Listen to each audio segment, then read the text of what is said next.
All right, everybody, break out the 07s. It's time to go live, both on Twitch and YouTube now, actually. If you hadn't seen that, actually, stream on YouTube now. It's multi-streaming. Okay, welcome. All right, let's see here. Click on this, click on this, click on this. Okay, hey, Auroras, welcome. Yeah, thank you, Auroras. Thank you for, happy Friday to you, too. Welcome. All right, so, hello, Jigride. Welcome, Logos, Dragonis, Captain Denton, from one captain to another. I do salute you. Welcome, Grim and Joust and Feral Wolf and Ray Labaga. Hello. Welcome, everybody. Hello, Sophie. Hi. Yes. All right. Well, yeah, let's see here. Yeah, sorry, I'm a few minutes late. I was doing some last-minute setup stuff because, well, you know, par for the course for this channel. But, yeah, hopefully you're having a splendid Friday. We made it. It's no longer pre-Friday. It's not post-Friday yet, but it's actual Friday. Fantastic. Valiant Loki, welcome. Hello, PK. Hello, Evie. Hello, Citizen Steven. Welcome, NVIDIA. So, yeah, today we are going to be taking a first look at EVE Frontier. Some of you may know EVE Online, the long-running, well, I guess, I don't know, you would call it like an open, not open world, but open space adventure. Very famously for having, you know, tens of thousands of players, and having these just gigantic, mega, massive battles. That's actually a question I was going to ask. We're going to be talking to one of the CCP devs later today about EVE Frontier, which is now their new space survival game. It's been described as kind of a cousin, if you will, to EVE Online. So I'd heard like a spin-off. I guess you could also call it maybe like a spin-off.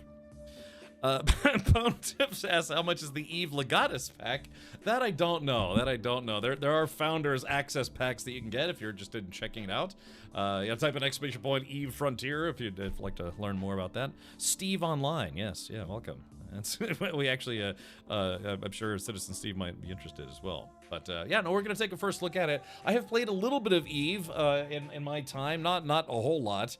I always really liked reading about EVE Online, you know, the big battles and kind of the, you know, player drama behind the scenes and all that stuff. But I have to admit, I've only played a little bit of EVE Online. I've played it though.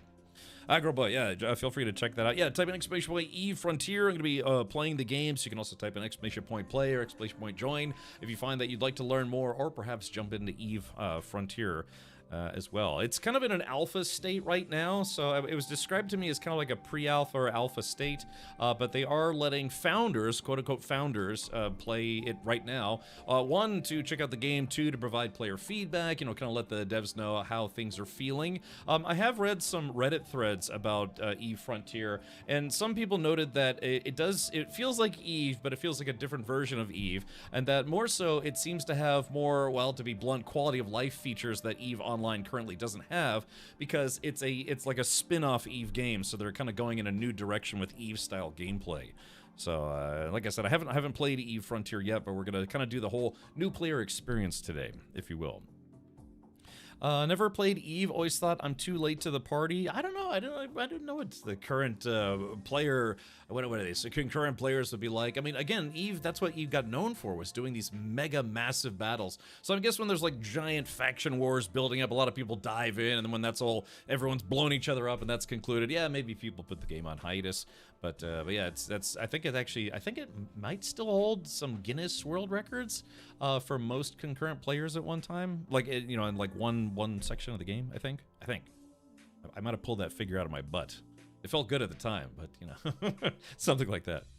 So, hey, Matt, welcome. Yeah, so Matt and Jay Grandgua here. Like I said, we're going to be doing some EVE Frontier for today. If we have time, we might check out a little bit of Antibiotic Tractor a little later. But yeah, I'm actually genuinely curious. I do like space games. I do like survival games. So someone's like, hey, you want to check out a space survival game? I'm like, yeah, absolutely. Give it to me now. Let me in. That whole meme.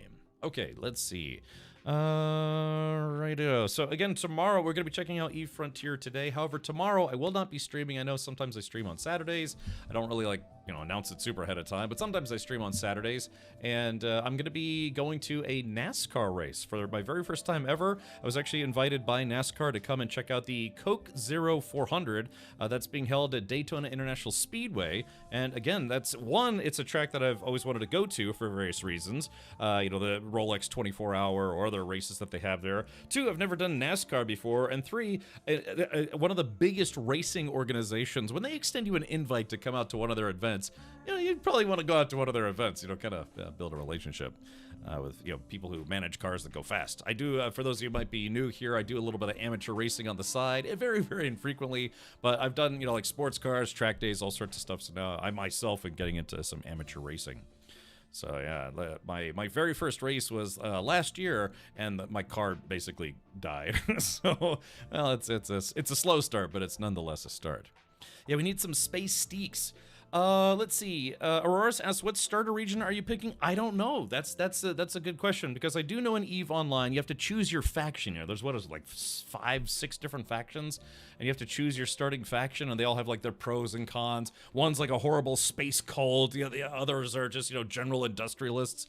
So like I said, I have some decent familiarity with the EVE Online universe, but I didn't sink the hundreds, if not thousands, of hours that some players have. I did have a roommate who, or not roommate, a roommate, co-worker. He played a lot. I remember I would kind of spy, and he'd be like, alt-tabbing between, Microsoft Excel spreadsheets, and checking on his EVE Online fleets. It's like, hey, what you got doing, and what you got going on over there? He'd like alt-tab nothing. Shut up, Richard. Go away. It's like, is that a space game? He's like, yeah, shut up. Don't want to get in trouble. Let's see. Redworm says 4. Okay, gotcha. Yeah, what was it? I'm trying to remember all the weird names. I always wanted a Titan ship. Of course, that's what everybody wants, it's a Titan ship. But I guess you have to play for about 18,000 hours to get one of those, or I don't know. I guess everyone has to pool together. There are no factions in Frontier. Yeah, so what I understand, the description of EVE Online's, well, not EVE Online, EVE Frontier, is that it's basically like really far along after like post-apocalyptic humankind or something along those lines. And that, yeah, it's whatever's left, whatever humans are left are now fighting for the scraps. And so hence, again, it being a space survival game. Amar, Caldari, Galente, and Mimitar. I think when I played, the last time I played, I think we played as Galente. He's not a proper geek then. A proper geek would start explaining his gaming hobby to the point you'd ask them to shut up. Well, I mean, we were at work at the time, so you know how that works. Sometimes you kind of don't want to let your coworkers know what you're doing because they want to talk to you about it, and you're trying to hide it. They start talking to you about it, then they talk to other people about the fact that you're playing it, and then eventually it leaks to your management that you're playing at work, and then it's like loose lips sink ships, so to speak. So, anyways, but yeah, he was just like, don't talk about it. We shared a small office. I was like, no, it's cool. It's like, all right, I'm gonna be looking at car stuff all day, so I won't rat you out if you don't rat me out. Caldari. You played as Caldari, as they are very militaristic and corporate. Oh yeah, that's what I thought Galente was. 3 can keep a secret if 2 are dead. Yeah, yeah, exactly, man. It's just loose lips, sink shippy ships. So, all right. Playing at work, yeah, that's understandable. Yeah, exactly. And I was doing a little EVE Online at work, so yeah, it's kind of fun too. We'd be working on stuff, and it'd be like 15 minutes before lunch, and I'd see him like over there just jumping into EVE. I guess EVE Online has this kind of like a web interface where you can check on stuff. Where I guess you can't play the actual game, but at least you can like keep track of all your stats and metrics and things.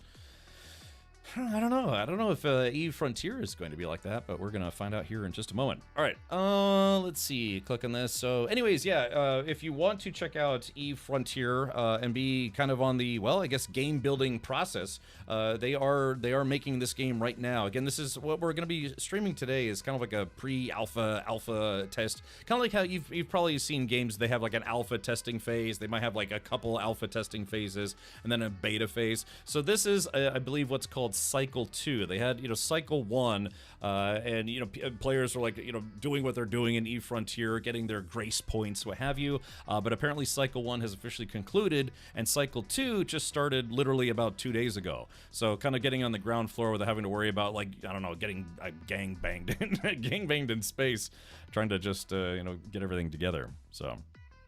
Galente are very much French on steroidism, all about liberate, points of view, or liberal, I guess you could say. Wabbit Hatter says, I loved my time in EVE Online. I was in a super cool corporation as well. We had a thing where every time someone had a birthday IRL, they would buy a bunch of ships for the rest to use. We would go roaming with those fleets until we're all dead. Yeah, I'll never forget, like, once I got out of the tutorial, you know, and playing EVE Online, and I was, you know, just starting off, and I was like, oh, that looks like something I could go rummage through, and then I just flew from point A to point B, and someone blew me up, and it's like, well, guess what? You get to start over again. And at the time, I was like, well, you know, that actually doesn't bother me, because people said it's like, you went into low sec, that was your own fault, or something like that. I was like, if you'd stayed in high sec, you know, you wouldn't have had that problem. Well, at least not too much anyways. Or as much. So, but yeah, we'll have to see what the differences are. So like I said, I kind of have a rudimentary familiarity with EVE Online. So I'm interested to see how EVE Frontier compares. But yeah. So anyways, if you'd like to check this out along with me, or if you're just interested in general, type in !EVE Frontier. But yeah, with that said, why don't we do this? Let's go ahead and fire up EVE Frontier. And I haven't picked a starting region. I haven't rolled a new character, so to speak. So we're going to do that now and kind of share the whole new player experience with those of you who are joining us today. All right, let's see here. All right, here we go. I'll click on this. All right, over on the YouTube side. Let me make sure I'm streaming in the right category. It's, you know, the more platforms you stream to or multi-stream to, the more I guess you could say, like, real-time upkeep you have to do. So give me just a sec here. I wonder if they even have it listed here, because it is an alpha. Oh, it is. Yeah. So yeah, both Twitch and YouTube have categories for EVE Frontier. Cool stuff. All right, so there is that. Click on this. Click on that. You can kind of create your own. The similarities are that you're in space. Oh, really? So it's very, very different. Okay, gotcha. All right, well, cool. I'm excited. Let's go ahead and pull this up right now. Yeah, so it has its own launcher, so I guess, I don't know, maybe eventually, I don't know if it will, maybe go through Steam or not. Actually, I can't remember if EVE Online, I know EVE Online, I think they have their own launcher, but can you play that through Steam? I can't remember if you can play it through Steam or not. All right, let's do this. But yeah, right now I've got a separate launcher for EVE Frontier. Let's see here. Genji says, yay, enjoy Cap. This is quite fun. Ah, so Genji, you actually do have founder access. Interesting. So yeah, it's got its own launcher, so that's what we're gonna jump into right now. I was, of course, you know, because today's stream is a sponsor stream, as much as I, you know, just want to check it out in general. I was given, I guess, the founder access Awakened. I don't know what that is, as far as I don't know, I guess all the upgrades and stuff are concerned. Because I think there's like different ones, like I think there's Awakened, and then there's like Super Awakened, and then like, you know, Morning Pitching a Tent Awakened, something along those lines. Redbrum says, I'm just conflicted about that whole blockchain tech in new EVE. And EVE Frontier, you know, from what I understand, they're trying to incorporate, you know, blockchain technology, and there's I guess like a token that you can earn. So just like in EVE Online, you know, you can trade, what is it? You can trade, is it ISK for Plex? And Plex can be used to actually pay for your, you know, your live subscription. Right now, there's no subscription for EVE Frontier, but there is eventually going to be a subscription just like EVE Online has. But, you know, they're developing the game, so go figure. Let's see. But yeah, they're apparently going to use a token, like a blockchain token system instead of the older like ISK and Plex system that EVE Online uses. Is Progress Wipe Agroboy? Yes, because you have to remember, not just in this game, but any game that's in an alpha state means that they're currently making the game. So after the cycle ends, they do wipe most everything, and then the next cycle starts. So, and again, that's not something that's unique to EVE Frontier. Many games do that. When you're playing an alpha state game, there tend to be wipes for progress, because if they're developing the game, you know, they're like, okay, here's the game as it is. Even if you paid for access, here's what you can play right now. And eventually they're like, okay, we have to add this, we have to add this, then we added this, then we kind of reach around and kind of add that, and they're like, okay, there's enough that we've added that it might start breaking the game for people once they update, so we're just going to wipe everything to make it nice and even. Everyone starts at the same spot, so when people are playing through that experience again, they can say, okay, here's what's working, both technically and I guess player enjoyment-wise, experience-wise, what have you. It's just, it's a nice starting off point to do a wipe, and then the next phase of alpha, or even into beta, and then typically they'll do one more wipe, moving into launch. Sometimes some games will keep some progress or let you keep some of your currency. It really depends on the game that you're playing. Eve Frontier, I guess that's one of the questions we could probably ask one of the devs later. How much is going to get wiped between this cycle and the next cycle, and then the final alpha cycle, presumably moving into beta or an early access period or full launch? We'll have to ask. Yeah, so again, we're going to be joined here in about 40 minutes by one of the devs of Eve Frontier. So yes, it's on Steam. Okay, gotcha. I wasn't sure. I can imagine there's a launcher system. Kind of glad they'll wipe after a reach around. Me too. All right, so select starter region: CC2 Victor Yankee Victor, MHL KY Jelly D, or V33YG4. I don't know. I wonder what the difference is. I guess the biggest thing is I hope I can get my character name. What's Sully? What's let's see. But all that does is redirect to their own launcher. Yeah, that's what I'm saying. But there's certain other space games out there where you can't play them through Steam, right? They're at early, like permanent early access, and then you can't play it through Steam. You have to go through their launcher and their web store, all sorts of stuff, But that's nice to know that this game will eventually be on Steam. Do we have to behave when the dev is here? Can we be our usual self? Usual self with maybe some self-policing, I guess you could say. Redbrim says, how much wiped? I guess depends on how much toilet paper you have spare. Yeah, especially in space where it's kind of hard to get a hold of. All right, let's do this. I guess I'll start in the, in the KY Jelly district, or whatever you call it. All right, my character name is, per usual, going to be Captain Richard. All right, here we go. I don't know, Chad. I always struggle because I always think of like the positives and the negatives, but they're not giving me any context here, so I don't know if I should take CC2, MHL, or VYG4. This is all going to get wiped anyway, so I guess maybe I shouldn't worry about it. Hey, Chris, welcome. Aurora says, self-policing. Maybe I should just get it out of my system now. Yeah, Stupid horse penis. Over on the YouTube side, you might have some more leeway. Maybe. All right, well, yeah, we'll go into the KYD district in Space Connect. Okay, here we go. Let's watch this open starting video here.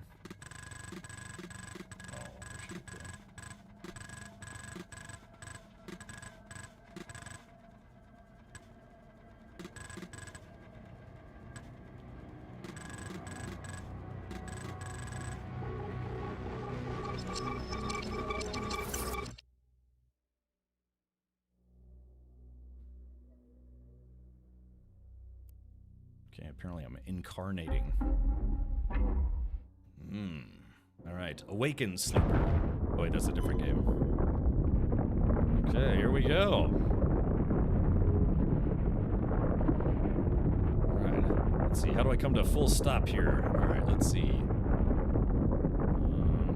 Hold on. No object selected. Okay, so admittedly, like I said, it's been quite a while since I played Eve. So I gotta make sure I come to a full stop. Look at me and all the large boobies in my collections. Now, I must contact Sharon to give them all a good wipe. Thank you, Darth Vader. Yeah, Solid Gun, we're checking out Eve Frontier, and today's stream is sponsored, but I had actually already signed up for their newsletter to kind of get updates on where the game is going and how things are going. So is game free now? I don't think so. I think you still have to get what's called founder access. I think it starts at $40. It's like $30 or $40. I'd have to look. Yes, they were. CCP did grant me Awakened tier founder access, so that way I could stream the game today. Okay, it says Awakening Protocol active. Welcome, Rider. Oh, provided equipment sufficient for basic tasks. New vessel required to escape confines of solar system. Searching for material recommended. Okay. It says fuel is crucial to your survival on the frontier. Loot fuel from nearby wrecks and refuel your ship. Okay. So, yeah, I got some carriers over here. Now, from what I remember from Eve, yeah, it's like you kind of, I don't want to call it a point-and-click adventure because that would be very glib, but I think, God, what was it? I would have to, I'm trying to remember how to navigate. Let's see. All right, approach. Okay, here we go. Sorry, I just want to take a look around here. I lower my mouse sensitivity. Okay, so there's a lot of derelict craft here. I'm not sure if that's a friendly who's trying to tractor beam me, or possibly someone who's just observing vigorously. Alright, let's do this. I guess we're going to move a derelict freighter. We're going to approach this. Oh, okay, this is the front. I thought this was the front.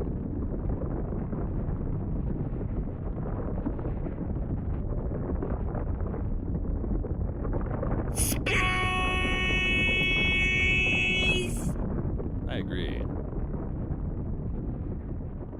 Okay. I might increase the UI size a little bit so it's a little easier to read. Okay, so apparently right now my ship, let's take a look at it. Okay, so it looks like I've got a kind of a utility arm on the top, maybe a utility arm on the bottom. So from what I understand is, I guess in EVE there are a lot of systems that are automated in EVE Online, but in this game apparently you have to do a lot of things manually, but it does operate a little bit different than EVE Online. Oh, nice, Eve. How's it so far? Goonie Saint, I've been in the game for about 47 seconds. So, it's, yeah, I don't know. You tell me. But let's see here. Derelict freighter. Keep at range. Track, lock target. Okay, so I'm going to... Oh, you are unable to target the derelict freighter as your sensors are unable to lock onto it. Okay. Alrighty, so yeah, spawn container information. Still drifting towards a forgotten destination, this vessel bears numerous scars from raids survived and millennia of exposure to the static shear. Interesting. In the face of time, the one lethal assault is as mundane as event. Wait, hold on. In the face of time, the one lethal assault is as mundane an event as all others recorded on this hull. A dead and decaying memory is all that remains of civilization's forebearers. It is time to rebuild anew. So yeah, hopefully we will get to know what happened to humankind. Because I have to admit, I don't remember if this game follows the EVE Online backstory, or if it starts a new story and it just simply kind of plays like EVE Online. It's just a background junk. Pretty sure you can't do anything to it. Well, it says fuel is crucial to your survival on the frontier. Loot fuel from nearby wrecks and refuel your ship. So I do have to figure out how I can loot fuel from this thing. So let's see. All right, let's do this. Let's go to display mode, full screen. Let's do full screen borderless. Yeah, turn VSync on. Upscaling is off. Okay, apply. Let's see. Retrace. Blah, blah, blah, blah. I just want to. Yeah, this is the tutorial. Let's see. All I want to do is I just want to increase the letters, or like the size. I'm playing on a. I'm playing at 1440, and of course the stream it gets downres to 1080. But I just want to increase the UI text size if I can. Let's see. General. Okay, here we go. Font size, medium. Large. There we go. That's a little better. Okay, return to game. Okay. Yeah, that's all I wanted to do. I just wanted to increase the UI text size a little bit. I don't wear glasses, but I probably should. Okay, so let's see. If I was going to look for some fuel...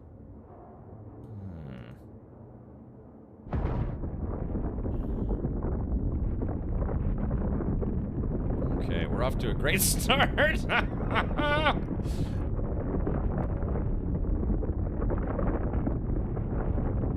Just making a U-turn here. Might not be making a U-turn. Hold on, because I've tripped. Hold on. Let's see. Open cargo. Oh crap!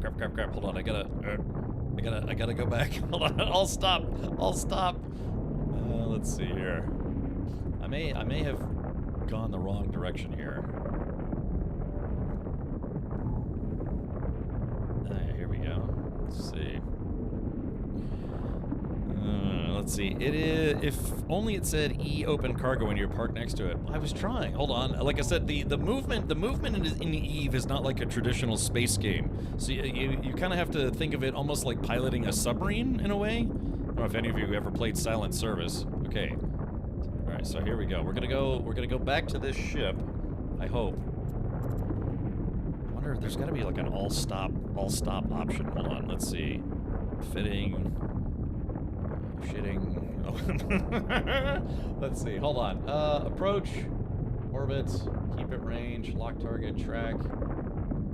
Alright. Okay, hold on.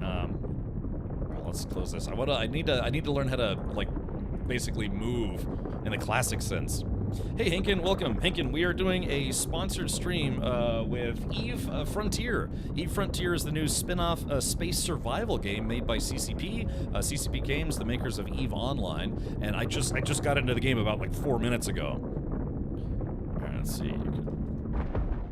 Oh, that's it. Oh yeah, control space. Okay, gotcha. So I hope I'll be blunt about this. They told me, you know, of course, you know, be kind, but be truthful. I will say that hopefully they make this tutorial a little bit more hand-holding, I guess you could say, to make sure that people who have never played EVE Online before, or like in my case, haven't played in a while, to describe like, you know, basic movements and things. Like they may have to dumb it down for people like me, at least in the first 5 minutes of gameplay.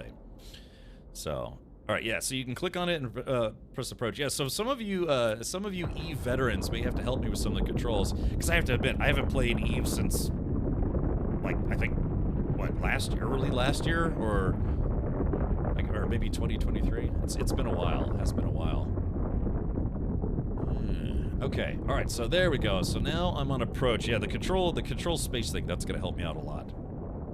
Hinkett says, "Nice, love me some space stuff." Yeah. So there was, well, I'll tell you a little later about it.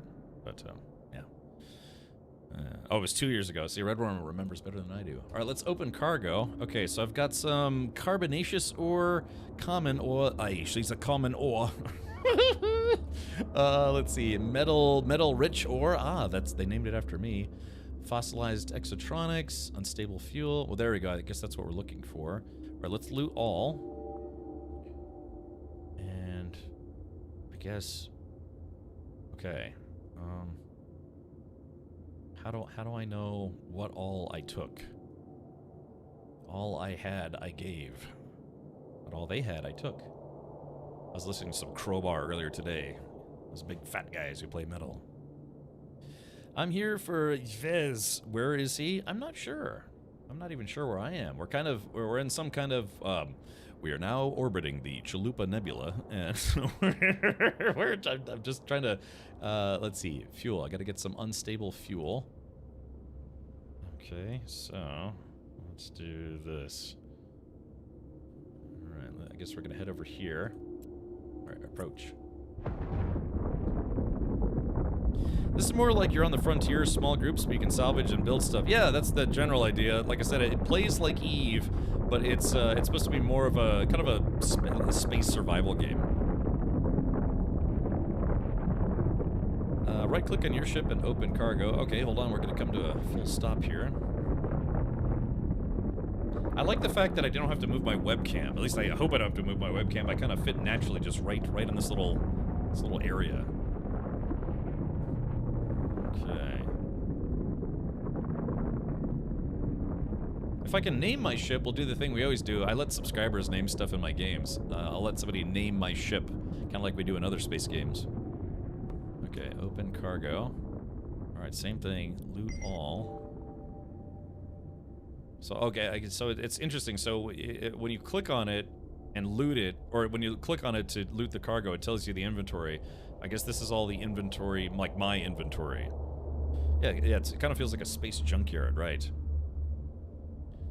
Oh, Eve is a French man's name where I come from, pronounced Eve. Okay, gotcha. That's interesting. I've seen that name, like Yves Saint Laurent, I think. Okay, all right. So that's all my stuff. Fossilized electronics. Okay, unstable fuel. All right. So now show jettison. Okay, interesting. Hydrogen fuel, long abandoned and left to the mercy of the static shear, which I don't know what that is. Little energy or even structure remains. This lingering dross provides barely enough of a spark to power a vessel. Even the best refinery processes cannot prevent the decay of time from claiming their product. Just like gasoline in real life. Like I said, I mentioned earlier, I like to do, you know, car stuff, car things. Gasoline, of course, is gasoline. It's meant to be burned off, but you can't let it sit. Otherwise, some of its properties will become a little unstable. unstable, and what happens is your fuel system will end up getting gunked up from the gas in your car sitting for too long. It can also cause corrosion and other things.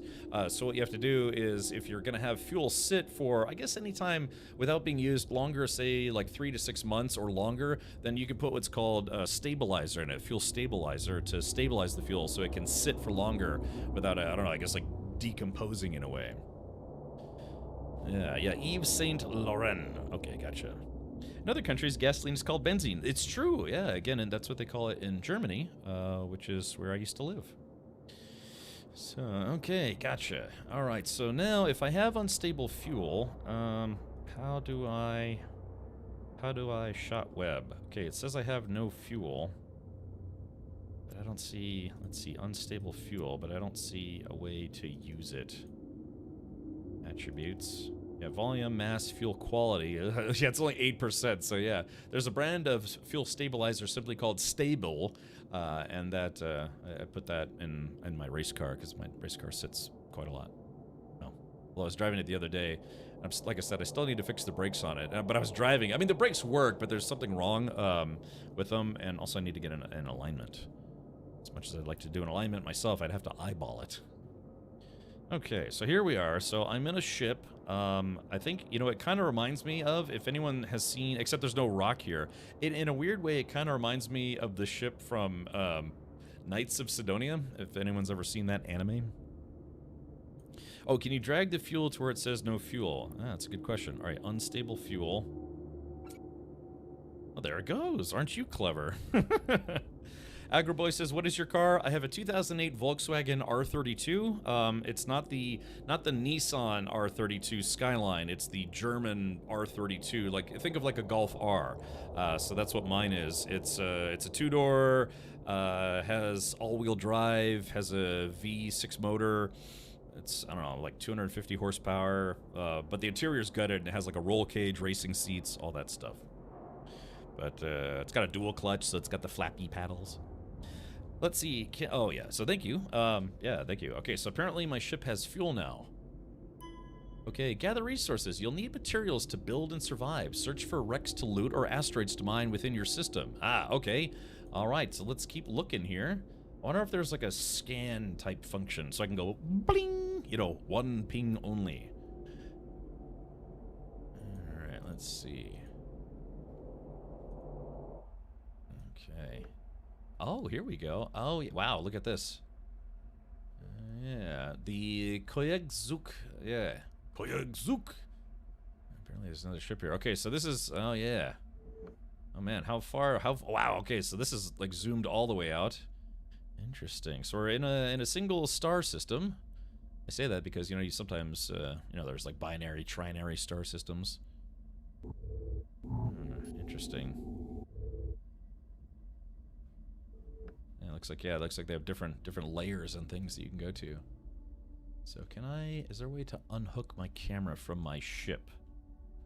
I don't suppose so. Okay, but yeah, like I said, the best thing I could describe EVE Online's control system, if you've never played it before, it's almost like controlling a submarine, where, I mean, there's some direct control, but not much. It's more about like assigning directions and distances and speeds and things like that, if that makes sense. Cosmoro asked, did you finish Abiotic Factor? I have not finished Abiotic Factor. We were looking into getting a private server, and in fact, JGrind did, but it's a bit silly because they say you can't, you could upload, if I was playing the game through Steam, we could just simply upload that saved from Steam to their, you know, server hosting. I think Nitrado is what he went with. They said it only works with Steam save, and of course, I'm playing through Game Pass, and it says Game Pass game saves are not compatible with their upload system. So now I got to figure out how to take our save game, convert it to a Steam save, and then try to upload it or send it to JGrind to upload to his server. But yeah, we would like to try to put it on a hosted server so that way people have access to the game even when I'm not live, because, you know, it's kind of been a stream game for us, if you will. But anyways, that answers that question. Okay, now it says here we're aligning to a point in space. I just, of course, had a fender bender. Just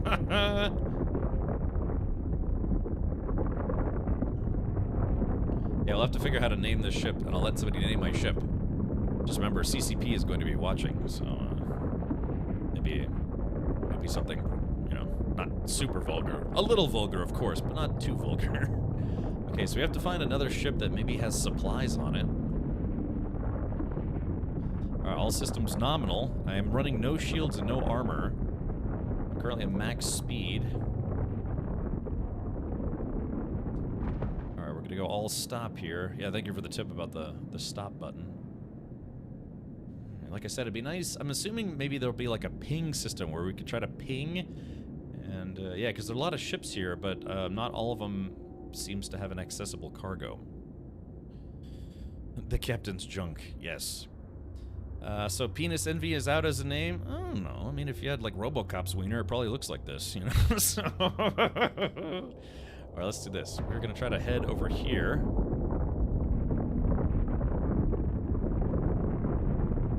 Question is, I mean, there are obviously a lot of, you know, cargo, dudes here. Oh, okay, here we go. Full speed ahead, and... boing. I don't know if that's... that's supposed to be shields or not. Okay, there is like a space station or a satellite or something over here. But yeah, it looks like I can't quite access any of these other ships at the moment. What's with the empty space background? Where are the stars, nebulas? I don't know. It could be a lot of space dust around here because of the fact that these ships have all been ransacked. So it could just be space dust. Yeah, because you think you're right. It's like, where are all the stars? Now again, if we go to the external map, you could see the stars on this screen. This is like, I guess, I don't know, some kind of proximity map, or almost looks like an X-ray map. Yeah, there's all this stuff out here. So yeah, you can see the stars now, but I'm guessing, I don't know, maybe this is just it's either like space dust for effect, or maybe they do this intentionally to obscure your view. Now that you have fuel, I think you can hop to another place in the system and gather stuff there. Oh, yeah. Okay, well, see, my whole thing is I like to, you know, maximize everything that I'm looking at. So I don't want to leave anything behind, especially, you know, I have to remember, so I've played a lot of survival games, and it's like, I want to make sure that, boing, if I'm going somewhere, I want to try to find every little nook and cranny full of loot that I can. Yeah, these just look like, I don't know, like satellite arrays. The Cap's flying Dutch oven, yes. Okay, and in a lot of space games, you have more hands-on, you know, hands-on controls, you know, like almost like with a joystick or HOTAS or something. But yeah, again, you have to almost think of this like piloting a space submarine, you know, like Space Battleship Yamato or something along those lines. I get that. Got to catch a loot. Yeah, exactly. They call it being a loot fiend. Yeah, but unfortunately, I'm not seeing any other targets. Yeah, because I've got like, it looks like tractor beams or, you know, some kind of grabby doots. But I don't appear to have any weaponry, so, you'll need materials to build and survive. Search for wrecks to loot or asteroids to mine within your system. Okay, it says, yeah, within this system. Okay. I'm assuming... show info. Generative site entities information. The Koyetsuki. Artifacts must be found and analyzed, understood, archived. All other directives are inconsequential next to the search for memories, preserving them before they vanish forever. Communion with the past requires materials, no matter how small. So apparently there are a lot of automated drones that are in space. So you have to figure, if we ever get to the point where we use a lot of automation, you know, AI-driven automation, say there is a, what do they call it, an ELE, an extinction level event, but if in the future we have lots and lots of drones, you know, in space, not just on our planet, but in space, and they say they're powered by simply solar power, can you imagine those things could theoretically last for a really, really, really long time, even if maybe humankind has called it quits. So yeah, I guess that's part of the concept here, is that there are a lot of automated drones still, you know, kind of running around in star systems and the like. If I remember, the tactical overview shows all lootable containers in your area. I think that's Rogue AI. Okay. Yeah, that's I'm trying to remember from the description. They called it where it's like there is still humanity left, but there are also a lot of, yeah, just AI roaming around. Okay, so maybe, I don't know if there's much else to loot here, but it does say I need to gather more common ore as part of the tutorial. I want to believe that I'll find more loot here.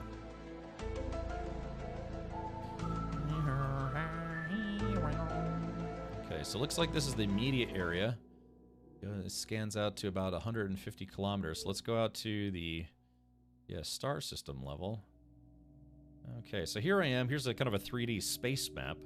So let's see. We've got 2 objects. Oh, I see. Okay, so yeah. So I noticed there was like maybe a dozen wrecked ships here, but there were only 2 lootable ships. So why don't we do this? Why don't we go 2 objects? All right. So Papa 2 Lima 4 L point. That's I'm assuming that's Lagrange point. Carbon rock debris field. Now, let's go here. Warp to within. Let's see. Well, let's warp to within 10 kilometers. Okay. Alright, so we're going to a new location. Okay, so I do have a warp drive, so that's good.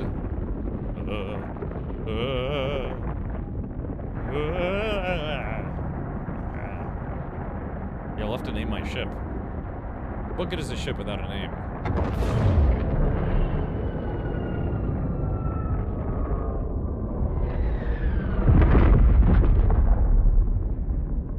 Okay, well, that's a little intimidating looking, isn't it?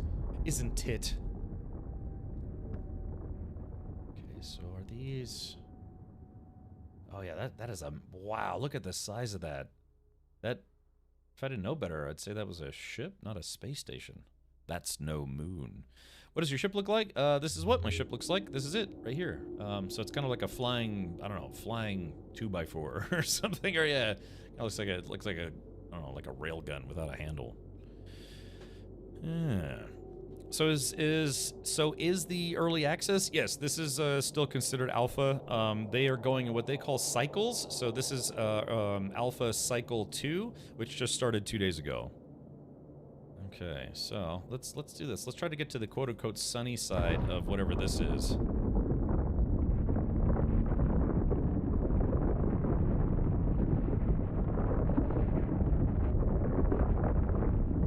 I guess you could say the movement and controls is almost like, think of like an RTS game.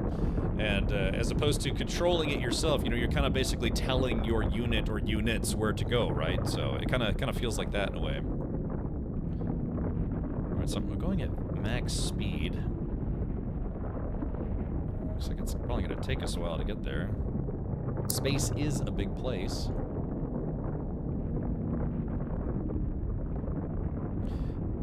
Let's see. Let's see. Yeah. I mean, I'm still in the tutorial. Like I said, we're going to be joined by one of the devs here in just a moment. So hopefully, maybe we can ask them where we should be going. Redworm says more like in Homeworld. Yeah, exactly. I'm trying not to talk about other space games too much. It's a sponsored stream for Air from Turper. But yeah, that's actually what I brought up when I had a briefing with the folks for today's sponsor stream. That I thought is it might be more like Homeworld or Rimworld or so. Don't burn up all your fuel. Yeah, I was about to say it doesn't. Yeah, it kind of doesn't feel like I'm getting really any closer, right? Hold on, let's back out a little bit. Okay, so can I? Okay, so here's my progress. Yeah, I think it's probably going to take me a really, really, really long time to get to the other side of this thing. But the question is there anything I can loot while I'm here? So far, it doesn't seem that different than Eve. Yeah, I guess this game focuses more on survival, from what I understand. I mean, I can assume you're probably still going to be able to build a fleet and what have you, but I guess this is more about the survival aspects versus, like, galactic domination, so to speak. Yeah, I know Redworm. I know those are technically 2 different categories of games. What's that above you? Let's see. Ceiling fan. No, it's Okay. I mean, I definitely am moving, but yeah, you can see in the grand scheme of space, it's very, very slow. I wonder if I have, like, I could do not the Picard mover, but a Picard maneuver, but yeah, like a micro jump, if you will. Yeah, the Richard maneuver. Just you just make a small warp jump as opposed to a long one, which is probably very basic, kind of like the streamer. Okay. Yeah, I don't see like a targeting point. Otherwise, I would just use a targeting point. But yeah, because it looks. Yeah. Yeah, so my ship goes a max of 144 meters per second. Which seems slow to me for a spaceship. So I think, what is it? You know, our spaceships that we have right now could go something like 20, 30,000 kilometers an hour. So what does that boil down to per second? Have you played EVE Online? Timeless? I have, but it's been a long time. It's been at least a couple years. And EVE, you can do micro warps as long as it's at least 100 kilometers away. See, that's what I'm thinking. Okay, so yeah, so it looks like if I could do, hold on, maybe I can do a micro warp. Yeah, because these are our distance lines, and yeah, it looks like if I could do a 100-kilometer micro warp, although I might not be able to. I'm kind of flying right in the middle here. So yeah, these look like really, really large spaceships. That's just it too. It's like, you know, this spaceship isn't super small, but compared to that super structure, gosh. I'm getting closer, but yeah, the inability to actually click on it makes me think that I might not be able to salvage anything from here. They did have micro jump drives in EVE Online, but that was special equipment. I gotcha. That makes sense. All right, let's see. Right click on something. Yeah, that's why I'm saying I've been trying, but there might not be anything interactive at this special point. So let's go back to. Oh, here! Oh gosh, here's the wow, here's the gosh, it makes it feel super small, right? All right, you are here in the galactic sense. Okay, so maybe we should back out a little bit, and why don't we go over here? Carbon rock debris field, warp to within 0 meters. Oh, hey, you know what? I actually did. I think I did choose 10 kilometers, didn't I? But that. 10 kilometers. Well, that would not be too far. All right, let's do this. Warp to within. Let's be on the safe side. Warp to within 10 kilometers. Maybe warp to within 0. Let's try 0 kilometers. Okay, here we go. Changing directions. Okay, I've still got plenty of fuel. Plus, I have some backup fuel. I'm totally going so fast. Sorry. So I gotta turn down the mouse sensitivity, it's a little high. Okay, so here we go. So now that we're here, I'm getting a lot more interaction points.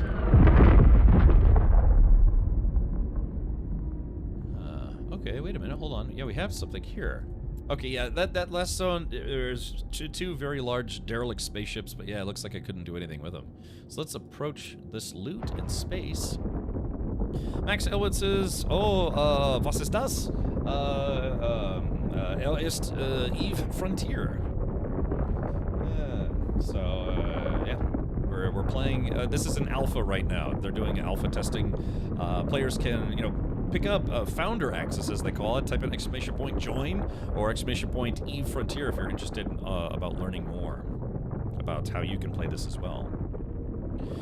Just signed on my Legacy EVE account. Apparently, I was given trial access to this game at some point, so I am now downloading it. Yeah, I think Night Viper, I think they were doing something like that. Yeah, I guess you could apply for it. They would give you, yeah, like a trial that you could do, I think. When I played this a month or so ago, there were other players flying around. Yeah, there are other players. It is a multiplayer game, but I guess I don't know if they still describe it as a, I don't know, like an MMO survival game. I'd have to look that up again. Or maybe we could, like I said, we're about to jump in and talk to one of the devs here in a moment. Wonder how big is this ship? Cruiser size? Bigger? I don't know. I guess if we oh, hey, there's a first-person view. I didn't know that. Or kind of, yeah, kind of like a first-person view. I don't know. Given the size of it, relatively speaking, I don't know. What do you think? There's probably like, what do you think? Maybe like 20 people on board? 50 people? I don't really see a cockpit, so again, it's kind of like flying a submarine in space.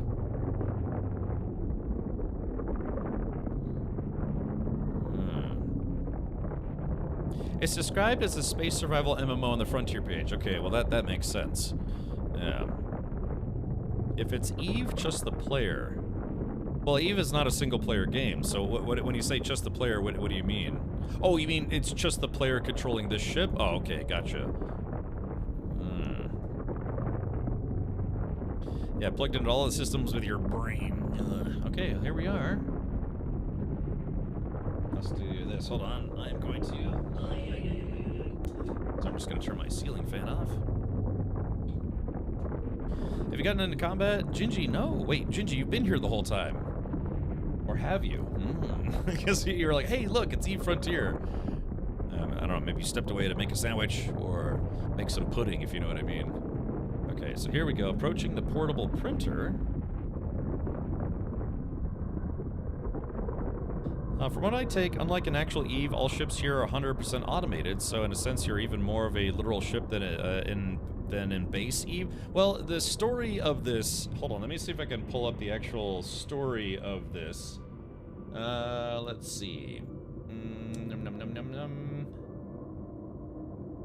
Yeah, it says, okay, about Eve Frontier. Eve Frontier is a space survival MMO defined by freedom and consequence. You awake from stasis as the last relic of humanity from a lost age. Civilization has decayed in the ruin of its ambition. Feral drone swarms scour its waste, and survivors fight to gain control over its resources. So, Redworm, to me, that says, like, you're still you.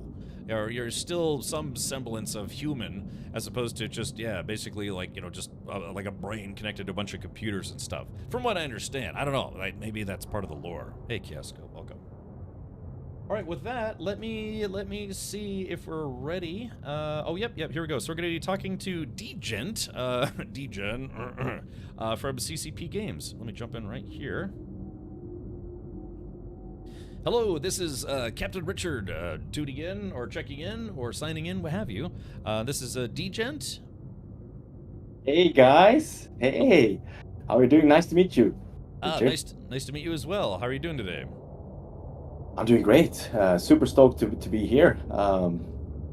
Yeah, I mean, I've been kind of watching you playing a little bit the past 10 minutes, and I see that you have already started enjoying the game, so it's good to see. It's great. Yeah, so I'm yeah, we just came from an area with two very very large, well, I guess derelict ships, but they didn't seem to be interactive at all. So I tried going to a new location, and now I'm looking at something called a portable printer. So it's, I guess, a Hewlett-Packard in space. Yeah, the thing is, that's not your portable printer, I assume. So there might be somebody else just around the corner. So you better watch out. Oh, okay. So somebody else's own. Yeah, somebody else owns that one. So, so you're definitely not alone in that starter system, which can be scary. Ah, I see. Okay. Yes. But yeah, should I perhaps do a quick introduction of myself first to begin with? Yes, please do. Yeah. So yeah, CCP Dgent, your degenerate gentleman, if you like. Been working with the company for 3 months. I'm fairly fresh. My background is from the Web3 space, so I have that blockchain experience coming into the company. An interesting thing is that I kind of started in the company a little bit. I feel it's almost like destiny. My brother has been an EVE Online player since day one. You know, CCP is an Icelandic company, so I have family in Iceland. Even though I'm living in Norway, I'm Swedish, but I have family in Iceland. And he saw this job ad, and he sent to me, and he told me, David, this is you. And I'm like, hell yeah! By the way, can I swear on the stream? Is that okay? So it sounds like it sounds like a very, very international company. Yes, definitely it is. So, but anyways, to make a long story short, started 3 months ago, and my role is I'm working as a community developer. So I'm basically the bridge between the community and the wider team, basically. So yeah, so I'm here today to answer any kind of questions that you would like to ask me, or help you, guide you in the gameplay. As I mentioned, I'm fairly fresh to the game myself. and have had to learn it from scratch. So I've been grinding it for 3 months. And also naturally, since I'm one of few in the company who hasn't played EVE Online for 10, 15 years, I have this new player mindset or mentality. So I have been naturally a part of the tutorial, your first hour in the frontier. So I know everything about starting from scratch. That's for sure. All right. Well, that sounds awesome. What would you say I know you said you're kind of newer to CCP, but what would you say are the big core differences between EVE Online and EVE Frontier? I mean, of course, this is supposed to be more of a MMO survival game. It's just you might have seen even in my own chat, there's people who have played a lot of EVE Online but are wondering, it's like, hey, how is this different from EVE Online? Is this like EVE Online 2, or is this really truly supposed to be like a separate universe, separate story? Could you elaborate on that? I mean, I haven't played EVE Online myself yet. Oh, I really? still have it on my I still have it on my to-do list. I see. But but compare. Sorry, there you go. Basically, the biggest difference is, well, there are a couple of big differences. One is the fact that EVE Online is kind of a abundant a space where there's a lot of abundance. Okay. With Frontier, it's scarcity. It's a hardcore survival MMO game. The other thing is that the fact that it's a fully open source game, and it also has these blockchain aspects that we might also touch into at later stage. I gotcha, and that's for player ownership, right? To kind of show using blockchain check ownership of mostly ships, I think. Maybe like possibly their bases, stations, and the like. Yeah, we have something. I mean, there's something that we call smart assemblies within the game, which are structures that are programmable. So not to take it, to be too technical about it, but it's kind of smart contracts that you can program and give different rules to, if you like. So as an example, we have these smart gates that you can build that grants you the possibility to jump from one system to another. And within these smart gates, you can program, for example, that only the people within your corporation, your tribe, can use them. Or like we have this one example where one of the players made this programmed it in a way where you had to have the corpses of a specific enemy in order to use the smart gate. So it's how do you say? I mean, it's a game that gives the possibility for the players to build within the universe. So it's a moddable survival MMO game with blockchain aspects, and it's all, well, it's kind of a harsh environment, scarcity, and you almost, for myself, I feel that it's a little bit of almost some kind of a horror aspect. The whole thing, it's a little bit scary, it's Sure. I mean, it's 22,000 star systems within the game, so there's a lot of things to explore. That's I a hope lot. that yes. So if you press the M button, you might have done it already, but you can basically scan around the universe. It's pretty, exactly. So you right now you're within. Yeah, it says And if you outside so, fuel range. Yeah, I see that. yeah, Okay. so it's a pretty vast universe, and you are now, you got your rider, the clone body, in this collapsing galaxy, it's time to explore. You have to mine. It's a grindy game, not for everyone, and it's kind of designed in that way. It's supposed to be difficult, Okay. but there's nothing better than a game that's difficult and you finally are mastering it. So Yeah. we have some people who ask, if it's an MMO, is there going to be PvP in this game, or is it more of like a MMO where everyone's just doing their own thing in a PvE format? No, so it's basically, it's both. you know. I mean, when you start off, you're solo. It's a lot of killing NPCs or these drones. Uh, but depending on what you like. I mean, for me, I started off playing solo. I realized pretty quickly that I kind of needed to team up. So within our Discord channel, we actually have this kind of recruitment channel. Okay. We were where you can kind of see if you can join any corporation. So I joined one, and together we are out, killing others as well. We also recently had this battlefield where we kind of a battle tournament. It was on Sunday, where people met up. We had to fly through Stargate, and people met up in this battle arena and just battled it out against each other. So it's kind of a combination PvE and PvP. And it basically depends on what you like to do yourself, But I would recommend to partner up with other people and So EVE yeah. Online is pretty famous for having some of the biggest multiplayer battles in all of gaming.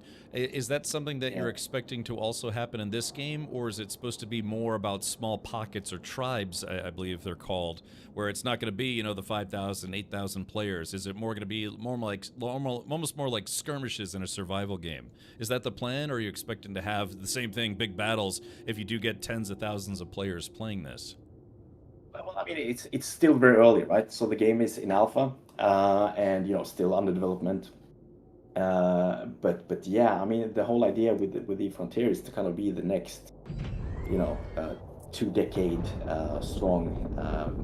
Basically, the game, the vision of the game is that it's built to outlast its creators. In order to do that, it has to be a good game, and it also needs to have players. So definitely, big battles will be a part of eFrontier, for I sure. see. And Okay. if we're able to do it as big as EVE Online has done, that would be super cool. Does this game have a built-in chat system? I have a few people asking me if there's a Well, chat system in the game. yes, it is. And if you go to the left, kind of a menu on the left-hand side there, I don't know the controls by heart, so let me just take it off my own game. So at the left side, you have map, you have wallets, you have region markets. It should Contacts, be maybe? no. So chat, it's just under the mail one. Oh, okay. Let's see here. Under Oh, here it contacts, is. no. Oh, yeah. Here we Um, go. Let's see if we yeah. can So drag this, make this a little bigger. yeah. So you basically get thrown into this one corporation. You kind of start a thing where you can talk to other people. For me, when I started playing the game, we did not have that nice tutorial that you have on your upper left corner.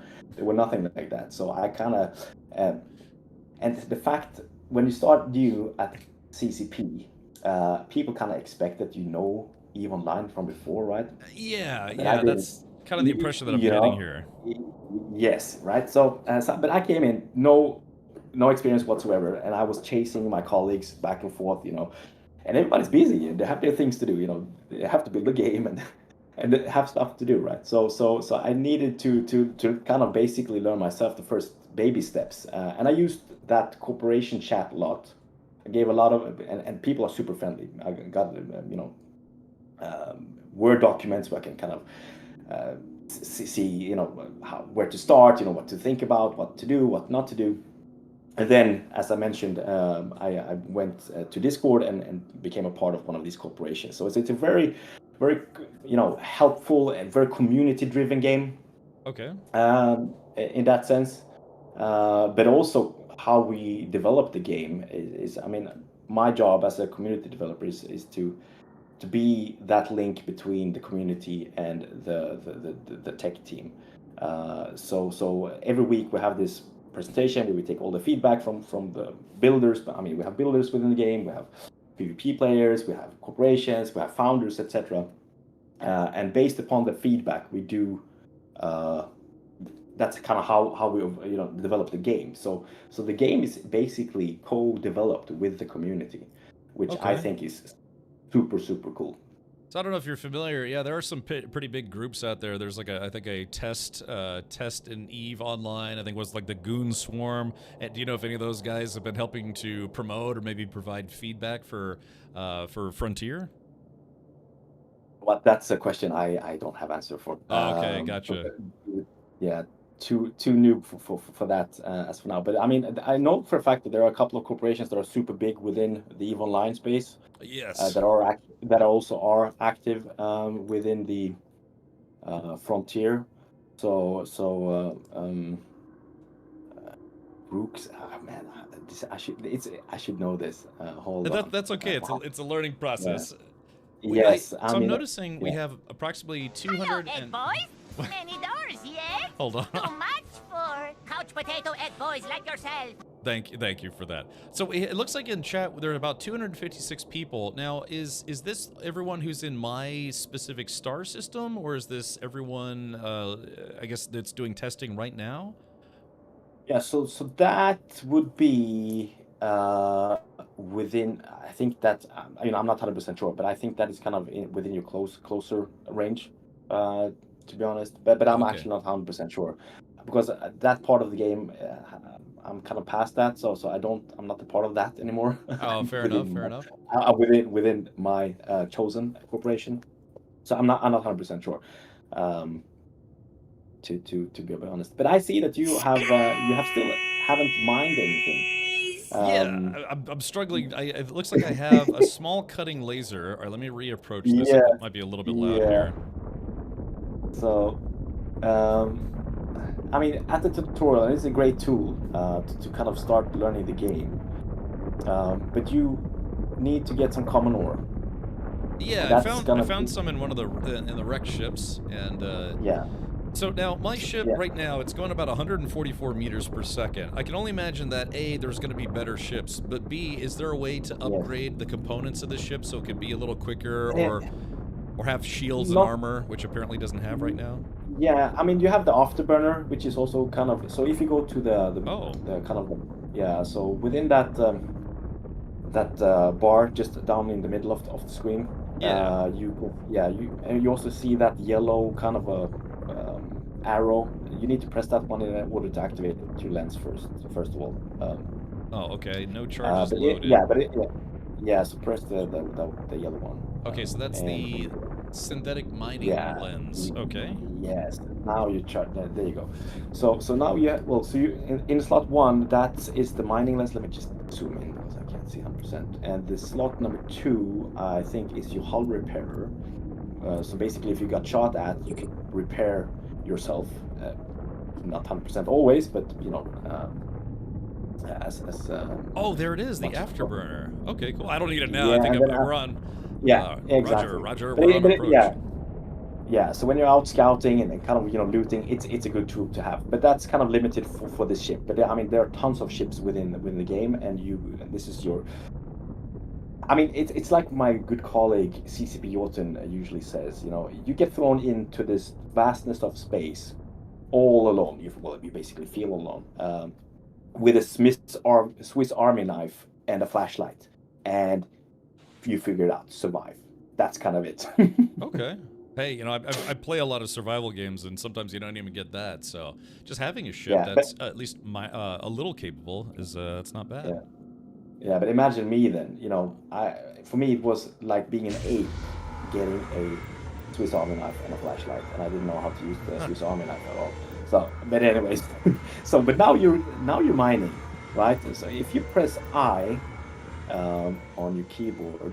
All right, sorry, I was just gonna turn the in-game volume down just a smidge. Yes. Okay, all right. Yeah, it looks. I finally figured out how to start the mining process. So I'm gonna press I. Yeah, if you press I, then I think it's I. Is it I? Yes, exactly. So let's see. So you are okay. So you mining the wrong thing. So you need to press X. Okay. Stop mining. So basically, on slot 1 you press the mining lens, or you can just press 1 to stop it. Okay, there it goes. I see. Okay, so 1 starts it, and then you press it again to stop it.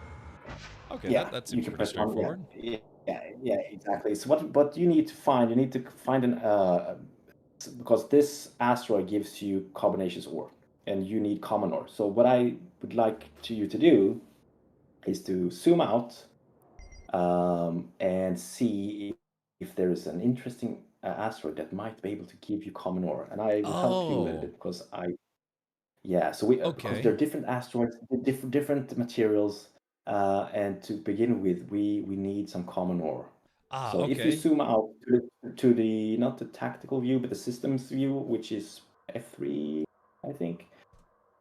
Okay. Um, Yeah, admittedly, I'm used to maybe a couple other games where yeah, it's like one asteroid can have multiple types of metal or materials in it. But you're saying for yeah. common ore, you specifically have to go to common, carbonaceous, E- crustaceous, whatever. You have to go to those specific Exactly, ones. Okay. exactly. So basically, I mean, what you will be doing in the game is a lot of mining, refining the resources, and that's where you extract these from these different carbon rock. No, that's the wrong one.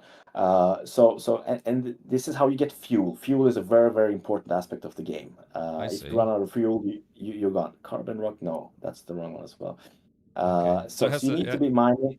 it has to say car or just common specifically, right? Or Yeah. So basically, the you need to have I think it's the asteroid cluster, uh, okay, let's see. Where's that cluster at? or common asteroid or something like that. I'm pretty sure it's. What happens if I try to Did fly into the sun? Would that be bad? It's just No, I mean you can. Asteroid cluster. I think that's the one. oh, asteroid. Um, Let's see. Where was that? yeah, just next to the sun. Oh, okay. Oh, maybe But I maybe. mean, but this is also part of the game, right? The exploration. Ah. And the galaxy is vast and it's filled with mysteries, and it's kind of tricky to kind of figure out which asteroid, where do I get the right material? Eventually, you learn it, right? And there are perhaps also people within the chat, in the corporation chat, that can help you with some spreadsheets. I mean, people are really having building a lot of tools to help you out. I mean, there is even this atlas system. So when you're finally finished with your starting system and you are going out to explore the big universe, you need to do a lot of jumping within that space. And in order to not run out of fuel, you need to calculate. And I mean, it's a very. I mean, it's almost like a chess game. You need to prepare. You need to calculate. You need to be prepared. So I think this is Commodore. I would think if you left click on Oh that yeah. asteroid over there, it should Commodore. Bam. There you go. So we have a question in Uh, chat. Crocs yes. Bosun X asks, if I'm an Eve player, what is the incentive that would make me move from Eve to Eve Frontier? They understand the blockchain approach, but say they don't. They're not necessarily interested in that aspect of it. What is the incentive for Eve players, Eve Online players, to switch over to Frontier, play both, or what have you? What would you say is the incentive there? Is it mostly the new experience, kind of like something familiar, but it's like a different approach to it, like a spin-off, if you will? Well, I mean, I think if you want to try something different, right? And if you're not interested in the blockchain aspect of the game, I mean, let me tell you a little bit of a story. My first week at CCP, I started 22nd of April this year, and Okay. that's the week of FanFest. So my first I know what yes FanFest is. Yeah. Wow, yeah, that's so an interesting FanFest is time to start. yeah. So FanFest is this huge, you know, almost like a festival party thing. But not only party, but it's a lot of educational stuff. A lot of presentations, updates, etc. But people fly in from all over the world. And corporations, going with flags, they're dressed, according to their lore, etc. And so that's where I started my first week. And naturally, there's a lot of haters. I mean, people, when it comes to blockchain, it has a bad reputation. And my job that first week was just to get to know the culture. And naturally, I mingled a lot with these hardcore EVE Online players. And I would say, I mean, there was a lot of people that are skeptic. For me, who is a person that comes from the Web3 space, Okay. my the the way I kind of explain it, and this is my own kind of opinion, because we are currently in a Web 2 environment, meaning that we are using all these platforms where the platforms owns our data, right? In a Web 3 space, you as a user own your own data. So it's basically you as a player who has the power, right? Within EVE Online, I mean, you have this current system, with the Plex and ISK, etc. And you can put your hard-earned money into the game, right? That's one aspect of it. When it comes to Web3, you can also take it out, right? And another aspect is also the fact that the game is moddable, right? So you have the possibility if you're we even have actually examples of people who have taken programming courses in order to learn how to program within the game. So if you want to be a part of building a game and kind of setting the frames, well, we have set the frames, and but we're providing the tools for you to be a part of building it. I think that could be a great incentive. But hey, I mean, the game is not for everyone. And if you don't like it, that's fine, right? But I think it's worth trying. And when it comes to that blockchain, because I mean, blockchain is a scary word. I mean, and naturally, because there has been so much scams out there. What I think is beautiful is that the design of the game is made that the blockchain part is almost seamless. It's kind of invisible. I don't know if you realize it yourself, Richard. Hey there, Stinky. Welcome. Hello. Yes. But when you log into the game, the first time you log into the game, you already interacted with the blockchain. So you have a wallet now. Your character is linked to that wallet. Okay.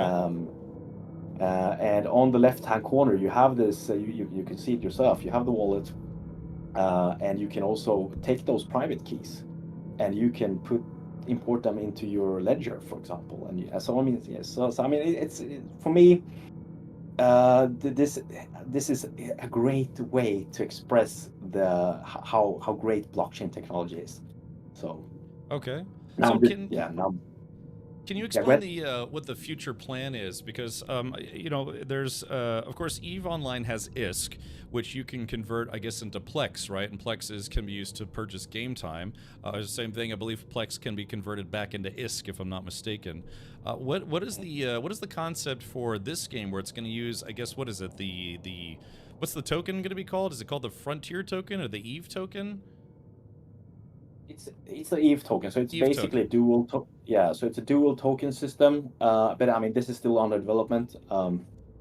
There is this great breakdown of the open economy by our chief head of economy, I think his title is CCP Kalira, who used to work at the Central Bank of Iceland, actually. Oh, really? Okay. Who gives a 45-minute breakdown of how it works. But I mean, it's a dual token system, kind of similar to the ISK Plex, and the EVE token can be converted into Lux and Lux into EVE. The only difference here is that when you have your token on blockchain, you can also use it outside of the game. So well, that was going to be my next question, because I do have some familiarity with crypto. I did crypto mining for a while, about 4 years. Oh, right. And there are I guess one of the things I would be wondering is the EVE token going to be something that people can literally earn in game, or they earn the EVE currency? What's it called? Grace currently. And then if that eventually, when it's fully implemented, can they convert that into the EVE token, and then use that token to convert to other currencies, or even like fiat currencies? Is that where the EVE token will actually be publicly traded, so to speak, or is that going to be restricted only for usage within the game itself? If that makes sense. I think, yeah. So when it comes to the question of the EVE token and Lux. Take that first. I mean, naturally, if you have a token that is on chain, there's nothing that we as a company can do to prevent you to kind of exchange that to something else on a decentralized exchange or a centralized exchange. So right. So yes, I mean, EVE token could be converted into Ethereum or TUI or Solana's, or and if you have a centralized exchange, you could convert it to fiat, and you can but the game is not a play to earn kind of game. it's more of a play to matter, you know. Right, right. It's about meaningful contribution, what you're building, maintaining, and kind of how you you know, shape and define the frontier's histories. So you can't, you know, just go out and buy some Eve tokens and think that you're gonna kind of crush it within the game. You need to get that skills. You need to you know, team up with corporations. So And having money is not going to be like a push button win game kind of situation. Like someone could externally trade Bitcoin for the Eve token, but you can't just take that Eve token, convert it to the in-game currency, and then expect to, like, yeah, like I said, win the game or be better than everybody. You need to know how to play the game, right? Exactly. Okay. I mean, it's not designed. The game is not designed to be a kind of a pay to win. That's for sure. Okay, gotcha. So I've got a question here. Sovereign is saying, I don't understand the blockchain aspect or what it has to do with the game. How is it used, or I guess you could say implemented? How is the blockchain technology gamified within Eve Frontier? Is it So mostly I mean, the registration aspects of it, so that there's like a no, yeah. So I mean, it's the smart assemblies that I touched on a little bit. So okay, smart assemblies are these structures that we have within the game. So when you're kind of evolving, I mean, now in the beginning you're building storage units and you're building refuge, etc. But eventually you will come across these smart something. Either if it's smart gate, it's a smart turret. oh, like the Uh, previous zone where we saw the portable storage, the portable printer, that kind of thing. yeah. So if you press B, I think I can show you because then you come into building mode, um, which I think that was the last system I was in, or the last Lagrange yeah. point. So yeah, I mean you can build basically wherever, but I should recommend that you do that in an L point. But let me see, for example, like gates. Hold on, there has been some updates, has it? Yeah, so you Oh, have small gates and you have smart gates, right? For example, okay. you have defense, you have these smart turrets. So basically, what you can do, and the thing is, and this is something that still is under development, but you can give these rules. You can basically give them rules in order to function in certain ways based upon uh, uh, what you want. So, for example, I mentioned the fact that the smart gates, right? You can uh, make sure that, for example, nobody can access this smart gate if they don't have X, right? And that's well, that's the interaction with the blockchain, one of them. So then you have also the kind of economy side of things, right? But the smart assemblies is a big part of the game mechanics, because basically when you come to that point where you need to jump out of the starter system and want to explore little bit further. I mean, it's 22,000 star system out there. You need to get that smart gate, and you don't want your enemy to use that. I You see. want yourself, your corporation, or somebody else. I mean, and you can set the rules. I mean, if you have, or even you can even charge for it, right?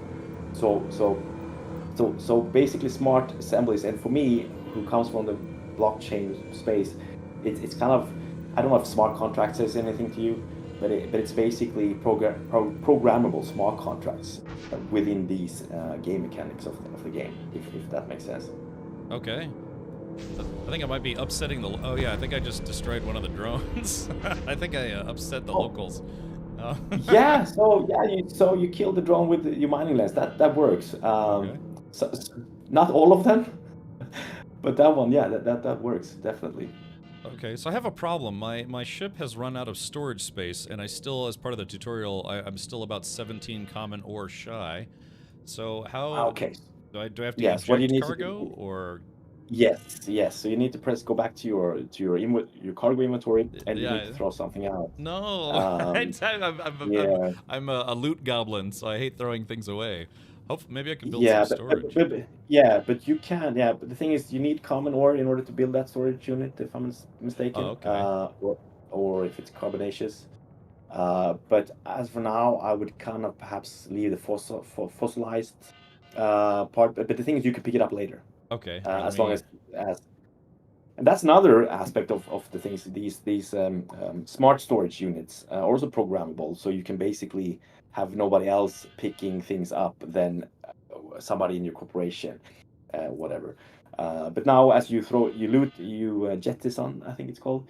Now anybody who is kind of in that area can pick it up because it's just out in space. Right, that makes sense. Yeah. But you need to get those 50 common wars. Yep, I'm working on it right now. So, Yeah, cool. it's, I have, who is this? You have, Goonie Saint in chat asks, are the ships, bases, or other items considered NFTs? Of course, NFTs, they are associated with blockchain technology, have a reputation of sorts. Would you consider things like ships or bases to be considered NFTs within the scope of the game, or would they be considered something else? They are not. But Okay. I mean, certain aspects, certain structures will have, they will be of a token standard that's called ERC 721. And that is basically a non-fungible token. That's the NFT token standard. So there will be, but it's not an NFT kind of a game. Okay. But I mean, and again, it's very early. I mean, the game is still in alpha, and a lot of things is testing out. Steak. But yeah, some aspects of some structures will, as far as I know, I might be arrested when I come back to work tomorrow. But some structures, I'm pretty sure, are going to be ERC 721. Okay. Alrighty. Well, it looks like I have to build I did collect what I needed from the asteroid. Now I have to build a refinery. So let me try doing that right now. Yeah, you can do it either where you are, or you could do that on your L point to kind of because me personally, I would kind of find that place where you kind of want to build your first little bit of home base. So okay, so maybe you think we should go somewhere else? Yeah, I would go to the L point. So if you go back to the systems view, not this way. So I think you need to press F3. Oh, okay. Is it this view? Yeah. So those ones that looks almost like a door. Those ones are L points. Ah, okay. I see that. So I kind of like to. Yeah, I think we're probably going to have to return to that asteroid field, so I don't want to go too far. It looks like there is a Lagrange point just kind of by itself, but there's also a Lagrange point that's near a... Yeah, it looks like it's near... I mean, if it's near a carbonaceous place where you can get a carbonaceous ore, that's the best, because that's kind of the source for fuel eventually, so... Alrighty. So it's you kind of have to be a little bit clever about it. But it's not a far way to go. But I kind of like to have everything gathered in one of the L points. All right, that makes sense. So before we go there, let's take a look at the loot that might be left from the drone that I shot down. I'm assuming there might be a little bit of loot, right? So let's take a look at this guy. Let's see. Yeah, Lagrange point. That's right. At Stellarum. Let's see. All right, so oh,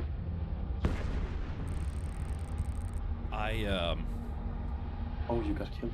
I seem to have exploded. I'm not sure what happened. So, yeah, my arm. You can see my arm got blown off.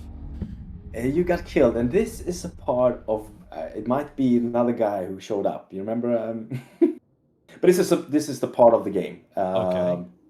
And you've gone through your first death. I had so many deaths in the beginning, you can't even imagine. But yeah, so you kind of have to kind of start from. But I think if you press I, maybe you still have. Oh nope, it's all gone. It's all gone. Yeah, so you kind of have to start with. But now you know, right?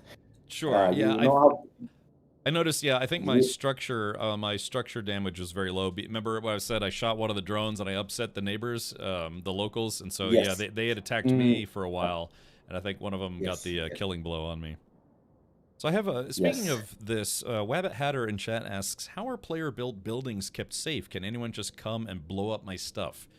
How would you protect your ship or your base? Are all those objects kept in the game even after you've logged out, or how does that work?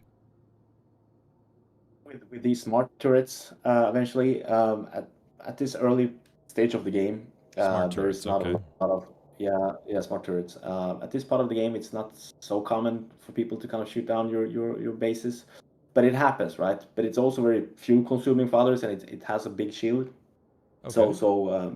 it's kind of further down the line where the ships gets a little bit more powerful. So what was the other question? It was Oh, just yeah, about the protecting your bases, your yeah, belongings. So it's basically a combination of yeah, yeah, yeah, shields and yeah, defense yes, turrets. yes. But also, and this is also a little bit. I think it's a little bit. Well, it's a little bit harsh, but the game is about decay, right? And if you're not taking care of your stuff, things will disappear. So, for example, these portable storage units, I think it's 2 weeks. If you're not in the game for 2 weeks, they will disappear. Okay. So all of the ones that are not on chain will disappear if you are not taking care of it. So I mean, I went on a summer holiday with my family. I have two kids, I have a wife. I have responsibilities, and I couldn't sit down and play. So I didn't play for 2 weeks, and I had been grinding a lot, and I think I had like 10 of those portable storage units filled up with stuff. I I came back, see. gone. And it's almost a little bit like, I mean, I mentioned the company is Icelandic, and I get a sense of that the game is, very influenced by Viking Icelandic mentality. I mean, it's a Okay. yeah. I mean, you're thrown into this harsh environment where you basically, survival is not easy. I mean, picture it. I mean, these Vikings that came to this volcanic island. There's no trees. There's basically basically nothing there, right? When you land there, first time I went to Iceland, I thought I had come to Mars. I mean, it's just like, but against all odds, these people survive, right? And they thrive. And I feel that kind of shines through within the game, um, in a weird sense. Yeah, just had to get it out there. But it's a very very Icelandic survival against all odds kind of a feel of it. But you need to take care of your stuff. You need to be in there, and you need to make sure that things doesn't disappear or gets shut down. But that's also a reason why it's good to kind of partner up with other people in order to build bases together within a certain system, etc. So Okay. People are asking, will there be capital ships in the game? Yeah, like Eve Online very famously has Titans. Will Eve Frontier also have mega ships like that, or is that kind of larger than what people will need for a game like this? I'm not 100% sure, but I mean, because it's still early, but I know that there is a lot of ships that are being designed as we speak, and they're big somehow, so I would think, yeah, naturally, at this point of time, I think it's like 7 or 8 ships that is in the game in this alpha. But I Okay. mean, there are tons of new designs and new content that is being produced, all the well as we speak. So I would say yes, but I'm not 100% sure. All right. Thank you for that. For people who are thinking about maybe jumping in right now. Now we're in the current cycle 2, and I think I read from the brief cycles are about, is it 2 to 3 months before there's another cycle and ultimately a wipe? Can you tell us about the time frame for wipes while it's at this stage of development? So I mean, we had the game was under a closed NDA restricted alpha, which was lifted sometime in June, if I'm not mistaken, and that's kind of when we kicked off these cycles. So now we're in cycle two. Cycle two started 2 days ago, at the Okay. 20th, and these cycles are a 60, 70 day period. 60 to 70 days. Um, Okay. That's not too bad. I 60 mean, to yeah, two yeah, months to kind of. 2 months, yeah, 2 months, 2 months plus, something like that, right? And during these cycles, you have the possibility to earn something that is called grace. And grace, uh, is kind of given on these missions. So if you go to the left-hand side of the menu, you can also find them at efrontier.com, and you go to the missions tab, but you can also find it within the game. So in the top, I think it's in the top of that. It's new for this patch. The Cycle Hub? Yeah, exactly. Cycle Hub. There you go. So within that, you have different missions. There are in-game missions. You have social missions, and these grace is something to accumulate during the cycle. Ah. And and it's also a great tool in order to kind of learn the game. I mean, you have the tutorial, but you also have these missions, so it's a part of the learning curve, and you will gain a lot of soft skills that are going to be useful going forward. I'm telling you. So with these grace will then be converted. If you're a founder, these grace will be converted into EVE points, and for each end of each cycle, the grace will be reset. The game will be reset. And the grace will be then converted into EVE points. And EVE points will be persistent throughout the whole alpha state until we go to mainnet. So cycles is a big thing, and for every cycle, we do new updates, new missions. I should also mention that in this mission hub, because we also have weekly missions, and some of them are pretty cool. I mean, just in cycle 1, we had this dev manhunt. So CCP Jotun, my brother in arms, I was about to say, the other community developer, people had to go into the game and figure out where in the universe he was and kill him. And the first one who were able to do that would, be granted some extra grace. It took 4 minutes and he was killed. So people were pretty fast with taking him down. But I mean, those cool stuff is something that we're doing within this mission hub. So okay. So yeah. So, all right. So I see that, you can earn 20 grace simply by launching the game for the first time. Mining ore for the first time gives you 20. I'm getting an issue here. It says, warning, no user or smart character found. A wallet address was provided, but no corresponding user or smart character was found in the mission system. You can still view all available missions, but points and completed missions will not be displayed. So is there a step that I might have missed when I signed up, or how does that work, just to ensure that, I gain the grace, the good graces of CP before the next cycle ends? Sure, but if you go to the wallet, just to see if it might be that you haven't activated your wallet. Oh, okay. Is this within the game or on the website? No, within the game. So on the left side, I think it's the second from the bottom. On the left side, there's something called wallet. Oh, here it is. All the way down. Yeah. Ah, okay, gotcha. Oh yeah, look at this. Yeah. Open currency exchange. So there's Lux and then Eve. Oh, look at Yeah, this. so it's there. So that's not the problem. Oh, okay. But cool thing though, I mean, if you're interested in blockchain, you see your wallet address, and you can also export your private keys, and you can import them into a MetaMask or another ledger if you want to. Sure. Now I should mention this is on testnet, so it's just it's not on mainnet, so it's just kind of play tokens. I see the address here. Kind of the. I like the fact that the devs thought ahead, and they don't show your entire wallet address because there's always people who are going to try to cause a little trouble here and there. Yeah, exactly. I mean, this is the public key, as we call it, the public wallet. So you can't really tamper with your stuff. But yeah, I mean, if people see your wallet, and they can send you stuff that you might not like. I mean, I know a lot of people sent a lot of things to Vitalik, the founder of Ethereum, as a kind of a marketing thing, because they had it. But yeah, that's a different story. But yeah, I think it might be then. I mean, if you go to your account on the eFrontier site, it might be something there. Okay, I'll play with that a little later. See, it looks like there's some setup I have to do that I might have missed. Yes, but I mean, so you're setting up your account on the website, and also within that, it's eFrontier.com, and then you go to the account page, and you should kind of that's where you can put your character name and you can get your packs, etc. Um, yeah. Yeah.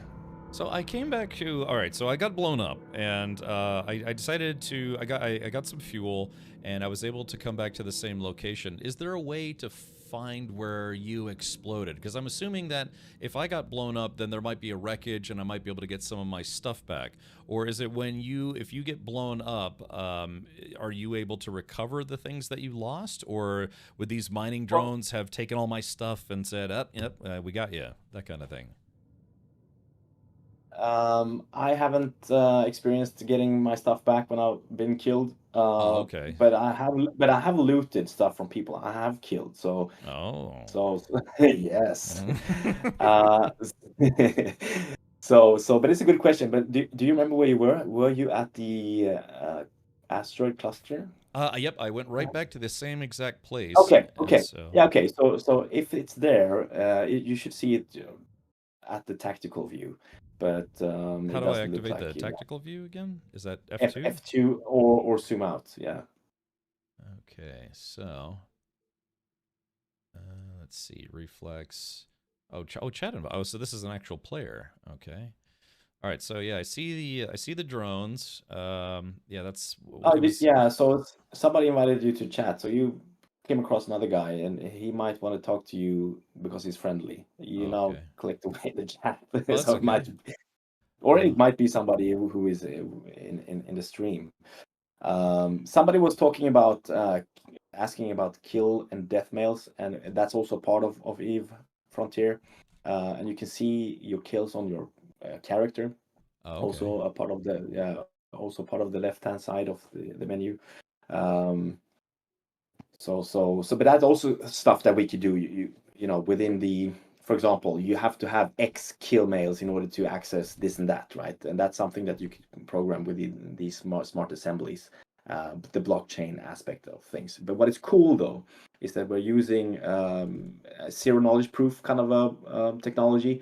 So there are information that you can fetch, but not other people can see. And it's very important within the game that not everybody can see what you're up to, and that's where the zero knowledge proof technology comes into play. So yeah.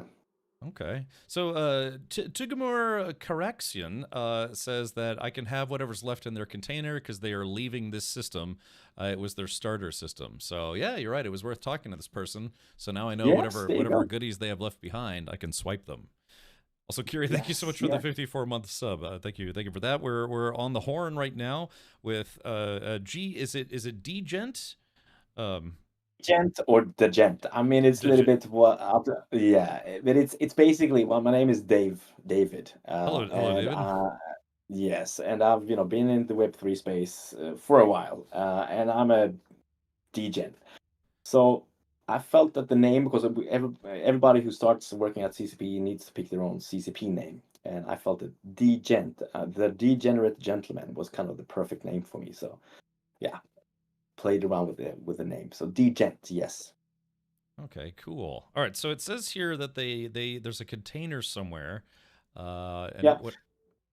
So everything. that would look like the round circle. So it's a small round circle within that. So if you go back to the tactical view, Okay. Oh, or you yep. can see it now also. Yeah, Okay. it's for me, it's also always easier to see it in the tactical view. Ah, It's wait, I pretty see it. overpowered. Yeah, Oh, yeah. it's very Let's go take a look overpowered. at it. Yes, you see the yes cargo container. There you go, and you press E, um, and you might find something interesting. I guess it might be common ore, as since they have been mining there and they filled stuff up. But who knows? But what the thing is, what people are doing now, because yeah, there were apparently a couple of guys, right, that were mining here, and they are now kind of moving over to the next solar system. So when you kind of come through the tutorial, you done all that stuff. At the end of the tutorial, you have to dismantle your entire base, and you have to go out and explore. Ah, And I that's see. where kind of, yes, and that's where the journey really begins. And I don't want to spoil it for anybody. Will we have the opportunity to maybe upgrade the ship a little bit before we leave this star system, or is this Yeah, really? yeah, yeah. Yes. No, yeah, so exactly. So that's a part of the tutorial. So what you need to do now, you need to build that portable refinery. You need to follow the tutorial.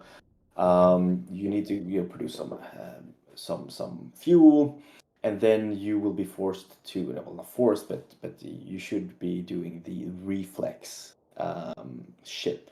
And I think you actually have to do the um, the engine first, if I'm not Yeah. mistaken. And As a then, matter of fact, it yeah, looks like these folks left their starter vehicle behind. It says yeah, a vessel able to complete basic tasks provided by Keep as yeah, a springboard for Project yeah, Awakening. Hmm. yeah. Well, that's nice. You don't need it because you have one already, but that's friendly. I mean, the carbon weave 28, or what it says 29. That's a nice one because that's kind of a refined and then printed thing. So that might be something that you should kind of look into later. I don't think you have enough cargo space for that at this point. Well, I was So what just you need to do, you thinking. need to build that. Mm. I was just thinking maybe could I use, how do I put stuff into a cargo container as opposed to take stuff out? Is there a way to see like two Yeah, so screens or?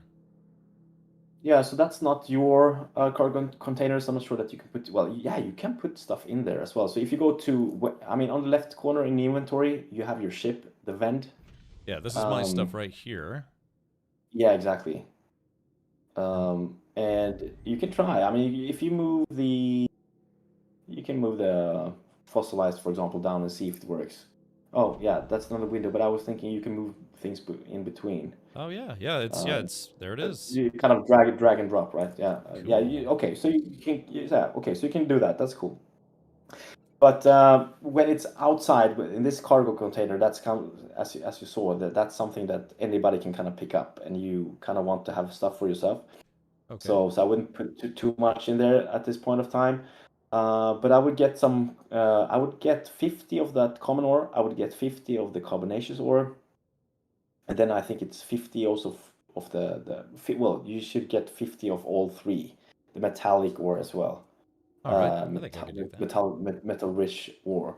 And when you get that, you have basically what you need for the basic structures, if I'm not mistaken. Just need to double check if I press B. Let me see here. Uh, the core. Yeah.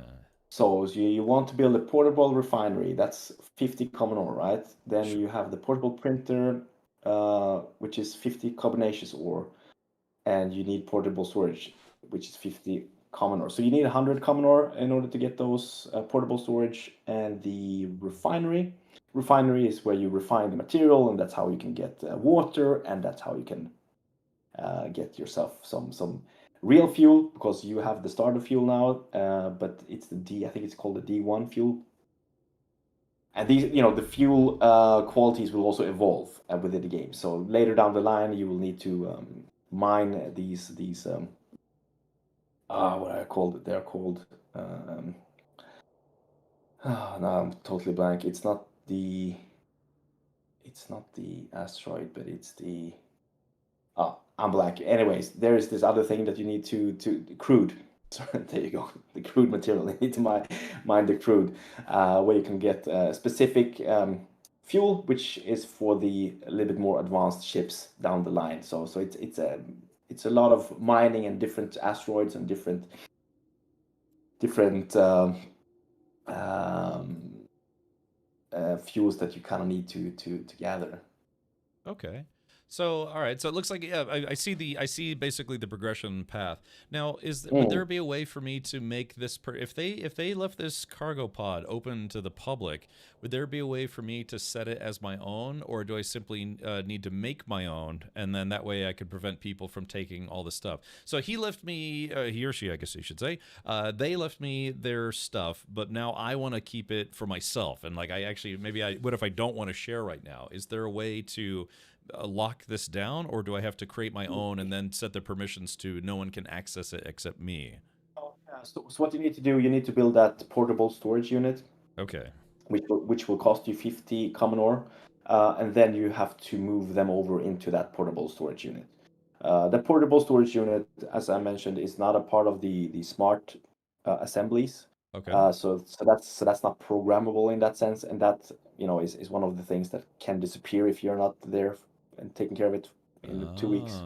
Oh, okay. Well, Uh, 2 weeks is totally fine. I mean, I was thinking in yeah. terms of like 2 hours, you know. So Oh no, that 2 hours is not fine. That's fine. I mean, people need some rest as well. But if you're away for 2 weeks, it will disappear. But when you build that portable storage unit, that's something that only you can access. okay, And cool. yeah, So yes, if I want to keep all yes, that guy's stuff that he left behind, then I should probably go ahead and make a cargo container of my own and swap yeah, everything over.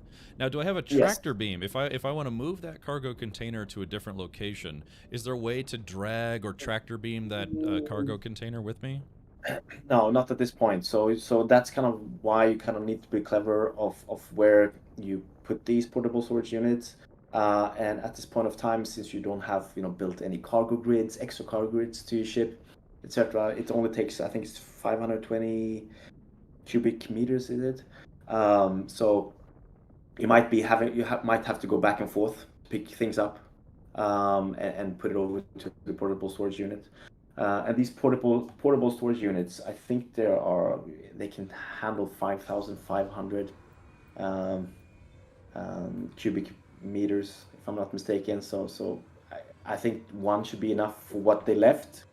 But eventually you would need a couple of those portable storage units, and eventually build some smart storage which can handle 20,000 um, cubic meters. So yeah, I mean it's a grind. It's a grind, that's for sure.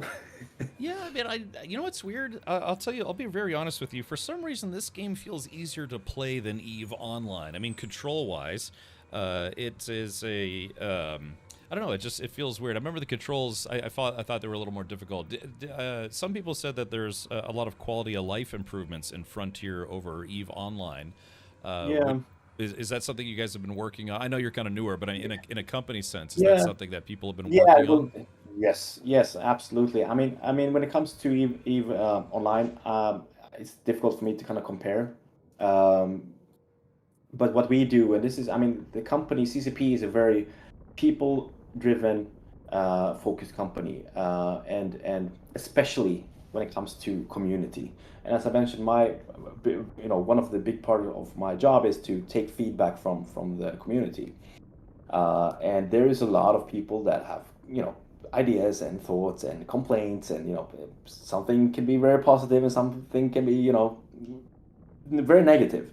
But we take all that feedback, and we present this to the wider team. So when it comes to the UI UX designers, to the guys who are developing the game, and giving uh, the community a voice. And as I mentioned, the community is part of building this game. So there's a lot of QOL, quality of life changes that has been made based upon the feedback that we're getting from the community. I mean, just a small thing like having a max button when you are refining your ore was a huge win for the community, and that's something that we kind of didn't have in the game, but I was kind of forced in. We need to have that, and when that came, people were happy. So yes, very much focus on the feedback from the community. I mean, we have a very very big Discord channel, 55,000 people Okay. that are there. Yes, and if you guys want to kind of join and check it out, you can go to discord.gg/efrontier. Different channels. So you have the builders guys, you have the founders, you have the general chat. You also naturally have the feedback channels, which I read a lot, and I do a lot of sentiment reports to the executives of the company. And You your got voice will, yes, and your you got voice the will be ear of the heard. head honcho.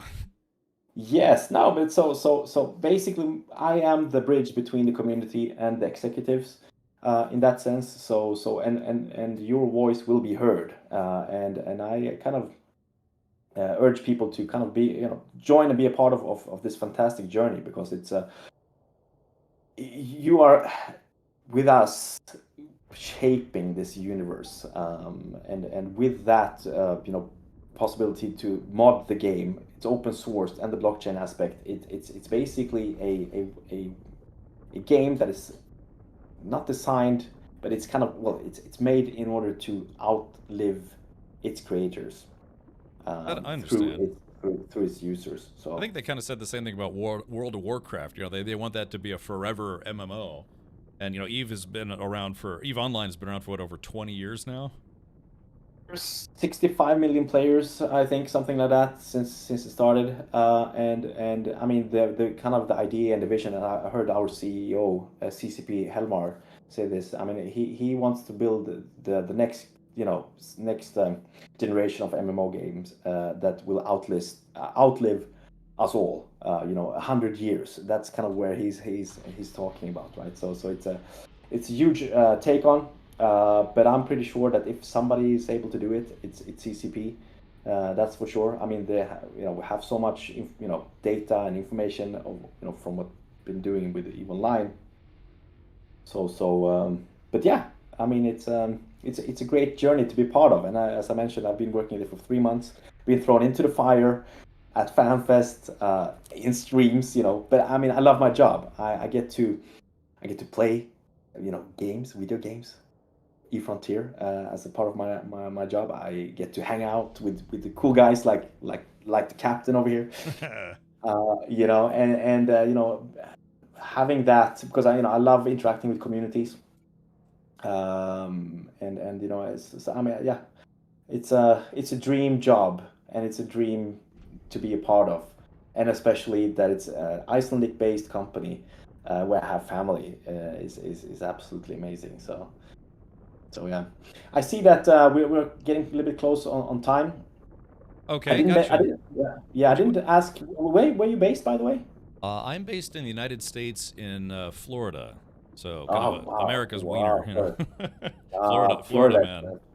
Florida's nice. Yeah. So well, I'm based in Oslo, Norway. So it's a kind of 5 past midnight. Uh, Oh, okay, and I, gotcha. Would yeah. you have But I time mean, for maybe like 2 or 3 more rapid fire questions? yeah. Sure. Okay. Shoot. All right. Shoot. Are there going to be specialized ships in the game, such as mining ships, science ships, etc.? Yeah. I mean, ships that are specific for kind of, mass mining. You will have ships that are specific for kind of transporting cargo, etc. So you could go into. Is it in the refuge? When you have built the refuge, I'm pretty sure that you can kind of check the different. You can kind of simulate building the ships. So within that, you can kind of see what kind of ships that you can kind of play around with down the line. That's a pretty cool thing to see. Um, so yeah, but that's definitely in the game now. It's kind of just, start the process and work yourself up. It's gonna be a lot of mining. It's gonna be a lot of killing. These NPCs. Uh, you have to, build. I mean, it's a lot of things that you need to do. 60 days is not a long thing when it comes to things like this, so you better get down to grind. Okay. And then let's see. Last question here. How viable is this game to play solo versus EVE Online? In EVE Online, you kind of have to kind of join at least a larger group to sometimes survive out in low sec or null sec areas. How viable is it going to be to play this game solo? I mean, you can play the game solo, and that's, fine. But I would still kind of recommend that you eventually join up with corporations, because at some point you kind of wish that you had somebody else to kind of help you out. But it's a game that is basically down to what you want it to be. If you want to play it solo, go ahead. That's super cool. If you want to interact with other people, build things together, go out killing together, fighting against other corporations, you do that. So I think it's a little bit down to what you like yourself, and that's kind of what I think is great with the game. It's down to us as players, what we want it to be. We can build on top of it. I mean, there are even examples of people building games within the game. So it was pretty quick after one of the hackathons. A guy had Doom running within the game. That's classic, yeah. Yeah, I mean, and one guy built, a casino within the game. So the whole kind of, open sourced, the blockchain aspect of the game, it gives the tools to kind of shape this universe. And it's also a little bit of a part of the vision to kind of stop that, the killing of games. This is a game that is going to outlast us, even though if, we step back as a company, this game should be able to outlive us. So I understand. Hmm.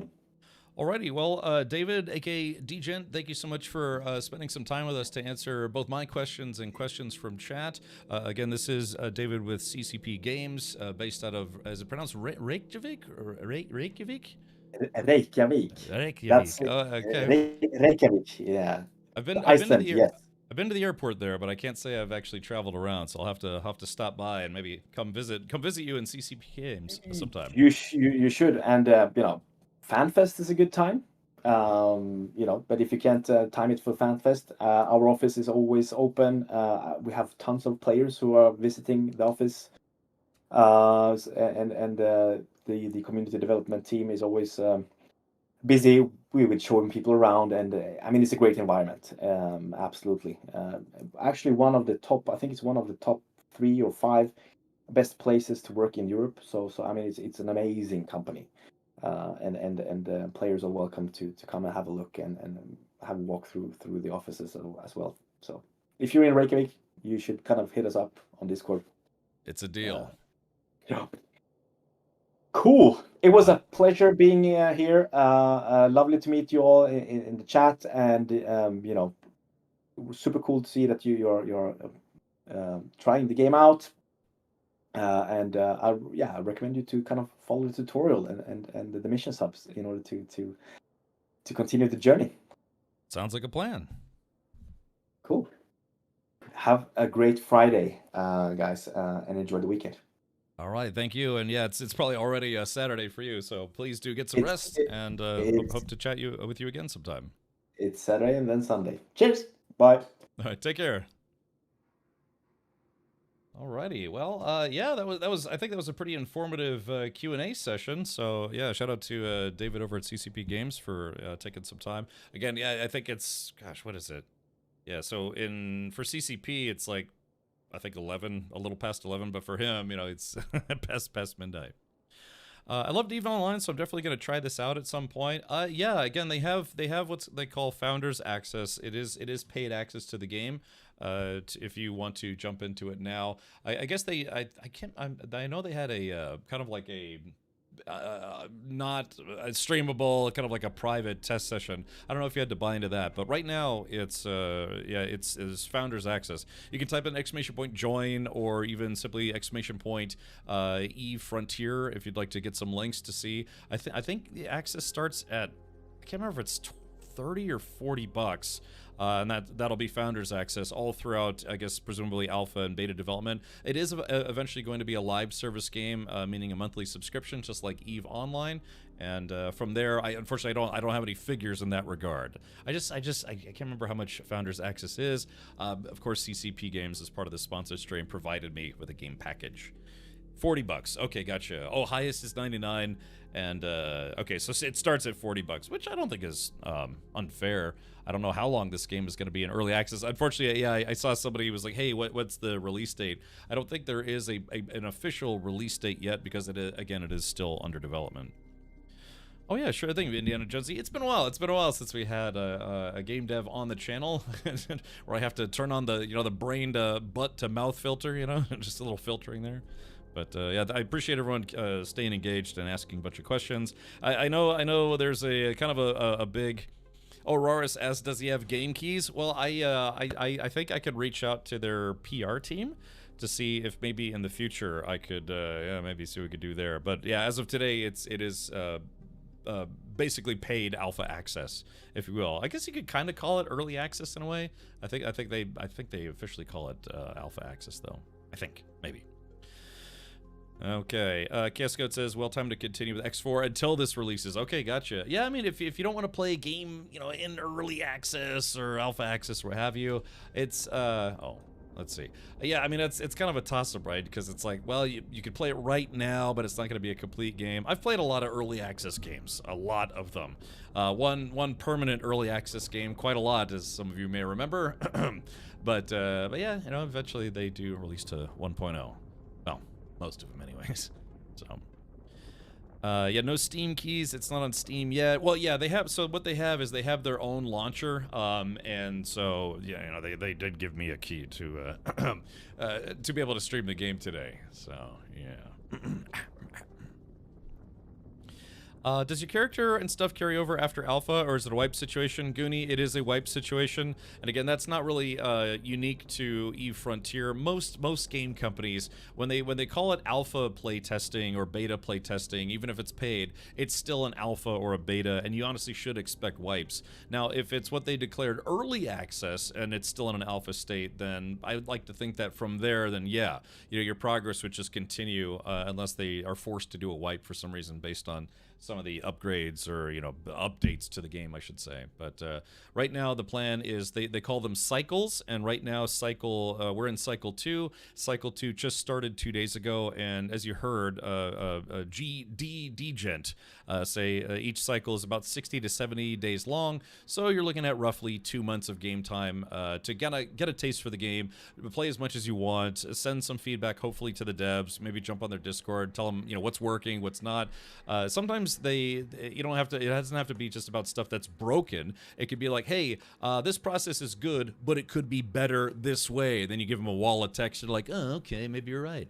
So again, some of the feedback I've seen on Reddit, other than commenting on the blockchain stuff, is that this game, apparently compared to EVE Online, feels like it has some better quality of life features. And I remember the game being more difficult to control, the original EVE Online. This one seems, I guess, a little bit more intuitive to me. So I wonder if that's maybe a change, or maybe it's the Mandela effect that I'm experiencing. Plan to reuse the X4 yourself anytime soon? Solid Gone? I don't know. Maybe if they come out with a new expansion, because the times that I've played X4, admittedly, were for, you know, sponsored streams, but then I kept playing a little bit longer, so, you know, at least a few days. So yeah. Yeah, you keep your grace. So that's something that I'm gonna have to figure out. Oh, wait, see, not the wallet. Cycle, is it the cycle chub? Yeah, so I guess I have to complete my account creation, because right, I'm supposed to have like about 40 grace so far, and yeah, there's gonna be it looks like there's an opportunity to get quite a lot. So yeah, and I believe the grace is something that you get to keep until the game launches, or you can use it use it for the game launch or beyond, I think. I gotta go back and reread my brief, but yeah, that is something that's persistent.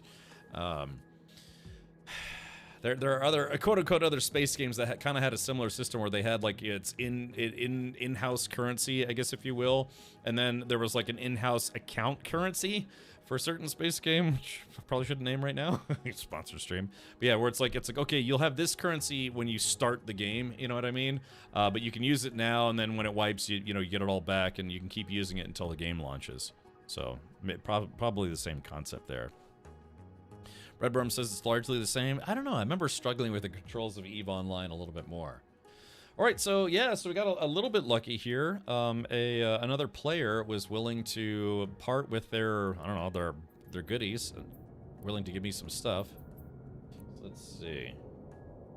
There we go. All right, so I'm just gonna update my auto. All right, so there is a tutorial. We're still playing the tutorial. So it says now I have to build a refinery.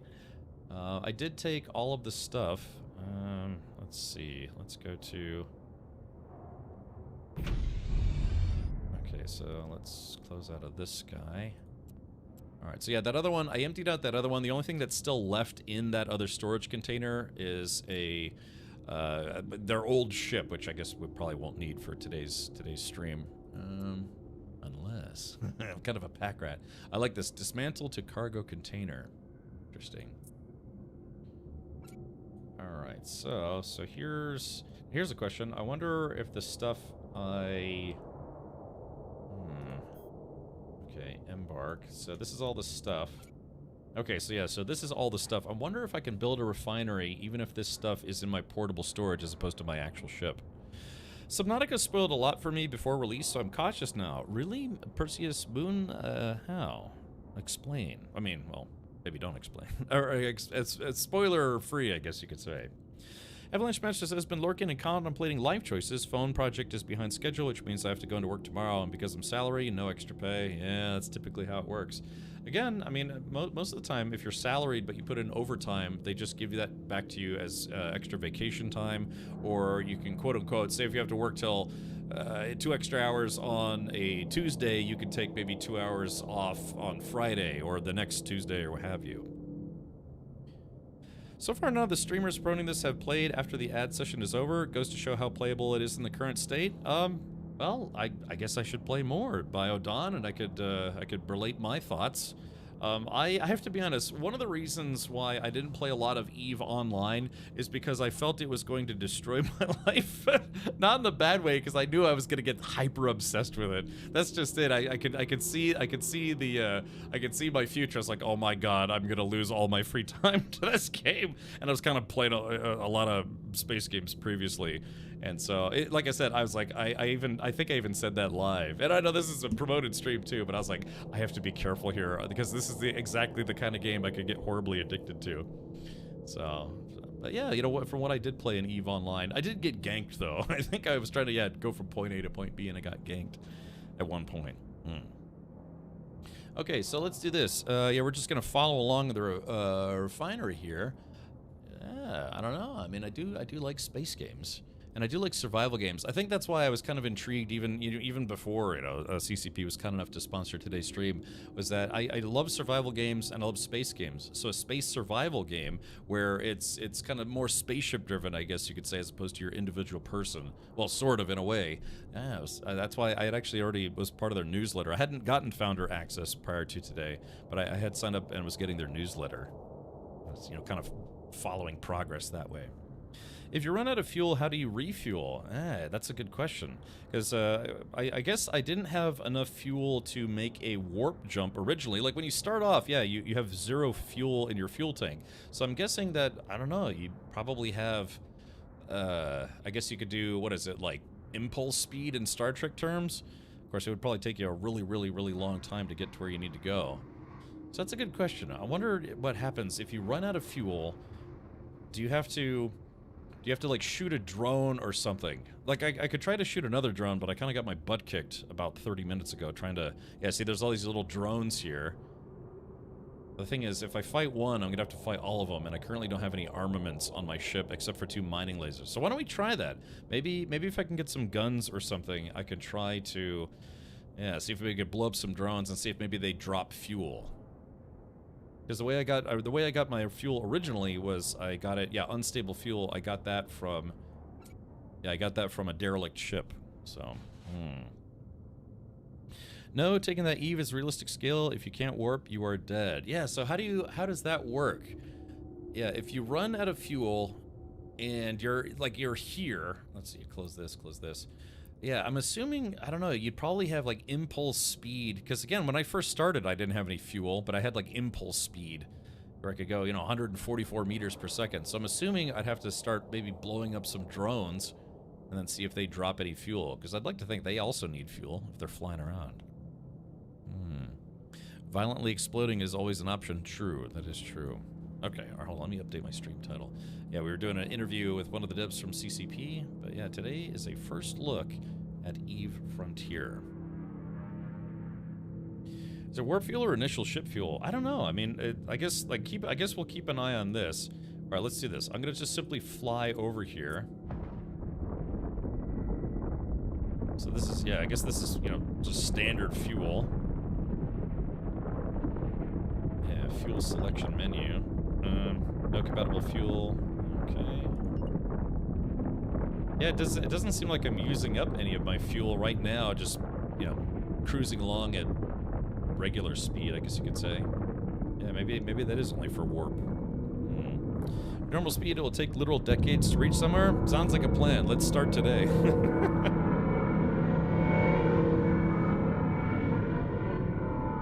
Yeah, and again, yeah, I have a whole bunch of chat commands: exclamation point E Frontier, exclamation point play, exclamation point join. If you're interested, in maybe seeing how you can get access and how you can start playing as well. Okay, so it says there's my cargo container. So I think that's mine. Approach. Hey, why don't we do this? Why don't we try to blow up that other cargo container so I can practice fighting things? Alright, yeah, where was that, portable storage cargo container? Yeah, because I think that one's mine. So yeah, let's go to the other one, and let's see... I don't know if we can get the other ship out of it. Jump drive is probably what uses the most fuel. I mean, that makes sense to me. Click on this, click on this. Yeah. I do, you know what's nice though? The camera controls are set to F1, F2, F3, F4. That makes it really easy for, you know, quick keying your camera view. And there's also kind of like a first-person view or zoom-in view, kind of.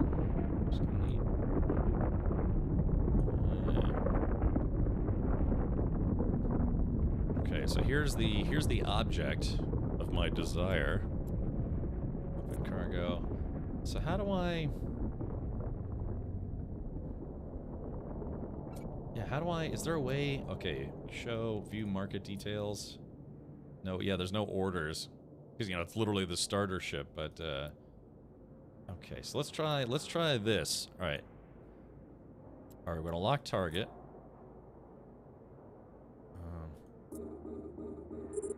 Okay, I've locked target. Let's see if I can destroy it.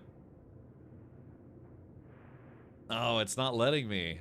That's interesting. Okay, so it's another player's storage container, and I'm trying to zap it, but it won't let me. Synthetic mining lens. Okay, one. Yeah, okay, so it's not letting me blow it up. Maybe I guess it's like I need actual guns or something. M is for constellation view? Yeah, they said, what was it, 22,000 star systems. Billions and billions of stars. Or in this case, 22,000. Yeah, the camera system's pretty quick. Okay. Alright, so now let's do this. Yeah, I have to build a portable refinery. I do want to get some guns, though. Yeah, guns, guns, guns. Makes me wonder where we're gonna have to go to, I don't know, buy guns. Maybe I can make them. La da da dee da da. Smelly cheesy bee bee ba ba.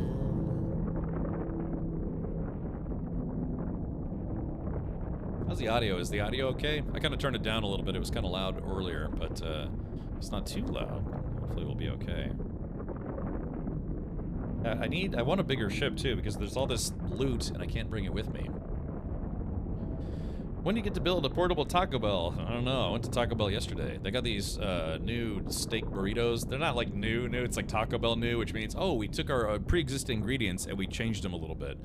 You know, just in a different configuration. But they had these $3 steak burritos that are not bad. They have two different kinds. Cheesy gooey and gooey cheesy. Alright. Okay, so let's go to the build menu. Okay, so, alright. Portable refinery. Okay, it says I need cheap and portable refinery that goes anywhere with you. Oh, it does go with me. I have insufficient resources to build this. Hover over assembly. Okay, it says I need 50 common ore, but I thought I had common ore. So maybe that answers our question. Maybe I actually do have to have stuff in the ship's hold. Because it looks like it's not pulling it out of the storage. Okay, open cargo. Yeah, see, this is, let's see. I wonder how I split stacks. Show info. Volume. Okay, so yeah, that's a bit unfortunate. It looks like it can't pull cargo out of my storage pod to do the things I need to do with it, so. The other thing is, I wonder how we split stacks. So if I click on it, and then right-click, clicky-click. Okay, so, yeah, what if I don't want to, you know, bring all 244 over? How do I split stacks? Right-click, left-click, clicky-click. Oh, shift and drag? Oh, okay, shift and drag. Ah, there it is. Okay, perfect, thank you. Okay, so now, Now I can build the... Oh, okay, yeah, wow, it's a lot larger than the portable storage. So it just says I need to be 152 meters away. So let's go ahead and... So we'll just pick a random direction in space here. Doing. Alright, I'll stop. Played EVE Online for some years. I don't remember the years, or do I? Okay. Sometimes I do wish I had just a little bit of manual control over the ship, just to change directions and stuff. But you know, change directions and stuff. What kind of ship is this? This is a starter ship. It's basically a very low-tier mining ship. You know, the ships, I don't know if you ever played EVE Online, but the ships in EVE Online get pretty big. Yeah, this is a little itty-bitty guy. Apparently, I'm the only person on board controlling it. You can also just drag it while in the build menu to be further away. Oh, really? Oh, okay. Alright, so where's my storage pod? Okay, so here it is. Portable refinery. And you say I can move it? Drag it? Oh, move structure. Okay. Let's see. How do I... rotate structure. Move. Okay, so it says left click to move, right click to rotate. But it's not doing it. Do I have to hold shift first? Is there a market that lets you see the ships you get to build? I don't know. You have to remember, Dovigan, this is my first time playing this game, and it's not exactly, you know, a one-for-one with EVE Online. So, how do I shot web? How do I move this?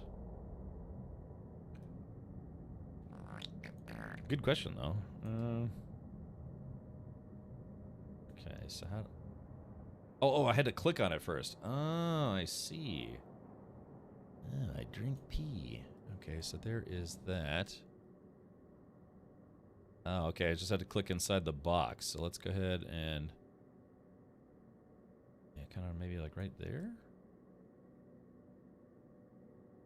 Yeah. Okay, it's within that build area.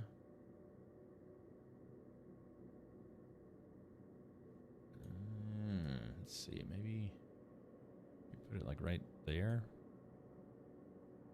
I'm trying to rotate it vertically, but it's kind of being weird. Okay, hold on. Okay, so I can't put it there. This movement pattern indicates two-dimensional thinking. So, okay, I guess that's good enough for now. All right, E. All right, so we're gonna watch this thing be built in real time using nanobots or whatever. Or like top down. Okay, gotcha. Yeah. So Adsalarm likes top down. I like power bottom. Yeah. Hey, Elsinore, welcome.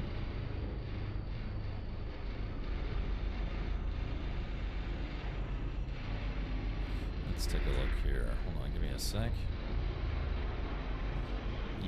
Whoop. Alright, so there is my portable refinery. Oh, we're just waiting for something to load here.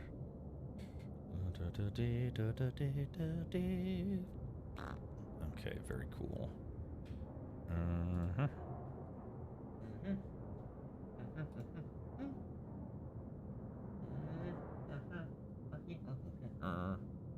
Alright, okay, so there it is. Portable refinery. Okay, continue.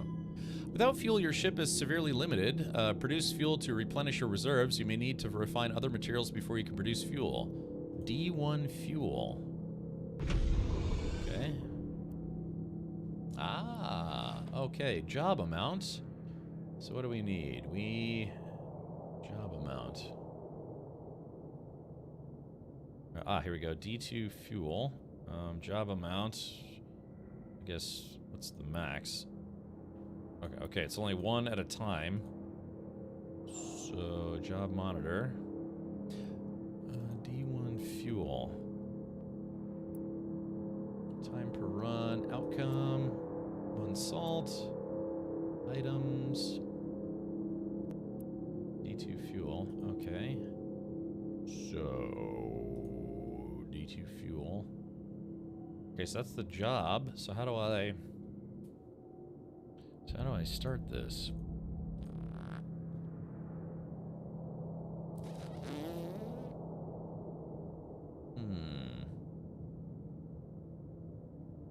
Oh, I guess that I need D1 fuel.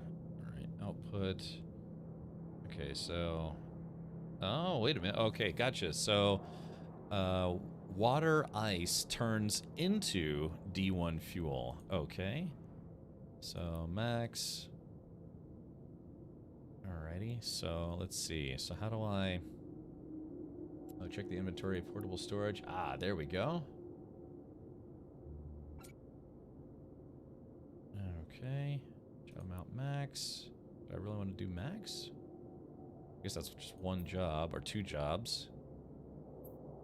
I see.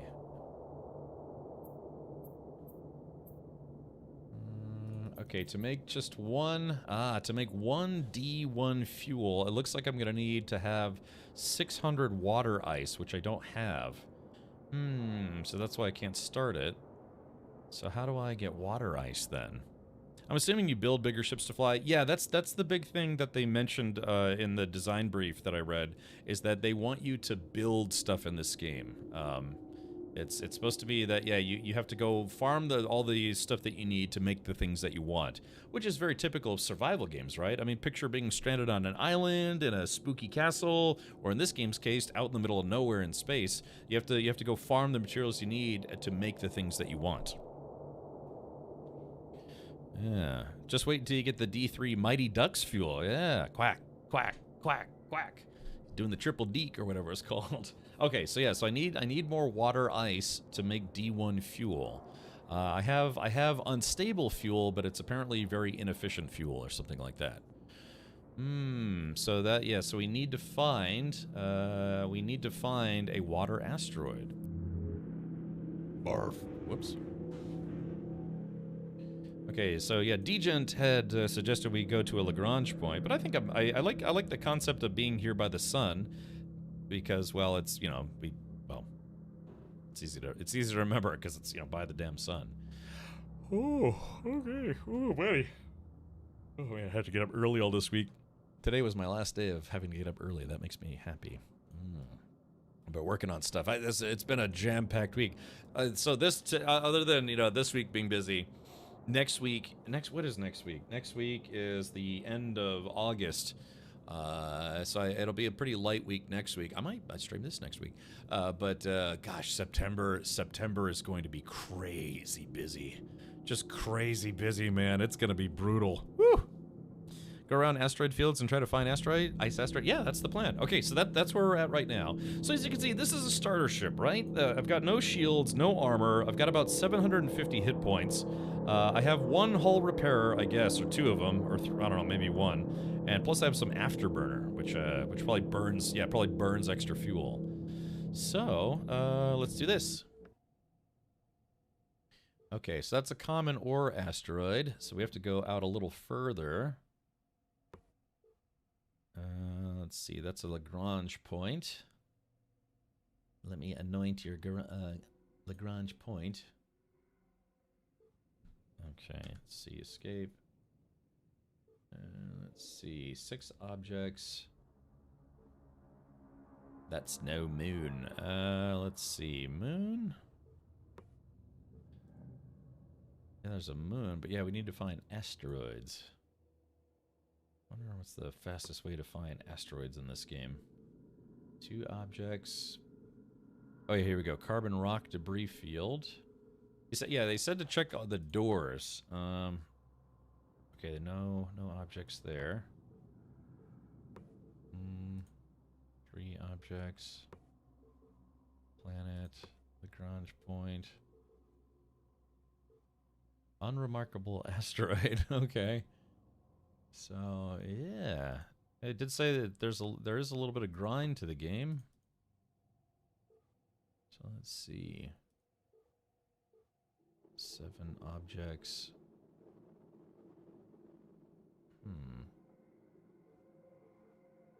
Yeah, these are all Lagrange points. I kind of want to go to this unremarkable asteroid. Good source of vitamin D being by the sun. Yeah, if I were Superman, I'd be supercharged. We eventually get pulled into the sun if you're not at a Lagrange point, or is it not that level of realism? Yeah, I don't have any pull. It'd be funny if I could, yeah, if I could dump all my inventory and we could try, I could dump all my inventory, we could try flying into the sun. You guys want me to do that? Only use energy when how it works here. Yeah, well, that's what I'm saying. So I could dump my inventory. Hold on, let's go back to F1. So you guys, you want me to do that? I don't have any inventory right now. I have fuel, but that's okay. So there's the sun. You guys want me to try to blast into the sun? Does a bear poop in the woods? All right, here we go. So let's do this. All right, I'm not gonna lose anything because I dropped off my inventory. Wait a minute, but what if it doesn't let me open that cargo bay again?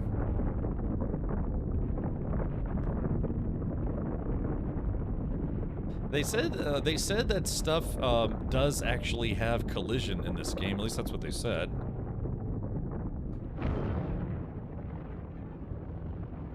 Okay, so yeah, I'm using Afterburner. Yeah, Afterburner is using fuel. Yeah, I guess my ship can overheat as well. I don't know, guys. I think this might take a really, really long time. How far are you from the sun? I don't know. I mean, I got as close to the sun as we could. Oh, let's try something. Self.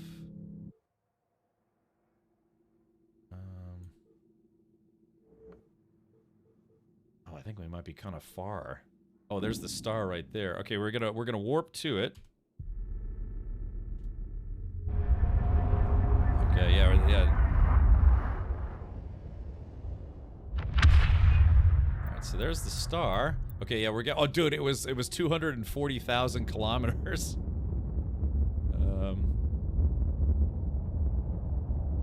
Okay, so we cut off. Oh, jeez. Okay, so let's take a look here. Wait, hold on. That's quite big. Yeah. Impressive. Yeah, there, that's the galaxy.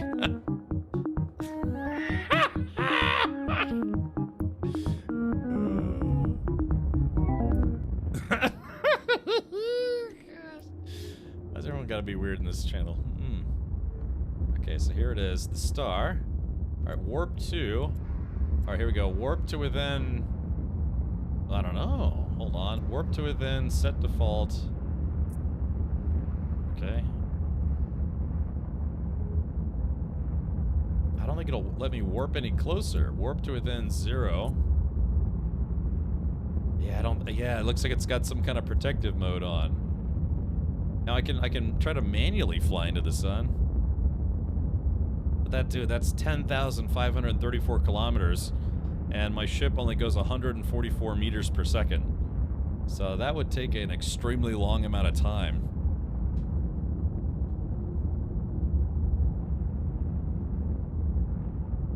Yeah, that would, gosh. Alright, somebody do some quick math. If I'm 10,000, let's say 10,500 kilometers away, and well, yeah, how do we do this? Okay, so we're doing 144 meters per second. I don't know what this is, but it's kind of hot. It's kind of hot, yes. All right, yeah, get stick bugged. Turn your afterburner on. Okay, here we go. But I couldn't keep it on forever. It's just to kind of increase the speed a little bit. But yeah, it would, let's see, if I'm going 250 meters per second and it's 10,525 kilometers away, yeah, that would take a really, really, really long time to get there.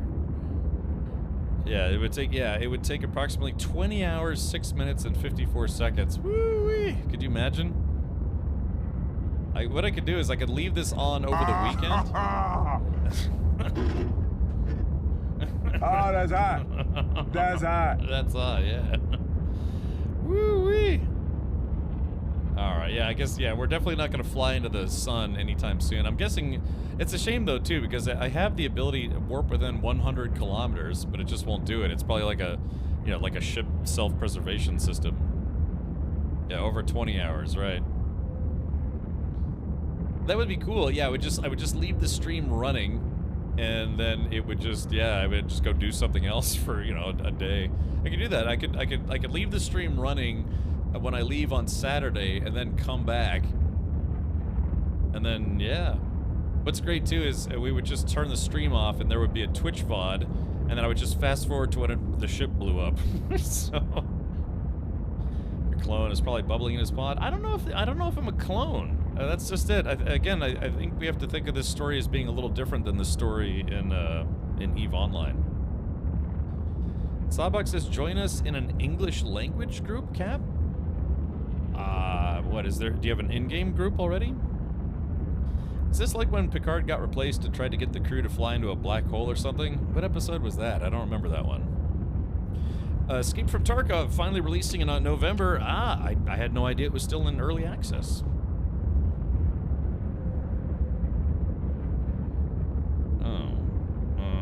Okay. All right. Well, I'm very clearly not going to be able to get to the sun anytime soon, so let's all stop. It's nice to know that I can use the afterburner for quite a long time.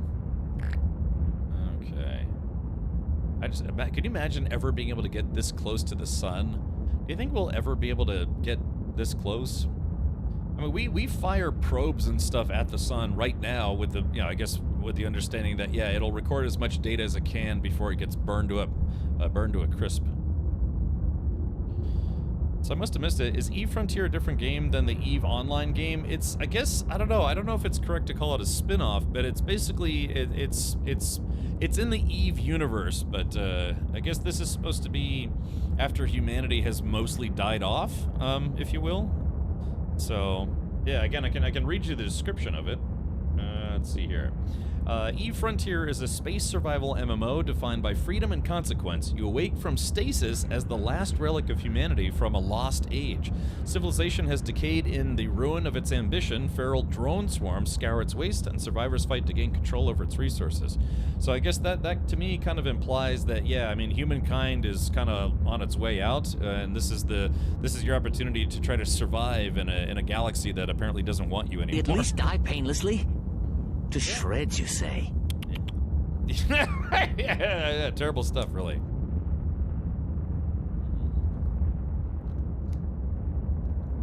Also, that is also a tiny star if you're only 10,000 kilometers away. That's visually that small. Yeah, think about that. Okay. What's interesting, too, is I don't have any shields and I don't have any armor, but my ship can be, yeah, 10,000 kilometers away from a star and be okay. So they must have figured out some kind of, like, high-power metal in the future. Justicles McGee, that's up to the, you know, beauty is in the eye of the beholder, and fun is in the idea of the brain of the person playing it, I guess. Do you need a glass of water or something? Okay, so I need to find a water asteroid. Good luck, I guess.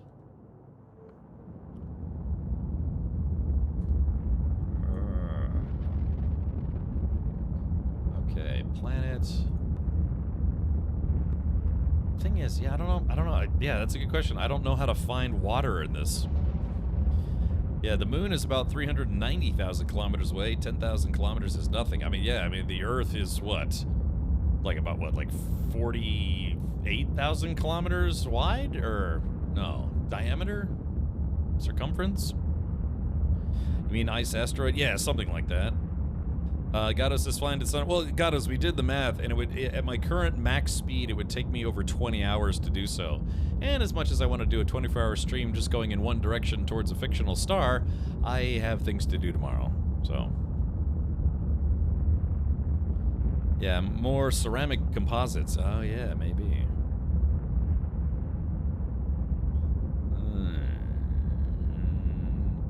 Oh, yeah, Admiral Nolan, yeah, 12,000 kilometers in diameter. I guess I was thinking, like, if you started in Florida, and then you flew at the, you know, at a perfect, like, I guess, you know, equator line from Florida, whichever direction you have to go, how many kilometers would it be to, say, fly around the world, as opposed to through it, which would be impossible?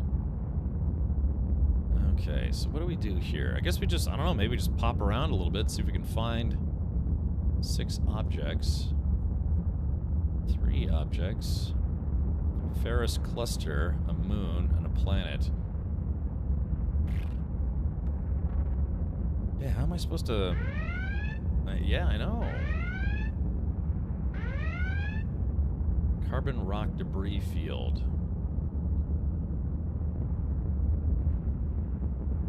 Yeah, I don't... Carbon rock debris field.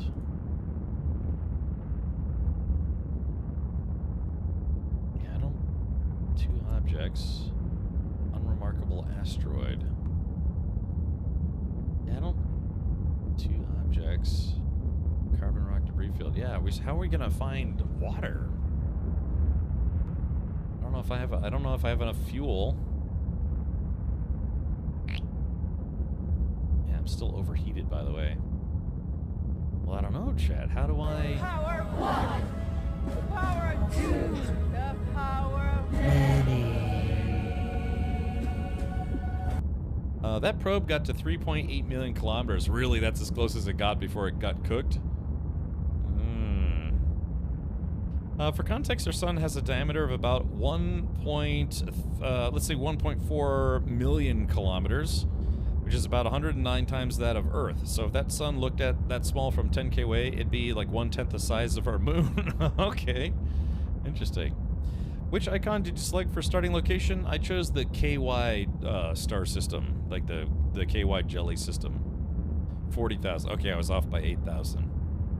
That's easy. That's actually how a metric system is based. First measurement was kilometer, and its measure is 10,000 or 10 million meters of distance. Yeah, we use Freedom Eagles as a measure of distance. Cam Richard, so what's the big thing that Frontier added to Eve? What? Frontier, think of Frontier as like a spin-off game, sort of. So all of the same rules of EVE Online don't apply, but there's probably going to be a lot of similarities. I guess they really want people to treat it as not like EVE Online 2, you know, Electric Boogaloo. It's just it's like a spin-off game, I guess you could say. So it's I don't suppose it's not like they... Yeah, that's a weird way to phrase that. So what's the big thing that Frontier added to EVE? You mean as far as like the EVE universe? It's just, I guess it's just how the game is played. Versus, it's like this game plays differently, or the intent of play is different than EVE Online. This is more of like a survival game where you're trying to not die in the universe. But to be fair, that's kind of the same thing in EVE Online, just from getting ganked though. They're using a carbon composite shield that is 4.5 inches thick. Ah, not bad. Sadly, I cannot find you my small portion of the map. I can see the systems readily listed. Oh, okay. Yeah. Well, I can't... D1 fuel. I have to find an ice asteroid somehow. Okay, I guess, I don't know. Let's take a stab over here. Ferris cluster. Alright, let's go to this moon for no good reason. Wait, shit. Oh, hold on. Wait. How do I cancel? Cancel. Now! Shit. Oh, no. Okay, the reason why I was trying to cancel is because, I forgot to bring fuel with me, which was probably dumb. Okay, alright. I didn't actually use up that much fuel. Okay, so that was the star that we were at, and now we're at a planet. That's actually kind of cool. Okay, but in the immediate sense, there's really nothing here. Planet. Okay, so we're at the moon. Let's try this Ferris cluster. Ferris cluster's day off. Yeah, I tried control space, but it wouldn't let me stop. Cap, you have the refinery placed right now? Yeah, so, but it says that I need to make fuel. I have to produce D1 fuel. In order to make that fuel, I need to find some water. Some ice water. Water ice, as they call it. You can't scoop fuel at the sun? I think that's a different game, so... Okay, so that's metal-rich ore. Yeah, I need to find an ice asteroid. Hey, Alan, welcome. Sorry, I had a work call. I missed everything you just said. It added more possibility for death. No, it's just they made a spin-off game called EVE Frontier that plays like EVE Online, but it's kind of meant to be a deep space survival game in a way. So instead of having these like mega conglomerates, you know, controlling various parts of space, it's more about like, yeah, just I guess, you know, building a base, building a group. Think of like DayZ. You know, what's the point of DayZ? The point of DayZ is just to not die, right? So it's the same concept in this game, except instead of you having to eat cans of beans and pooping in front of zombies, you're trying to keep your ship alive and fueled, and you know, making space bases and bigger ships, and then trying not to get killed by drones or other players. So yeah, it's weird. It's like, think of it as like a spaceship game version of DayZ. Your hint is to look at all the recipes in the refinery. Oh, okay. Cap, I'm not sure, but I think I got ice from shipwrecks. Oh, okay. I recall reading about a group of volunteers in EVE that deliver fuel to stranded players. Interesting. In Elite Dangerous, there's a group called the Fuel Rats. And I guess Frontier Developments liked the concept of that so much that they actually made them canon, where you can see Fuel Rats, it's like a company or whatever. It's like AAA in Elite Dangerous. Yeah, Alan, yeah, that's really sad. I actually had no idea that Brent Hines had got kicked out of Mastodon, which is, because he'd been in the band for, gosh, 25 years or something like that. But apparently he got kicked out of the band last March, and online he'd posted some rather unsavory things about the band. But yeah, he died a couple days ago in a motorcycle accident. You know, it's funny, too, because I was just thinking, I was talking to my father, who's a big motorcycle fanatic. I was talking to him about maybe someday starting to ride again, because I had a motorcycle for 6 years, and I was riding almost every day. But yeah, every time you read about some celebrity or, coworkers or something getting killed on a motorcycle, it's like, yeah, maybe I don't want a motorcycle anymore. I rode, man. I had a couple of close calls. I never got in a wreck, but I had some close calls. Yeah, Brent Hines from Mastodon. Right, I've seen Mastodon live, I think, like 4 times. In fact, I actually saw them before they really blew up as a band. They played this kind of like small metal nightclub type place called Jack's in Northern Virginia, which is no longer around. And this is a true story. I needed to call. God, what was it? I think I needed to call for a ride to. What did I think I needed a call to get picked up from the club. And so the singer of Mastodon was just sitting at a table, kind of drunk, with a beer or whatever. He was legitimately, and I was like, "Hey man, I hate to ask, but do you have like a nickel on you? I'm 5 cents short to make a payphone call. A payphone call. I guess my smartphone had died because this wasn't 20 years ago. Anyways, and so he's like, "Oh really?" He's like, "Oh, drunk." I didn't blame him. He's drunk. He's like, "Really? You're asking for money from the band? That's cool, I guess." And he's like, here, I think he gave me a quarter or something. And he was like, "Yeah, don't spend it all in one place." It's like, I just need to make a phone call, man. So, because of the lead singer of Mastodon, I was able to make a phone call to get picked up to go home. So, yeah, that is a 100% true story. Then they eventually became a Grammy Award-winning metal band, toured the whole planet. They have some really good albums. But yeah, sadly, one of their co-founding members died, was it yesterday, the day before, in a motorcycle accident. So, yeah. Graveyards are full of motorcyclists who did nothing wrong, so it hardly matters who made the mistake. I know. I had a cop almost hit me. Literally blew through a red light with no lights on, and he didn't see me, and he missed me by inches. And that was not fun. Just like flipping the bird. But, all right, well, let's get back on track here, because I got some stuff I got to find. Okay. I know, it's tempting, because riding a motorcycle is fun, but yeah, man, people just don't see you. That's why sometimes you'll see cars with the bumpers, this sticker that says, watch for motorcycles or look out for motorcyclists. It's because, some people they don't register. They get so locked in with driving on autopilot, they're like, okay, I don't see a car, I'm just going to go, and then they end up hitting a motorcyclist. So, Night Viper says, I answer 911s for a living. I have answered calls for a significant amount of fatal motorcycle crashes. Yet I still ride a road. I know, dude. It's all about mitigating risk assessment, risk management. I did a lot of that when I was working. But I in a way I do miss riding a motorcycle. It's pretty fun, but it's risky. Oh, installation wreckage. Hold on. Yeah, you're right. Maybe I actually didn't need to go that far. Yeah, convoy debris, installation wreckage. Okay, so let's go back. I'm gonna go back and pick up some fuel. Yeah, maybe we actually didn't need to go that far.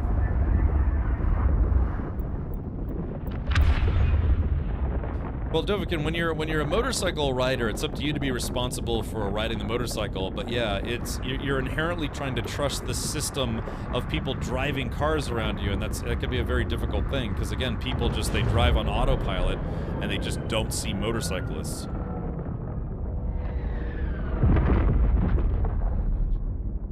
Okay, so there's my portable storage. So we're gonna go back. I'm just gonna go get some fuel. Yeah, I'm heading back there at Stellarum. Let's see. Yeah, exactly. Got us a completely separate game. Brent was a founding member. I saw them back in May with a new guy. They still sounded really awesome. Yeah, he's like some kind of prog rock, like well-known prog rock guitarist. They're starting on producing a new album. Yeah, but it was like I was saying in the message though. Brent Hines, he, because what is it? Brand Daler, Daler. And that, God, what's their lead singer's name? The bassist? I think it's like Jeff Swarthington. Jeff Jeffington. But Brent Hines, I thought he had the most unique voice because it's like 4 dudes in the band and 3 out of the 4 dudes like sing on records and stuff and live shows. But I always liked Brent Hines' voice the most. Troy Sanders, yeah, I forgot his name, Troy Sanders. But yeah, I always liked because he had this kind of like nasally, kind of like almost like southern. He was like, yeah, he sings just like that. Yeah, he's not doing any singing anymore. Well, maybe in the pearly gates, if you believe in that kind of thing. Let's see. Chesticles McGee says, I can't wait till all cars are driven by AI. What about motorcycles, though? Do you think people would enjoy a motorcycle being driven by AI? If that was the case, would motorcycles be banned? Because it's like, no, you can't ride motorcycles anymore. You have to ride an AI bicycle or something. Jeffrey is right. Okay. All right. So let's take a look at the refinery. Okay. So yeah. So I need water ice to make D1 fuel.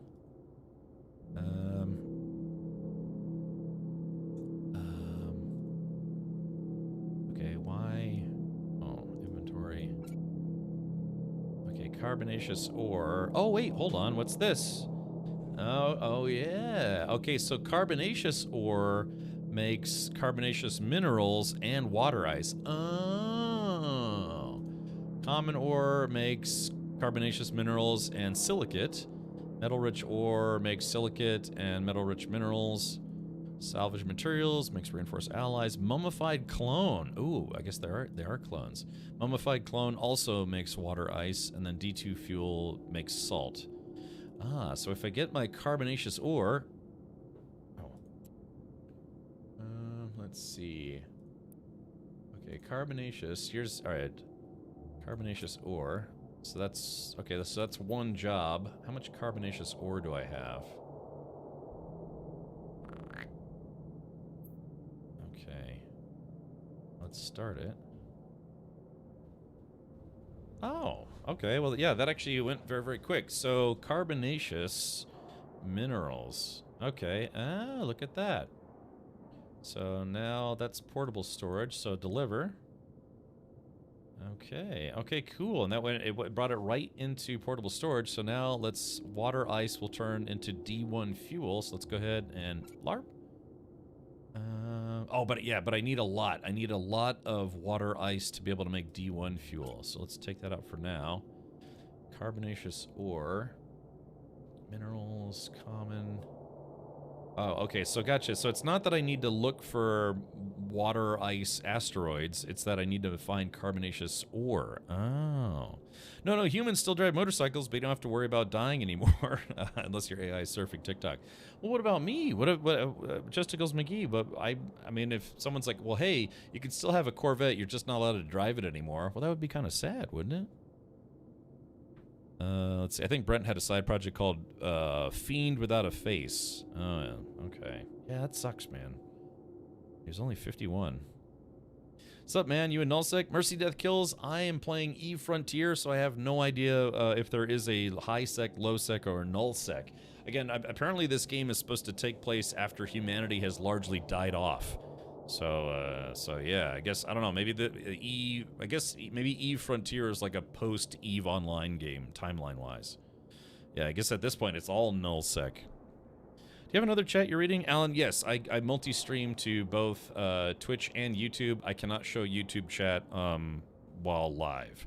I can't show YouTube chat while live, and I can't have YouTube chat show up in my chat. So Twitch allowed, at least I think, Twitch allows multi-streaming now for Twitch partners, but they still have certain rules. So yeah, I'm reading both YouTube chat and Twitch chat. I still say we should reinvest in the idea of jetpacks. Yeah. So there was a guy who outside of my office, I used to work in Washington D.C. He did a jetpack demo. You know, it was the one where it's like the jetpack plus the hand thrusters. And so that guy did a demo. I just happened to be there at lunchtime, and he was a guy flying around with a jetpack. But apparently they only have about something like, what was it, like 10 minutes of fuel? Or 15 minutes, something like that? Okay. All right, let me try to stay focused here. All right, so yeah, so we have to find more carbonaceous deliciousness. Okay, so water, ice. So yeah, okay, so I need to find... so hold on, let me do this. Yeah, sorry, I gotta turn my alerts back on. We had one of the devs from CCP Games, makers of EVE Online and EVE Frontier, hanging out with us, answering questions for a bit. So yeah, I turned off the audio on my alerts. I gotta turn those back on. Alright, hold on. Mercy, death, kills. Here we go. Yeah, there it is. Mercy Death Kills donated $6.66. Boo, indeed. Alrighty, so, okay, gotcha. Oh, yes, one of the devs was also reminding me. By the way, yeah, like I said, if you'd like to check out EVE Frontier, type in exclamation point EVE Frontier. If you think you might want to try to pick up Founder Access, type in exclamation point play or exclamation point join. Feel free to go ham with that. Most jetpacks have less than 3 minutes of fuel. Yeah, they just need to find a more efficient way to have jetpacks. Yeah, hopefully someday we'll have like some kind of like solid fuel that can, like, you know, I guess what is it they use? What is it that they use in spaceship thrusters? It's like a mix of, what is it, like solid, like liquid fuels and solid fuels?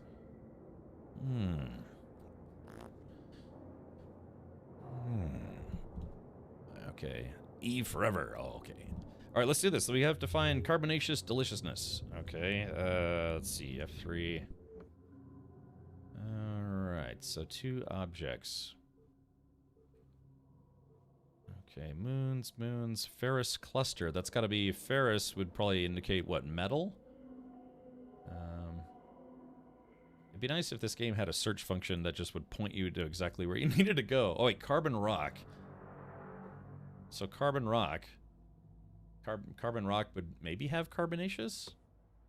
Let's take a look. Oh, wait, crap, before I go. I have got to get some fuel. Alright, let's see. Unstable fuel. Oh, that's a shame. I can't just drag it directly onto my ship. I have to, we have to do this first. There is that. And there is that. There we go. Now I can trick this out of here. Okay, so, alright, so actually, wait, actually, come to think of it, look at this. I actually already have 412 water ice, so I just need to find one good carbonaceous deliciousness structure. And then yeah. Okay, 3 objects. P1. Okay, we got a PP1. 2 objects. Unremarkable asteroid. Wonder what we could get out of that. If we could get anything out of it. Oh, hey, that's interesting. Set respawn point. Maybe I could set... Oh, you can select an NPC station as a new respawn... Oh, an NPC station. Okay, I'm not there yet. Alrighty. 2 objects. Unremarkable. Kind of like this channel, no? 2 objects. Oh, yeah. Carbon rock debris field. Alright, let's do it. We're going to warp.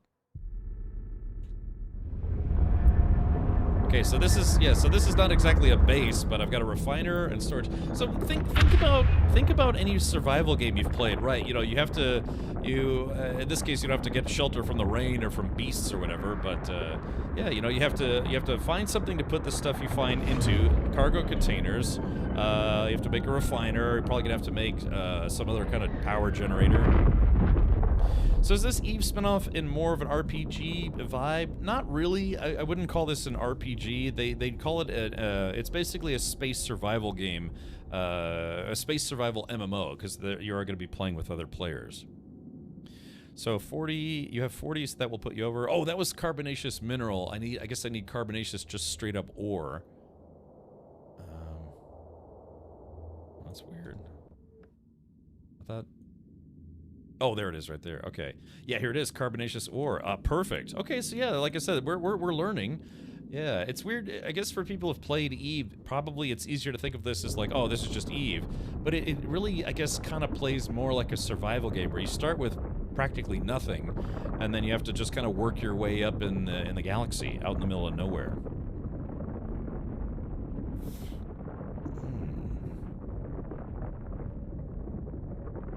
Okay, let's kick on the afterburners. So yeah, so the goal is to, I guess, to never run out of fuel, otherwise you'll be stranded. Yeah, because what is it when you start in Eve Online? You're in high sec, right? Basically high security, so you're afforded a modicum of safety. But this, you literally start out in the middle of nowhere, which is interesting.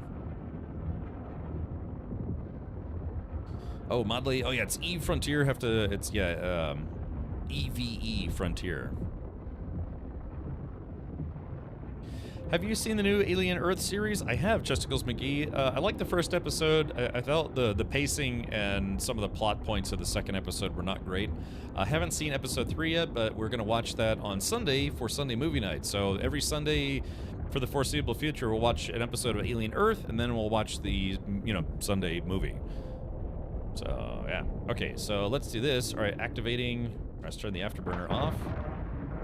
Cutting laser is activated. Blocking target. Okay, and nothing. Approach. Carbonaceous ore. Okay. Let's see, synthetic mining laser is active, still at 99% durability. Or I guess that's a cutting laser. What am I doing wrong? Okay. So what am I doing wrong? Yeah, this is carbonaceous ore, so I should be able to mine this thing to get ore out of it. Let's see. I posted episode 4 to hired Steel A Machinima based on MechWare. You might like it. Alright, I'll try to take a look at that. By the way, your laser should be able to fire something like 5 kilometers away. Yeah, so, hold on. Approach. So I've done the approach, but yeah, it says it's 62 meters? Unlock target. Yeah, let's get a little closer, shall we? Alright, I'll stop. Bounce off this asteroid. Hold on. Am I gonna make it? Okay, so I'm about as close as you can get to this damn asteroid. So, all right, carbonaceous ore. Lock target. Target has been locked. Activating mining laser. What am I doing wrong? It should be mining. Yeah. What am I doing wrong? They switched to Unreal and it looks interesting. Oh, actually, I think it's 15 kilometers away. Well, yeah, so if you look in the top row... Oh, yeah, I guess my sub-goal kind of blocks it a little bit. Let's see here. Yeah, carbonaceous ore. It says I'm effectively 0 meters from it. Need to activate... I did, yeah. So here's the mining laser. Oh, let's pull this up here. Give me a sec. Boop. Okay, so, yeah, it looks like... small cutting laser. I have it activated. It's loaded synthetic mining lens. No available charges. So okay. Unload to cargo. It should be working. Click on your lock. Orbit, track, show info. Auto repeat. Yep. Turn module offline. So it's online. So what changed? I did this for the other rock. On top right, click on that asteroid icon. Let's see. Yeah. Yeah, volume 1 meter to the 3rd power. Radius 1.6 kilometers. Yeah, carbonaceous ore asteroid. I wonder, oh wait, what if, hey, wait, something just occurred to me. I wonder if it's been completely mined out. That under crosshair. Under crosshair. Okay, so this is the target. This is like the in-space target for the asteroid. Oh gosh, look at the size of my ship compared to this asteroid. So, yeah, so I approached it. I've got the target locked. It's showing as locked. My mining laser has a lens. So why isn't this working? The only thing... Now it should disappear for was. So this might be... Yeah, I hate to say it, but we might have discovered a game bug. Yeah, click on that lock icon. I'm clicking as much as I can click. There's no like visual feedback, but yeah, I'm clicking on it as much as you can. So laser's not working. Yep. So okay, so I've got it turned on. Now it's turned off. I'm gonna turn it back on. It's just not working. Yeah, it's just not working. So something's a little funky. My only thought here is that maybe this asteroid has been completely mined out. Maybe, and it's just not disappearing like it's supposed to. Okay, all right, let's do this. Okay, we're turning it offline. Yes. Okay, so the module is now completely offline. I still have the asteroid targeted. Right-click, turn module online. Okay. I wonder what this is. I guess this is this supposed to be our, basically like our generator? Press Alt F4. No. Is my cargo full? Nope, my cargo bay is completely empty because we needed a lot of that ore. Let's see. I had the same today. You're welcome. That is capacitor. Okay. So is that a bug, Helix, then? Okay. So yeah, so yeah, Helix, is that a bug? I guess that's a bug. Yeah, because it should have been working.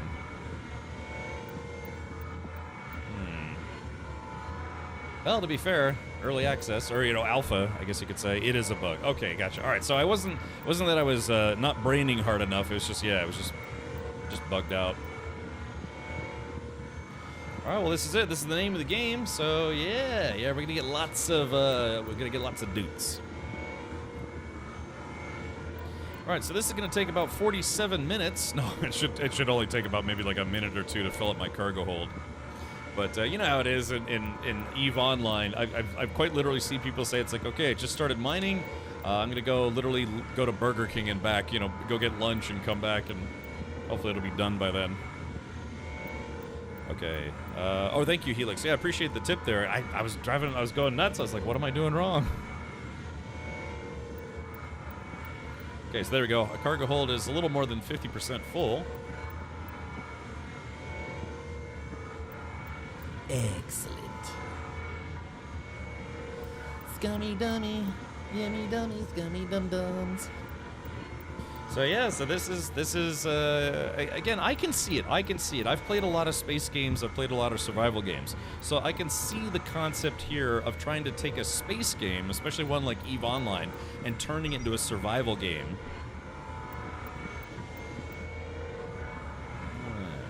Okay, so something just went dink.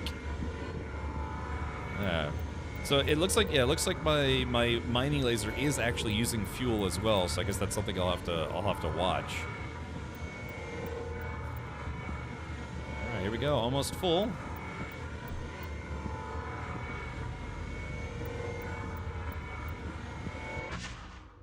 Okay, ship's cargo hold is full. Okay, cool.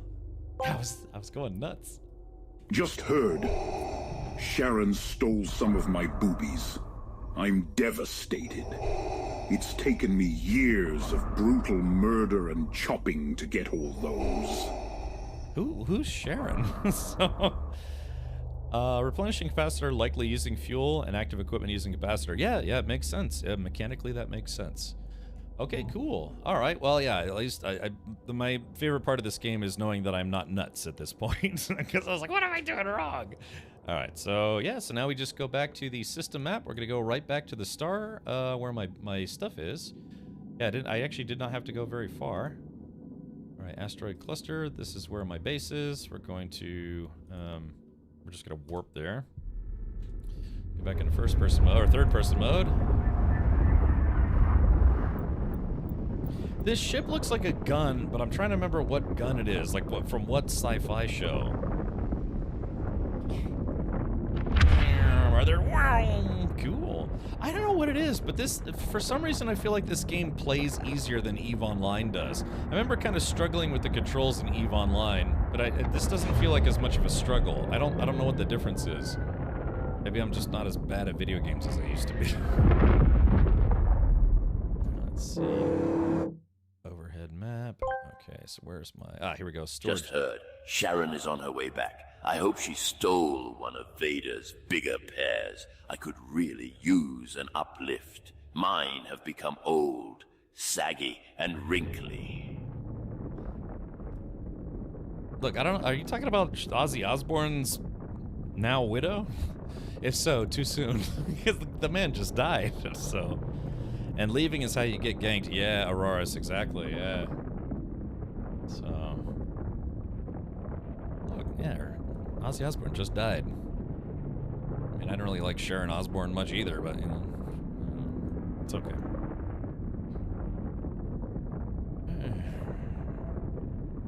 Your ship looks like a space burrito. Man, what burritos are you eating? It's all squared off or whatever. Actually went to Taco Bell yesterday. Oh, that sounded right as an evil housekeeper. So Sharon Osbourne. Evil housekeeper. Oh, you mean Sharon Osbourne? Alright, okay, cool. So we're back at the refinery now. Ah. Okay. Alright, so we got delicious carbonaceous ore. Alright, so this is going to... Yeah, it's basically going to make some carbonaceous minerals and also some water ice. Let's start this. Okay, I might have to deliver. Okay, so it looks like I'm gonna have to make a bigger job because max. Yeah, there we go. So start. Because yeah, there's no reason to do like one job at a time. I'll just max it out. So yeah, this should solve our water problem. Yeah, I'm gonna have 2,500 water once this is finished. Cool. And I guess yeah, it's probably one of those things where just like in a survival game, eventually you're gonna want to have multiple refineries to make products faster. I mean, if you can imagine Sharon Osbourne stealing Vader's boobies for Palpy, then sure. I mean, she was stealing Ozzy's paychecks for basically 50 years, so... I was just saying, it's like, look, her husband just died. Don't make fun of her. Does this game have anything to do with EVE Online? Tony Defso? Yeah, absolutely. It's made by the same company. That's about it. So, I don't know, Tony. It's this is meant to be treated as a completely independent game from EVE Online, but it is still the EVE universe, if that makes sense. Yeah, so it's, yeah, hopefully that makes sense. All right, deliver. Okay. All right, cool. So, yeah, we got all the stuff from the refinery. Oh, wait. And so now, yeah, now we're going to make some fuel, some D fuel. All right, so it takes, all right, here we can just pile that up together. So we got 2,600. Apparently it's 600 water ice to make 1 D1 fuel. Okay, oh, let's do that. So we got that there. We are going to max this out. So 24, yeah, we'll be able to make 2,400. So let's start that. Okay, cool. And it says, without fuel, your ship is severely limited. Produce fuel to replenish your reserves. You may need to refine other materials before you can produce fuel. And then, yeah, we can mine asteroids, which we did. Okay, cool. So now I've got D1 fuel. Deliver. All right, sweet. And I have a little bit of water ice left over, so that's going to go back in my inventory. So, yeah, so now I have both unstable fuel. I kind of want to burn through my unstable fuel. So we'll continue with the tutorial. Build a storage. Okay, we already did that. It says a portable storage assembly can hold valuable items, components, and excess cargo. Build B, blah, blah, blah, blah, blah. We already beat it. We already did that. Build a refuge. Ah, okay, here we go. The refuge provides fitting services for your ship. Build it close to your other assemblies for efficient operation. Okay, so yes, it's like a ship dock, I'm assuming. Any idea if the time is part of the Eve timeline? Robal, from what I gather, so again, this is the kind of a limited description. It says, you awake from stasis as the last relic of humanity from a lost age. Civilization has decayed in the ruin of its ambition. Feral drone swarms scour its waste, and survivors fight to gain control over its resources. So it kind of sounds like we're kind of at the tail end of humanity running its course, if we could fathom that being a thing, but... well, apparently we've gotten there. So it's kind of meant to kind of give you the sense of despair and the concept of like, yeah, you're just fighting for survival before the humankind no longer exists. Of course, you figure humans would be like roaches, they're just everywhere. Tony Depso, I don't know if EVE Online's factions are going to be in this game. So far, I haven't seen anything about that. So, like I said, they kind of gave me a kind of behind the scenes brief and. Let's see. Gate assemblies. Yeah, it says EVE Frontier is an in-development hardcore space survival MMO, which gives players the freedom to shape the sandbox universe through a unique approach to modding, player factions, and private economies, which includes, its own currencies, which can also be exchanged for real-life currencies, sort of. Well, cryptocurrency. Hey, Salsa Brother, welcome. We don't know when it is, or even if it's the same universe. Right, so the only thing that we have going on is the description that says, we're kind of reading into this a little bit. It says, the last relic of humanity from a lost age, civilization has decayed in the ruin of its ambition. So does that mean that humankind is dying out, or does it just mean that humankind has basically, it's stretched itself thin trying to do whatever it's trying to do? So it's 2030, yes, maybe even sooner. So, yeah, EVE already takes place 5,000 plus years from now. Yeah, who knows? Maybe this is like 50,000 years in the future, and humanity has reached its apex and then some. Have you seen any of the trailers to EVE Frontier? No, but we could watch them. They actually did give me some links. Do you guys want to watch some of the trailers? And maybe that will explain what EVE Frontier is a little better than I can. Yeah, we could take just a quick mental break here and take a look at some EVE Frontier trailers. Oh, yeah, let's do this. Okay. Because this is an MMO, you can't pause the game in an MMO, so let's do this. Alright, I should be safe here. I don't think anyone's gonna attack me here. Oh, hopefully. Robots might. Okay, let's do this. Yeah, let's watch a trailer. Beam beam pom poo beam beam boo boo. All right, I have to admit, I think I saw one of the cinematics a while ago. All right, let's see. All right, pull this up right here. By the way, I have a YouTube channel, and I'm multi-streaming to YouTube right now. If you think you'd like to subscribe, I am trying to get to 1,000 subscribers so I can become a YouTube partner again. And currently, I'm at almost 3/4 of the way there. So if you'd like to throw a guy a subscribe, which is free on YouTube, it's basically following on YouTube. So yeah, it's my YouTube channel at Captain Richard. I was shocked when I actually got my handle because I got it like years after YouTube started, but I guess nobody had used it, and so it was recycled. Okay, so EVE Frontier. Alright, let's do this. Okay, so EVE Frontier. Check out some of the videos. Let's see, where's some of the trailers? Gosh, they have a lot of videos here. Whoops. Alright, let's see. EVE Frontier, PC and Mac. Trying to find the most recent trailer. I guess this would be developer diary. Yeah, first hour introductory, which I'm literally doing that right now. I guess let's try this trailer. Alright, let's see here. Pull this up. Okay, here we go.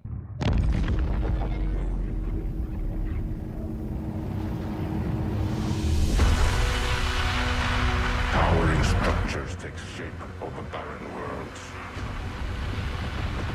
A fragile attempt at cooperation. But the promise of wealth and violence will compel you into the abyss You will wake and remain awake eternally. Oh, yeah, I guess they did a free trial back in July. Okay, let's see here. What's it called? Awake Eternal. Okay, let's take a look at Schmack. All right, they have a Vision trailer, The Ancient Dark, New Era, First Look. Yeah, they did a lot of trailers for future games show. Sorry, I'm just taking a look here. Visual Target. Free trial. Oh yeah, okay, so here's the trailer that came out 11 months ago, Awake Eternally. All right, let's do this. I try not to poo-poo this. Okay, here we go. Let's watch this trailer right meow.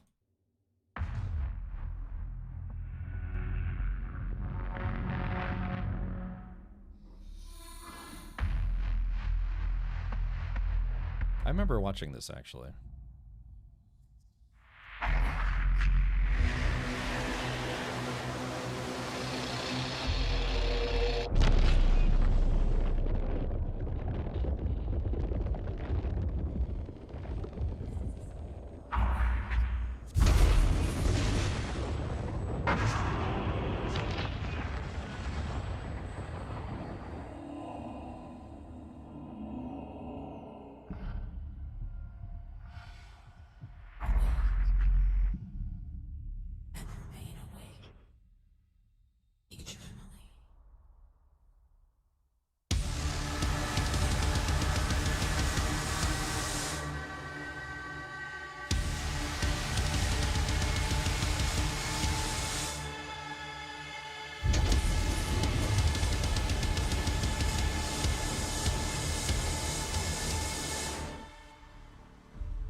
The ships you can already fly in the game. Okay, yeah, what did they say? It was like they have 8 different ships in the game right now?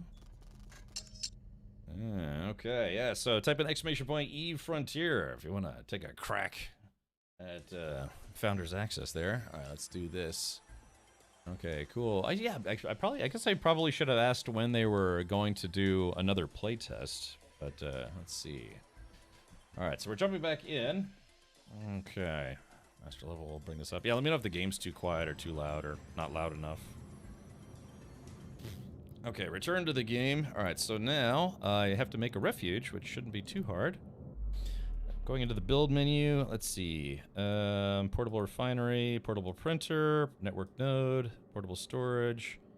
Refuge. Offers a respite after a long journey, offers fitting services. Okay, cool. So it says I need metal-rich ore.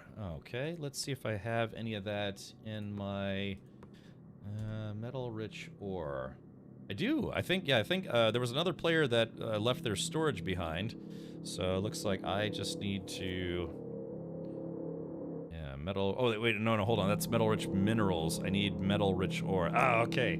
So I have metal-rich ore, but I need a little bit more. So, I guess a ferrous asteroid? I'm thinking a ferrous asteroid? Even EVE Online devs really get into Armored Core 6. I mean, that's the whole thing about video game devs. You have to figure, these aren't just people who make video games. They're people who love video games enough that they wanted to work in the video game industry. So, yeah, you gotta figure there's people who make space games tend to like space games, right? So, let's see. Okay, so let's do this. Okay, so we need to find some ferrous metals day off. Okay, here we go. So, all right, not there. Okay, I probably don't. I wonder if there's a way to unlock the map, because sometimes I wish I could unlock the map so I could just do whatever I want. Convoy debris, 3 objects, those points. Yeah, because sometimes I kind of want to just have a free look. 2 objects, carbon rock. Okay, so that's carbon rock. There was one we saw that said ferrous metals, or like ferrous rock. 3 objects. 2 objects.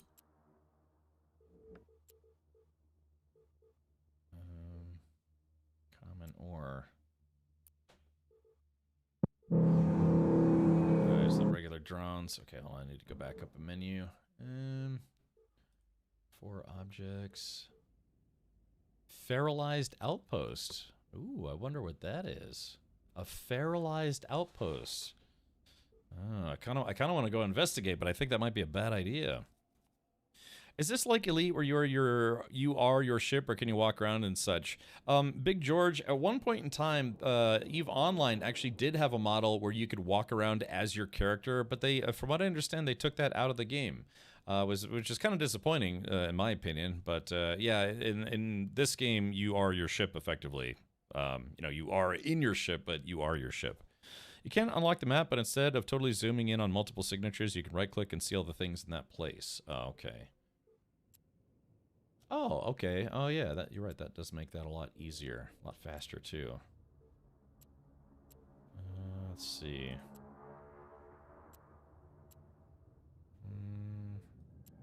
Carbon rock. So, yeah, we're looking for ferrous. Oh, yeah, here we go. Ferrous cluster. Oh, yeah, okay. That's a good tip, man. Thank you. That's a lot faster. All right, here we go. We're warping to the ferrous cluster.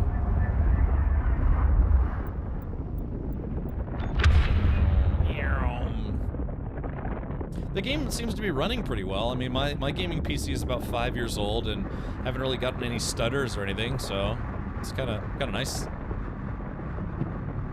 I wouldn't say anything has been graphically, you know, demanding, but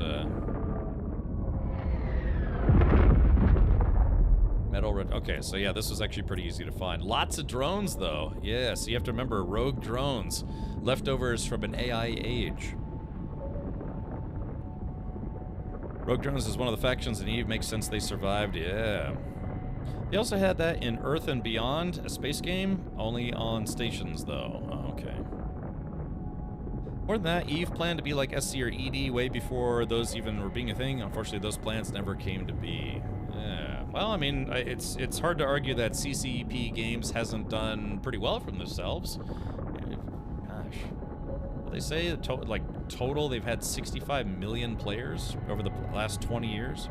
Hey, Lion and Robal and Jonathan Jackson, Blackjack. Hey, thank you for following on the YouTube side.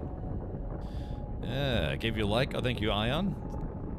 Sorry, I just gotta get used to reading 2 chats. Okay. I mean, I have to be honest. I mean, I'm you know, this is a sponsored stream, but actually, I'm kind of enjoying this. This kind of seems like the thing that you would do after you get off work. And you're like, all right, man, let's go to my second job. But I actually mean that in a good way.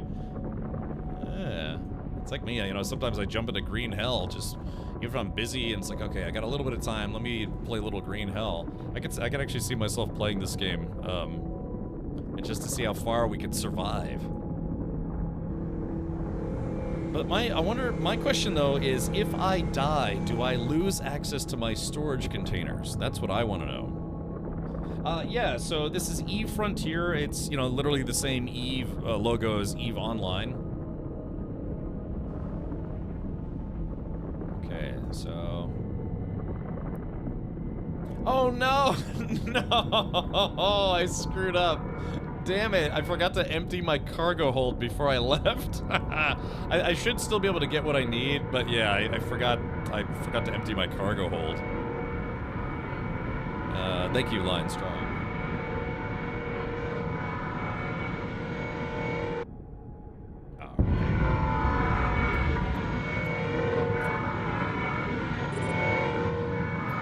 Sorry, there's a lot of drones, so the sound just compounds. Okay, here we go. Target locked. Let's see. Oh, I thought I just locked target. Unable to activate small laser. Target locked. Small target lock required. I did lock it. All right, unlock target. Lock target. Okay. Unable to activate small cutting laser. Target lock required. Oh no! See, yeah, like I said, this has got to be either I'm messing something up. Hold on, let's try. Here we go. Doing. Aligning to point in space. Okay, all stop. Approach. Let's see. Yeah, clock out a real job into digital job. Oh yeah, just what little I've seen thus far, it seems a play better than Eve, not so point and clicky, but it's been so long and maybe you're misremembering. That's just it. I haven't played Eve Online in about 2 years, and it's weird. I've actually been saying the same thing. It feels like it's easier to play. For some reason, it just feels like it's easier to play than Eve Online for someone who's either new or hasn't played the game in a while. You don't but this early you'll respawn on another system, so do not die before you make a network node. Oh, okay, gotcha. Click it up top, then activate mine. All right. Unlock target. Okay, unable to activate small cutting laser. All right, let's try. Hold on. Okay, let's unlock the target. What was it? I have to turn module offline. Okay, and then turn module online. Okay, capacitor is recharging. Alright. There is that. An approach, orbit, lock target. Okay, being targeted. Target locked. Okay, so now can we turn this on? Okay, now it's working. So, okay, just, I guess, either I'm doing that in the wrong order or yeah, it's just a little buggy. They just tried to spread their resources too wide. They also tried to make World of Darkness MMO back then, even bought out IP. They also made Dust 514, a predecessor of current Eve Vanguard, and worst of all, they also invested in Eve Valkyrie, which was nothing but failure in the end. In the end, only Eve survived, and even Eve itself have lots of plans canceled, hence why I say nowadays CIG reminds me of CCP back in the day, only even worse. SC the Boomer says, how about this versus SC? This is a space game, and that's the only similarity it has really with Star Citizen. You don't control your ships in the same way that you do in Star Citizen with this game. So this plays almost more like a real-time strategy game, except it's a survival game. Just left click on the round icon. For some reason it locks, but it's not selected. Ah, okay, gotcha. Okay, well I got what I came for, but yeah, I forgot to empty my cargo hold before I came over here, so that's my fault. All right, so here we go. System map. All right, let's see. 4 objects. Warp. Let's just. I guess we'll just auto warp. Here we go. Boop. Okay, so it's working. It's just, yeah, I got to figure out the controls.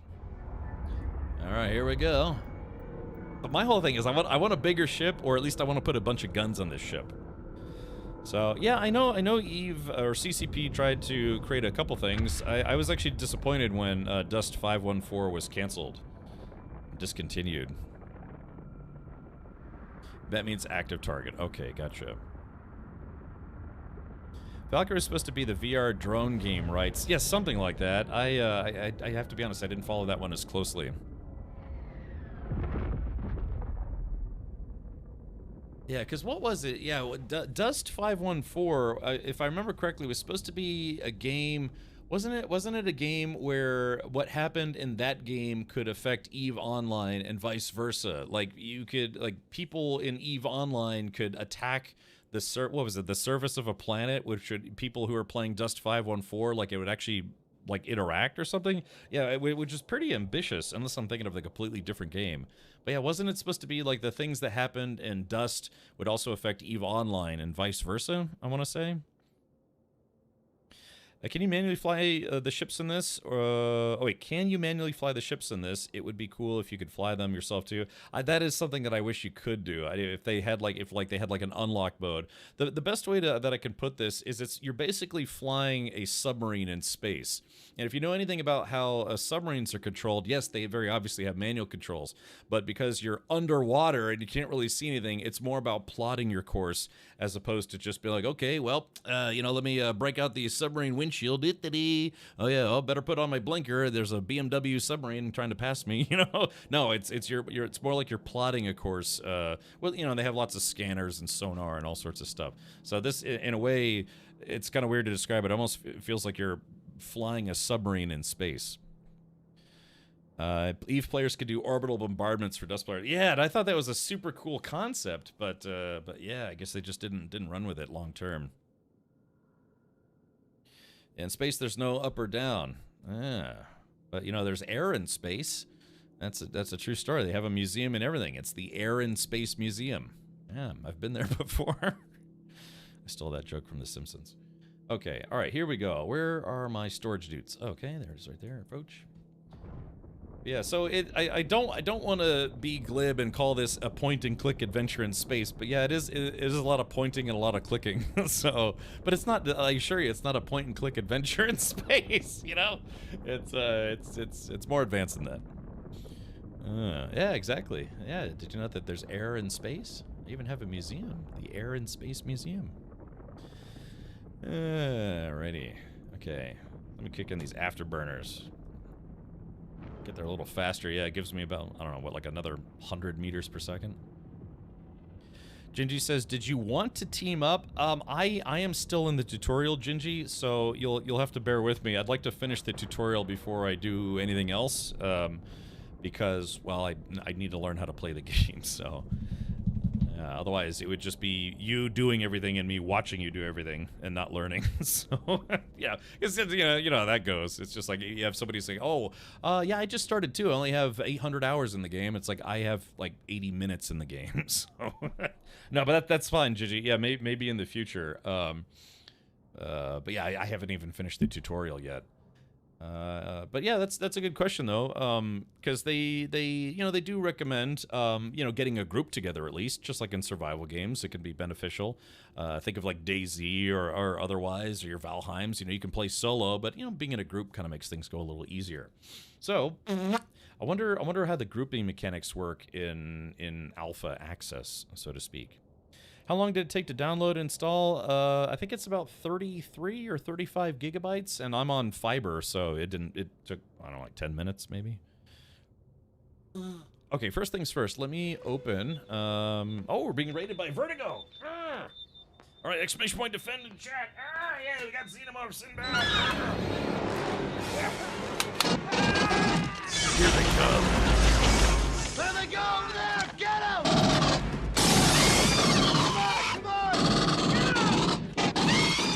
All right, welcome everybody. Hello, we are currently doing a sponsored stream for CCP Games with their new game. His brain ain't right, but it's fun. Eve Frontier. So this is I guess it's, I don't know, I guess maybe I shouldn't call it a spin-off. It's basically got the same type of gameplay structure as Eve Online, but it's technically a different game. So yeah, just checking this out for the first time. I've played Eve Online, but this is my first time playing Eve Frontier. So actually what I'm doing right now is I'm about to empty my inventory. So, all right, let's see, open cargo. Okay, so this is all the stuff that I have in my ship currently. Borg. Let me turn the master levels back up. Oh, there it goes. Sorry, I turned it down. I was surrounded by like 15 mining drones, and they were being very noisy. Is it free to play? Willie Ken, no. If you're interested in playing it, they have, it is paid, not early access, basically paid alpha access. They call it a founder's package, which starts, I think, at $40, and I think they have 3 different tiers. So if you would like to play it while it's in alpha development, other space games have done the alpha alpha access. Elite Dangerous did that, Star Citizen did that. So this game is also doing that. It is paid alpha access, but this game is not fully released just yet. Tip you may not want, but will save you time. You don't want to build and stock too much in this place. You'll need to build a network node on a Lagrange point in a system, which means moving everything down the road. That's fine. Hopefully I can get a ship with more cargo space or add more cargo space to this ship. When's the Eve dating sim? Whenever they bring back the actual character module. Why did they take that out? The person I was speaking with was he was kind of newer to CCP games. I'd love to ask him a lot of more Eve Online questions. But why did they take the social module out of it? Lion Strong says, do you have a referral code we can use when buying it? I do, actually. You'd have to give me a... Hold on, let's see. Yeah, I mean, you could just type in ~ E Frontier. That's kind of like a referral link, but yeah, give me a sec. Oh, yeah, crap, I gotta log into my EVE Online account again. But yeah, like I say, you can just do all the things. All right, hold on, give me a sec here.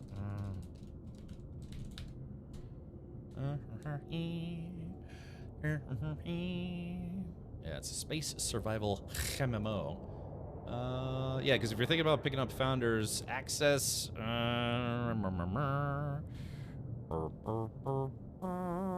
build your. Oh, it says build your tribe. Let's click this, and there is that. Okay, there we go. So yeah, if you don't want to just use like the regular commands, you can also use that. That's a direct referral link for picking it up. Okay, there it is right there. All right, so, okay, so now I have to build a refuge, which needed that metal-rich ore, and I've got 101 of that nonsense right there, so let's go ahead and build that refuge now. They wanted to redo it, is what I read. Yeah, and like I said, this is my first time playing Frontier, but I went onto Reddit to, you know, kind of gauge player feedback before today's stream, and some people said that what this game introduces is some, I guess, more quality of life controls, which I don't have a basis for comparison because I've only ever played, I don't know, like what, 10 hours, 20 hours of EVE Online, which in the grand scheme of EVE Online is basically nothing. So you can repackage the portable buildings for the base materials. They drop like a cargo can. Oh, okay, good. That's good to know. As I understood it, the devs working on the social module left after a lot of pushback from both upper management and the community. What, the community didn't want it? That's interesting. We will do a mission to Mars, but never mention it's a one-way trip. My response, don't worry, we only have 2 months of science to do once we get there. I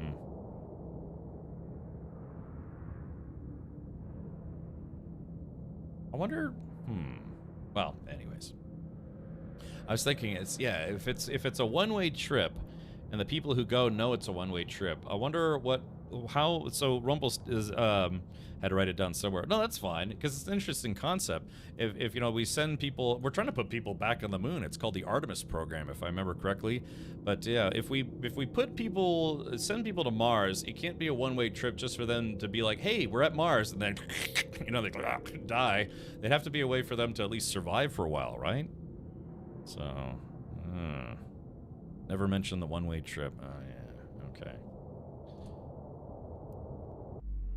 Alright, so now I'm going to build the refuge.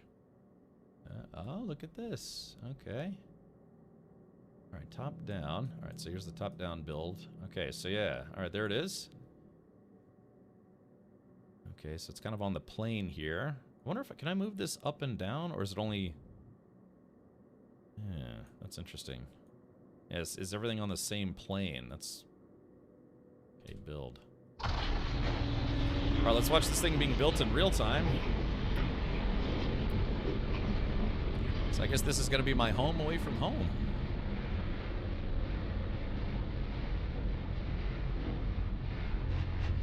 Yeah, Dovigan, yeah, I saw there was like 50 videos on the EVE Frontier page. And again, I did have some familiarity with it going into this today, because again, I saw some of their videos and I was signed up for their newsletter, and so I had because again, I like space games and I like survival games. When they're like, hey, we're building a space survival game, I'm like, arr, arr. You know, like the dog head thing. It's like, wait, what? So I've been meaning to play this. Well, the first plan is first to send drones to build habitats and all, and only then send humans. Yes, the risk that they are never coming back is still there. Yeah, I can imagine some people look at it this way. If someone's like, hey, we're going to send you to Mars and you're never going to be able to come back, and I think we both know what that means, there's people who would still be willing to go because it's like, oh my god, I'm going to be in the history books for as long as humanity is alive because I was the first person on Mars. Can you imagine, whenever they do, if they do send people to Mars, officially there's going to be the first person person to set foot on Mars, right? And you know, that's something where your name is going to be in history books for as long as humanity is around, you know, until, I don't know, until we go out of our own solar system or whatever. So there's people who would willingly do that, knowing it's a one-way trip, just to say, it's like, yeah, I was one of the first people ever, one of the first humans ever to set foot on Mars. Who here in chat wouldn't do that? Is there anyone here who would legitimately go to Mars knowing it's a one-way trip, just so you could say it's like, well, this isn't going to be great, but I'm literally going to be known forever. So, yeah, just, you know, like the first person in space, the first person to set foot on the moon.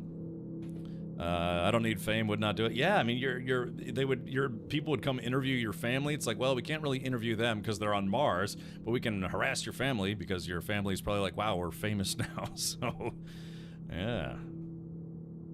I would, but I'd prefer to be on the first one to survive on Mars, not just to visit. Yeah, screw that, I'll watch it on TV. I don't know if any of us are gonna qualify, but yeah, there's people who are itching to be the first person on Mars.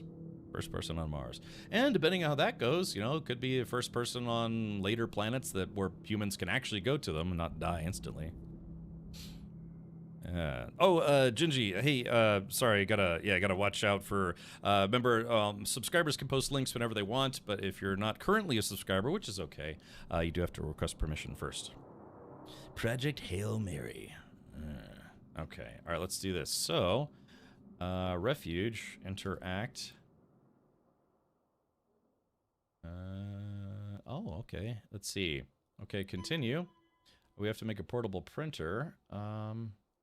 So if this is a refuge, how do I park in here? Do I have to have more than one ship to be able to park in here? Do I get my own room? I'm in, yes, but it's a small room. Let's rock! Evie, thank you for gifting a sub to Gingy. Yeah, thank you for that. Welcome. But yeah, I think you said something about a survival game. Yeah, feel free to just post it in Discord and say @KentRichard. I'll check it out after the stream. Obama got flack for saying we would go to Mars by 2025 when SpaceX was just starting out. I remember that was the plan. I thought, well, the plan for the Artemis program was to have somebody, I think, on the moon or having been back to the moon by this year. But of course, you know, that's not happening. What is it supposed to be, like 2027 or 2028 at the earliest? So, so what do I do with this? I mean, I made a hangar, but how do I park my ship in it? Yeah, so I guess, is this supposed to be where if I have more than one ship, I can swap ships? Yeah. So that was part of the Mars program as well, to put someone on Mars by 2025. Yeah, I have to be honest, I don't remember, or I didn't think it was feasible at the time. Artemis 2 flies early next year. Oh, really? It's next year? Yeah, because I mean, if we've put people on the moon, which we of course certainly have, then how hard can it be to do it again? But I guess the whole concept is not just to send people to the moon, it's to send people to the moon on the basis of eventually setting up a permanent outpost on the moon. Can you imagine if we had moon tourism in our lifetime? Wouldn't that be something? What if you could go to Mars on your couch? Well, I mean, that's why VR exists. All right. Okay, so I don't know what this thing is for. Yeah, like I said, think of a survival game where you're quite literally, a survival game where you're quite literally, you know, you're making a house, you're making storage, you're making a refiner, a crafting table. This is literally a survival game in space. You can right-click in space. It can help you change the mods in your ship in the fitting window. Oh, okay. In the fitting window. Portable storage. But I guess I can't store anything here, right? So, yeah, I guess... Cannot place an item of that type in a location in refuge. The bay you're trying to access... Hold on. The bay you're trying to access is specialized and can only handle certain types of items. Yeah, so ships, presumably. Oh yeah, printers unlock manufacturing capabilities so you can upgrade your ship or support your fleet. Build it close to your other assemblies for efficient operation. Okie dokie. Okay, so I guess I gotta build more stuff here. Yeah, I built a mini Death Star. Okay, so... whoops. Network node, portable storage, portable printer. Okay, I need 50 carbonaceous ore, so I got to go back and find more carbonate. Oh wait, or do I? Hold on. Let's see. Give me a break. Give me a break. Break me off a piece of that Dovahkiin bar. Let's see. Is this game out yet or still founder access? Takovac still founder access. Okay, portable storage. Okay, carbonaceous minerals. Minerals. Did I? Oh man, I think I. Alright, hold on. Stack all. Okay, crap. Yeah, I gotta go. I've got common ore, but I need to go get some more carbonaceous yumminess. So let's do this. Jettison. Yeah, just jettison that. Okay, metal-rich ore. Okay, so I want a completely empty cargo hold. Let's take my unstable fuel. Fuel up here. Alright, there's that. Okay, so ship is fully fueled. And looks like, where's my D1 fuel? Output. D1 fuel. That's weird. Where did I put my D1 fuel? Oh, there it is, right there. Okay, D1. Yeah, so I'm gonna use up my unstable fuel before I start using my regular fuel. Just think, and then yeah, whenever I use up all my D1 fuel, I'll have to repeat the process, presumably, of carbonaceous ore into water. Let's see. Have you seen some of the moon videos from back in the day? They were broadcasting. It's so bad. I don't know how anyone believed it. The moon landing videos were terrible. Yeah, they were not good quality, but I mean, good enough, I guess. Hold on. Zybok, I've played through Deliver Us Mars, but I have not played Deliver Us the Moon. I wish I'd played Deliver Us the Moon before Deliver Us Mars, because Deliver Us Mars, story-wise, is a continuation of the first game. So, your ship cargo looks full. Ah, this is my storage. So this little guy right here is my storage. My ship inventory is completely empty at the moment. So, good job, me. All right, well, let's go find some more carbonaceous ore. Carbonaceous ore. Okay, what do we got here? Feralized. Do you guys, should we go to the feralized outpost? I'm kind of afraid to go there. I feel like we might need to, carbon rock. Okay, yeah, so that's going to be super easy. All right. Yeah, feralized outpost. I wonder if there are going to be bad guys there. What are all those white little squares? Those are points of interest. Those are Lagrange points. Let's see. That has a 2 Lagrange points. We're looking for basically asteroid fields. Woo! Okay, so we're warping. Not too terribly far.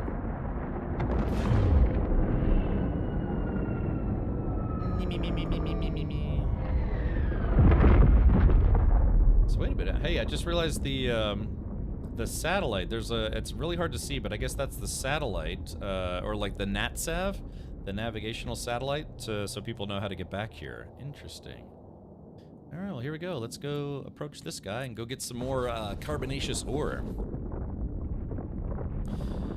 Right side squares on HUD. Who did the what now? Hey, can someone explain to me what all those white boxes moving near the fuel? Apparently that's your capacitor. So think of your car. Well, how do I put this? Think of you need a fuel to run the engine that charges the capacitor that is used for various functions, like the mining laser or other things. So it's basically your power storage. Because like your mining laser doesn't use fuel directly, right? Just like how your car radio, you don't pour gasoline directly into your car radio to work, right? No, you pour gasoline into the car, which powers the engine, which powers the alternator that charges the battery, which powers your radio, right? So it's yeah. There's fuel, capacitor, then your temp gauge. Right now I'm running no shields, no power, no armor. So. Oh really? Okay. That's okay. I don't mind flying a little closer. It kind of makes it look more visually interesting. So yeah, it's like think of it as a rechargeable capacitor. Spooky G, I forgot to say hi earlier. Thank you for coming and tuning in. Okay, lock target. All right. Let's see. Okay, I see what I was doing wrong. So I can lock the target, but I also have to select the target before it knows what to mine. Seems to be a scientific consensus that if humanity is going to survive, we need to become a multi-planet species. I honestly do believe that we will get off Earth, but how or why remains to be seen. Yeah, we have to.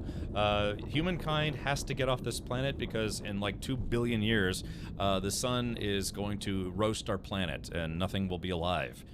I don't know. Probably roaches will outlive us, but yeah, humankind quite literally has to get off this planet if we are to survive. That it is a known fact at this point that if we don't, if humanity can't make it to, you know, basically further and further away from the sun, you know, we could have like gigantic halo rings or something, you know, start building those and get people off the planet. So that way when the sun, as it expands, you know, we don't have to worry about being on planet Earth and cooking to death, right? But yeah, eventually, humankind will have to figure out how to get out of this neighborhood, so to speak, this planet, this house, and this neighborhood. Capacitors Eve's cheat to get around fuel issues. Sure, why not? All right, here we go. Let's get some. All right, there we go. I think I'm learning the process now. Okay, so yeah, we just have to wait till this finishes. What I don't understand is I have 2 mining lasers, but I wonder why only one at a time fires. Maybe there's like a ship computer that I need. Okay, Edslar, good to know, good to know.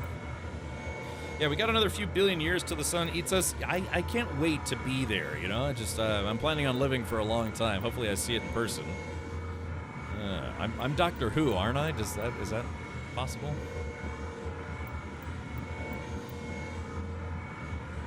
As soon as we find a resource in space that someone can get rich off of it, it'll happen faster than you think. Yeah, yeah. I mean that is literally just our star, our sun, in a few billion years is going to cook this planet into oblivion.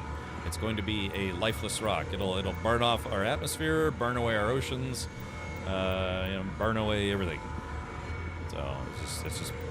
Unless somehow we figure out as a species to move the entire planet Earth, you know, further and further away, or, you know, move it away from the sun as the sun gets bigger, then sure, you know, that would probably work for a while until the sun goes supernova and then becomes a, what is it called, a white dwarf? But yeah, it's just eventually humans will probably be better off just getting off of this planet.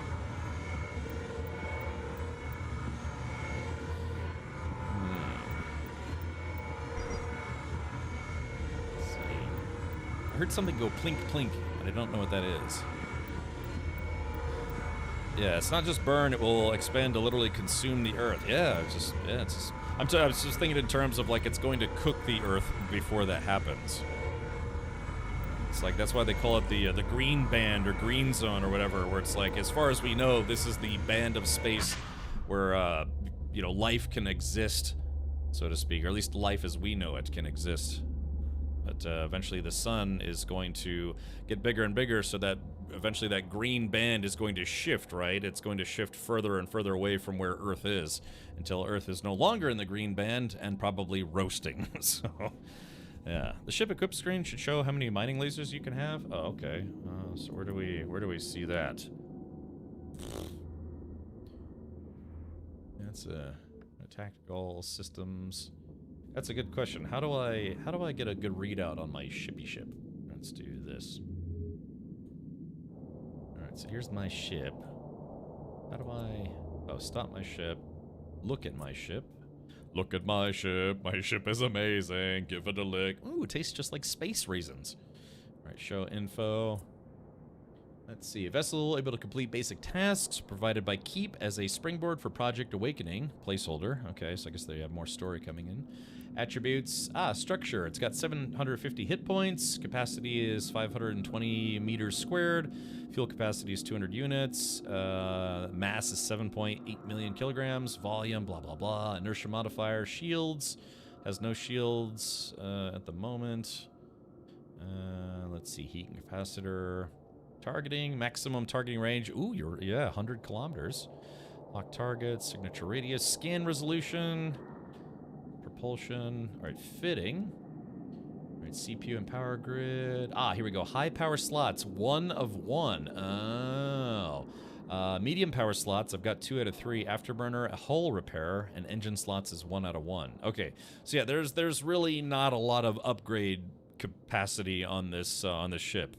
I have one more medium power slot, so maybe, I don't know, maybe I could put like a small gun or something on there. So, yeah, so this ship is really a starter ship. I mean, it looks big, yeah, it kind of looks big, right? But it is actually stats-wise very, very, very much a starter ship. Alt F. Okay, I guess I gotta learn all the shortcuts. Oh, there's a visual. Oh, there's a visual thing. Yeah, look at that. Hulls and fits, hardware. Yeah, hard points.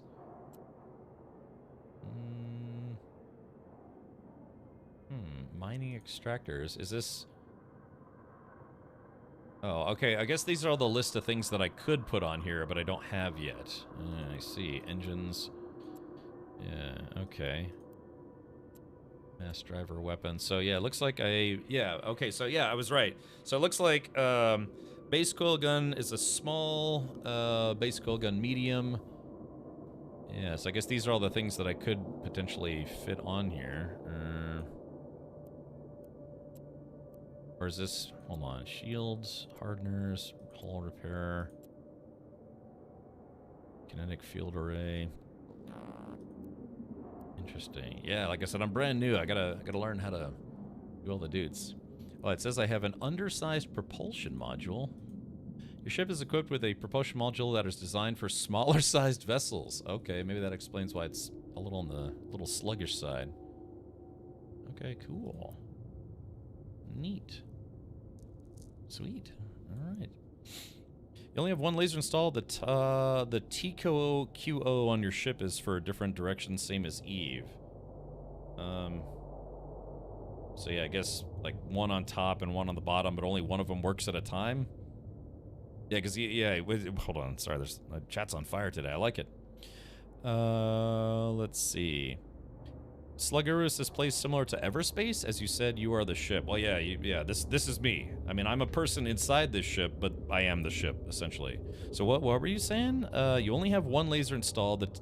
The TQO on your ship is for different directions, same as Eve. Okay, so I mean, visually it looks like I have two mining lasers, but I think I get what you mean. That's technically just one unit. It's to make sure that you can, yeah, basically, you know, go or you know, depending on the orientation of the ship. Okay. Alrighty, so yeah, let's go back home, so to speak, if we can. Let's see. Drinking pee wee. Convoy debris, installation wreckage. Here we go. Here's my temporary home, right next to a star, which is probably not safe, but that's okay.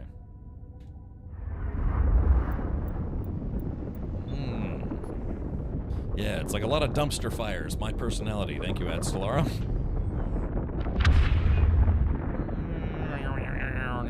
I like the warp effect. It's like...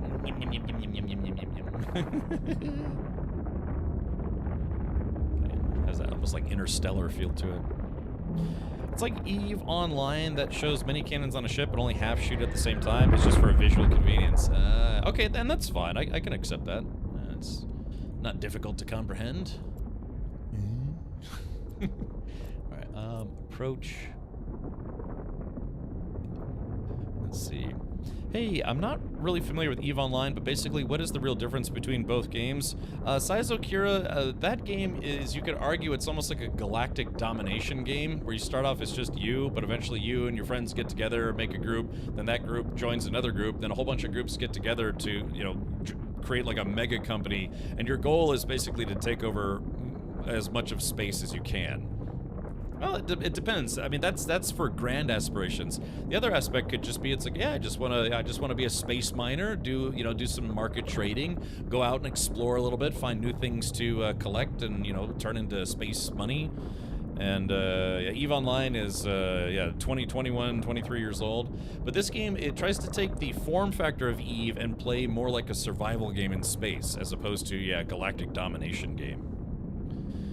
Cal, what about it makes you think it's delusional? I mean, if the gameplay is intended to be a little different than EVE, but functionally play similar to EVE, they've already established that, they can make, well, an EVE Online type game that seems to work pretty well. I know they've tried to make some other EVE spin-offs that maybe didn't do as well, but I don't know. If this game plays enough like EVE Online and people get into it, I could see it being a thing. This looks like a new start over of EVE. Well, the devs made it clear to me to let people know that this is not EVE Online 2. This is EVE Frontier. It's meant to feel like EVE Online, but play a different way, so to speak. Yeah, Bribe Guntail says EVE Online is like living in the city. EVE Frontier is like living in a post-apocalypse wherever. Yeah, where, like I said, this could be, you know, late-stage capitalism in space. You know, where it's like you're just kind of trying to fend for yourself. As opposed to, yeah, because I don't know. I don't know if there are going to be like high, low, and nullsec areas in EVE Frontier.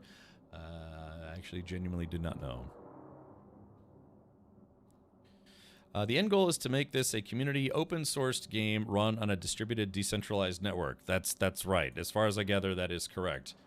Whether the aspirations of, yeah, you know, the decentralized network concept stuff works out pretty well. If that stuff doesn't work out, but people like the game, they'll simply just remove that aspect from the game, if they can. I mean, if they build it from the ground up to rely heavily on, you know, Web3 technology and blockchain technology, then yeah, that might be problematic.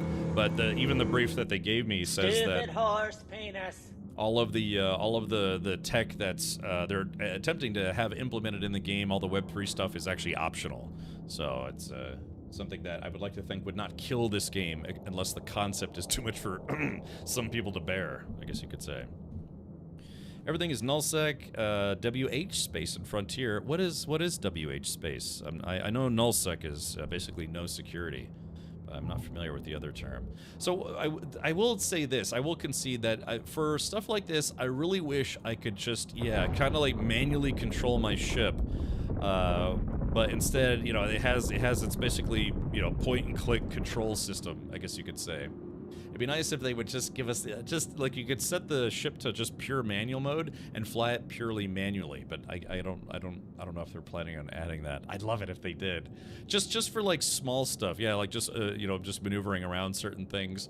But I guess if they're the opinion, it's like no, everything can just be accessed by approaching, controls, what have you. It just really does make it like a submarine in space. Oh, wormhole space. Okay, I didn't know that was a thing. Yeah, double click the way you want to go. Yeah, I know. It's just hold on. I guess I have to set my max speed. Yeah, I set my max speed and then double click the direction I want to go. But it would just like I said, I would just kind of like it if I could have just full manual, you know, full manual control. Like what was it when what was it? Was it in was it in Star Trek 3? Well, God, what was it? They I know in Starship Troopers they gave what was it? You know, Ibanez. They let her pull out a space dock, but didn't they let gosh, what was it in Star Trek? Was it Star Trek 2 or Star Trek? I think it was Star Trek 2 actually. Yeah, remember? No, what was it? I can't remember. One of the newer ensigns or whatever got to pull the ship out of space dock, and they're like, you sure?" You know? Or like, what was it, Shatner? Kirk was like, something like that. I'm trying to remember. My Trek lore is suffering. Okay, here we go. All stop. Yeah, never stop, never stopping. All right, here we go. Yeah, it would just be nice if we could just have a little bit of manual control. Like, all right, think about this. If I wanted to, because you know, obviously space is 6 degrees of freedom. If I wanted to just take the ship and I just wanted to rotate it, so instead of pointing this way, it was just pointing the other way. Does anyone know if EVE gives you that kind of control? Like, say, all I want to do is just turn the ship around in position. I just want to do the single lady's hand thing, you know, where it's right about there. Yeah, I know. Just like a little taste of manual controls would be fun. I think EVE had some form of manual control. It's just no one using it. I know, just a little bit, just a little bit of manual control would be nice. Just to be really honest, manual control in a time where we travel to the stars is unlikely. Yeah, I mean, again, it's I don't know, for fine controls, maybe there would be a reason for it.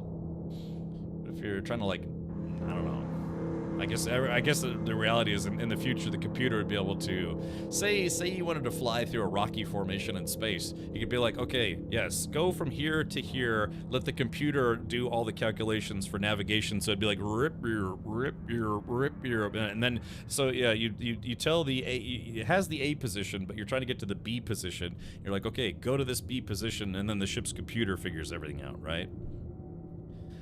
Yeah, Savick was told to leave space dock. Yeah, exactly. Yeah. Let's see. Oh, God, I can't. Oh yeah, geez, Guahir. It's I can't believe it's 8:17 already. Yeah, I think so, Guahir, because yeah, it's already 8:17. I kind of lost track of time because I've been kind of getting into this a little bit. So yeah. Okay. Well, I guess we'll hold on. Let me.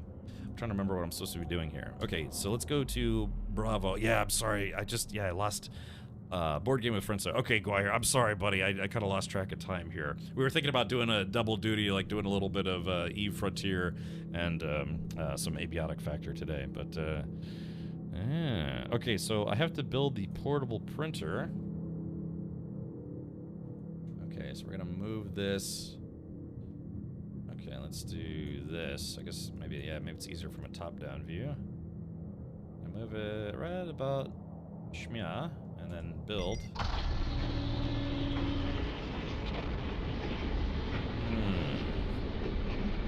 Void belt consists of rock, million miles between each other, though. I meant like say you had a ship that was trying to navigate inside of a rocky structure. I don't know, just thinking of like sci-fi stuff. But yeah, with everything, everyone's like AI, right? You probably just be like, okay, go here, let the ship's AI do the rest. Yeah. Okay. All right, continue. Manufacture a jump engine. You will need a jump engine to reach nearby solar systems. Manufacture one to unlock interstellar travel. Okay, so we have to create a sojourn engine. Let's see. Okay, carbon weave, reinforced allies. Okay, so, to make the Sojourn engine, I need carbonaceous minerals, which I have. Let's do this. Okay, go to portable storage, carbonaceous minerals. Okay, here we go. Alright, so I have a lot of those. And then I need 2 reinforced alloys, which I don't have. So let's see. Reinforced alloys. Okay, let's pull that out. And reinforced alloys, it's going to require silicate material and metal-rich minerals. Okay, metal-rich ore. Metal, okay, so I actually have, wow, I have exactly 150 metal-rich minerals. So I have, oh, but I need to make 2 of those. Okay, so I need to go get some metal-rich minerals. I have metal-rich ore, but it's probably not going to be enough. And then silicate minerals. Uh-oh. Somebody's flying by my base. Who be that? Sir. Oh yeah, I got, for some reason, yeah, these drones are getting a little close to me. I wonder what that's all about. Yeah, now I could blow up these drones, but then they would start attacking me. Yeah, Reflex is a new ship. Oh, okay, gotcha. Yeah, let's take a look at that. Let's see. Portable printer. Enter cracked. Information. Industry. Reflex. Oh, yeah. Is there a way to make this a little bigger somehow? Lock window. Find in personal assets. No, yeah, it looks like there's a different ship, but that's probably going to require a lot. Yeah, it's going to require a Nomad program frame, 28 reinforced alloy, and 40 more carbonaceous minerals, which shouldn't be too difficult. Can this be soloable, Master Shock? When we talked to the dev earlier, they said that, yeah, you could totally play this game solo, but think about any survival game you've ever played. If you've never played a survival game, then this may not make the most sense. But when you play survival games, survival building, crafting games where, you can play by yourself, and it can be fun. Typically with survival games, though, playing with other people makes it a little easier or more fun or both. Because think about it this way. If you're playing by yourself and something happens to you, you can always have a buddy come help you out. Or, think about trying to build a house. It's like you can build a house by yourself. It's going to be probably tedious and take a long time, maybe difficult. But if 2 or 4 people, help you build that house or, turn together, it can go a lot faster and be a little easier. So that is not something that's unique to Eve Frontier. That's every survival game. If it's multiplayer, not every survival game is multiplayer, just most of them have some form of multiplayer. But yeah, you can go it alone. Like I've played, there's a survival game called Green Hell, and I've played that game solo a ton of times, but I will say it's kind of fun, more fun. Well, sometimes, it depends. It just depends on the mood you're in. I should have rephrased that. I meant no online PvP. There is PvP in this game. Yeah. So, yeah.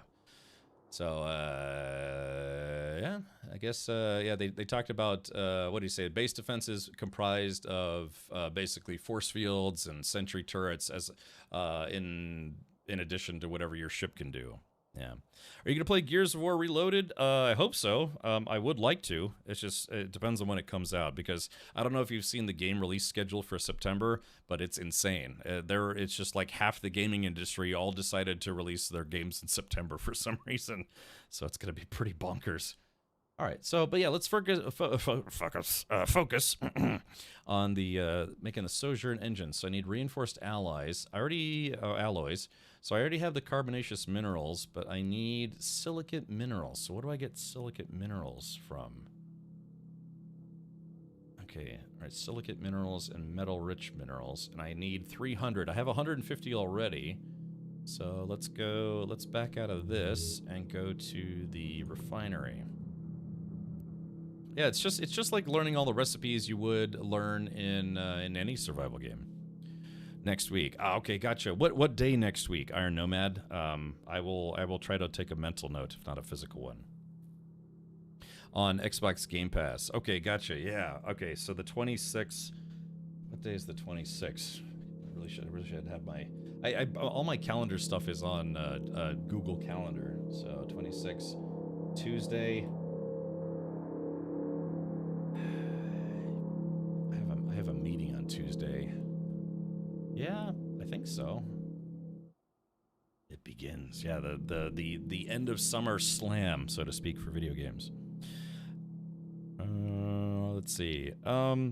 I can tell you with some certainty, Redworm, I will not be streaming Path of Exile 2. I just, like I said, it's one of those things. I love Diablo, and I know I'm gonna get an earful from probably you and other people. I couldn't get into PoE. I much prefer Diablo. So it's just how the game is played and how it's designed, what have you. Yeah, I'm a Diablo player, not a Path of Exile player. So that said, money talks. If they wanna, they're like, no, get back into it with a sponsored stream. Now you're speaking my language. No, it's fine. I prefer Diablo. I've been playing I've played all the Diablos except for Diablo Immortal. That's the one where it's like, y'all have phones, don't you? I've never played that one. The one time I was going to play it, I had it loaded on my phone. I installed it before I went to the airport. I was going to play it on the plane, and I had everything ready to go. And then they were like, okay, it's time for boarding. So I get on the plane, I sit in my seat, and you can't play with stuff, electronics, after you take off. And they said, okay, you're free to move about the cabin. Yeah, hold on. They're like, this is your captain speaking. We reached an altitude of about 20,000 megamiles above the Earth's crust. You're now free to move about the cabin, and also you're allowed to play with your electronic devices, including your smartphone that has Diablo Immortal installed. Thank you for flying the friendly Richard Skies. Yeah, that whole thing. And then I tried to press play. It said no network connection detected, or something along those lines. It needs a full-time internet connection as a mobile game, and I didn't know that. So I was on a 4.5-hour flight, and I ended up not playing it, and I got frustrated and just deleted it because the flight I was on at the time didn't have Wi-Fi. A lot of flights now have Wi-Fi, and it's usually like $4, $8, sometimes free. But yeah, I didn't have any internet service, so I uninstalled it, and I haven't thought about it since, or playing it since. Yeah, so all right, well, let's see. Hold on, like I said, I gotta stay focused here. We're trying to complete the tutorial today. I would like to actually I would actually like to finish the tutorial today. There it goes. Okay, so silicate. We're looking for silicate material. Salvage material. Oh, salvage materials can turn into reinforced alloys. Ooh. Hey, wait a minute. Maybe we can find some salvage materials at that, what was it? That feral dudes? Okay, so metal-rich ore will give me silicate. Okay, so it sounds like we're gonna have to... Okay, so common ore and metal-rich ore will give me silicate, but I'm gonna need that metal-rich ore anyways. So now I'll go and get some more metal without my cargo being full. You can play Immortal from the Battle.net launcher. Yeah, you can play that. What was originally designed as a mobile game, you can play it on PC. I just have no reason to. I've been told by at least a handful of people that have actually played through it that you're not really missing anything by not playing it. Like this, apparently this story is just kind of average and that kind of thing. Yog Sagoth says, buy it? Diablo Immortal is free to play, you know, with microtransactions, of course. But it's free to play. I don't know. Never got into it. All right, so let's do this. Yeah, let's go check out that feral station or whatever it's called and see if maybe we can find some like cargo containers or something. Unremarkable asteroid, carbon rock. Or yeah, feralized outpost. All right, let's do it. Let's warp to within. Let's be safe here. Let's warp to within 10 kilometers as opposed to the entire way.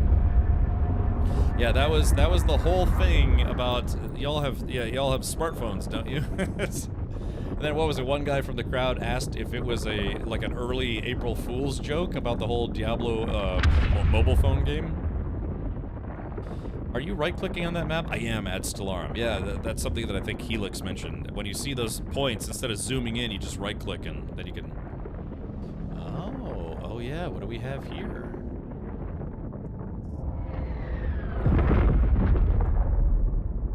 Okay, so yeah, what do we have here? Some kind of space temple? Okay, material. Oh, here we go. Material transport container. Oh, ancient sentry node. Okay, we probably have to be careful with that, but let's. That's 56 kilometers. Let's approach. I think I chose another system to start in than this. This system doesn't seem as good resource-wise. Okay, Lion. Well, once I make my jump drive, then you know, as long as I got fuel, I think I can probably make it to a different system, right? Let's kick in the old afterburner so we can speed this up a bit. So yeah, it's probably too close to warp. I had a funny feeling, you know, sometimes you don't want to warp in all the way to a station because you never know if there's going to be something nasty waiting for you. Okay, cargo's too far away. Ship is on automatic approach to cargo. Okay, so yeah, we're going to have to give it a little bit. I do have the afterburner on, but it's... Okay, we're at 45 kilometers and closing. It's just if the guns start firing, I want to be able to peel off, you know?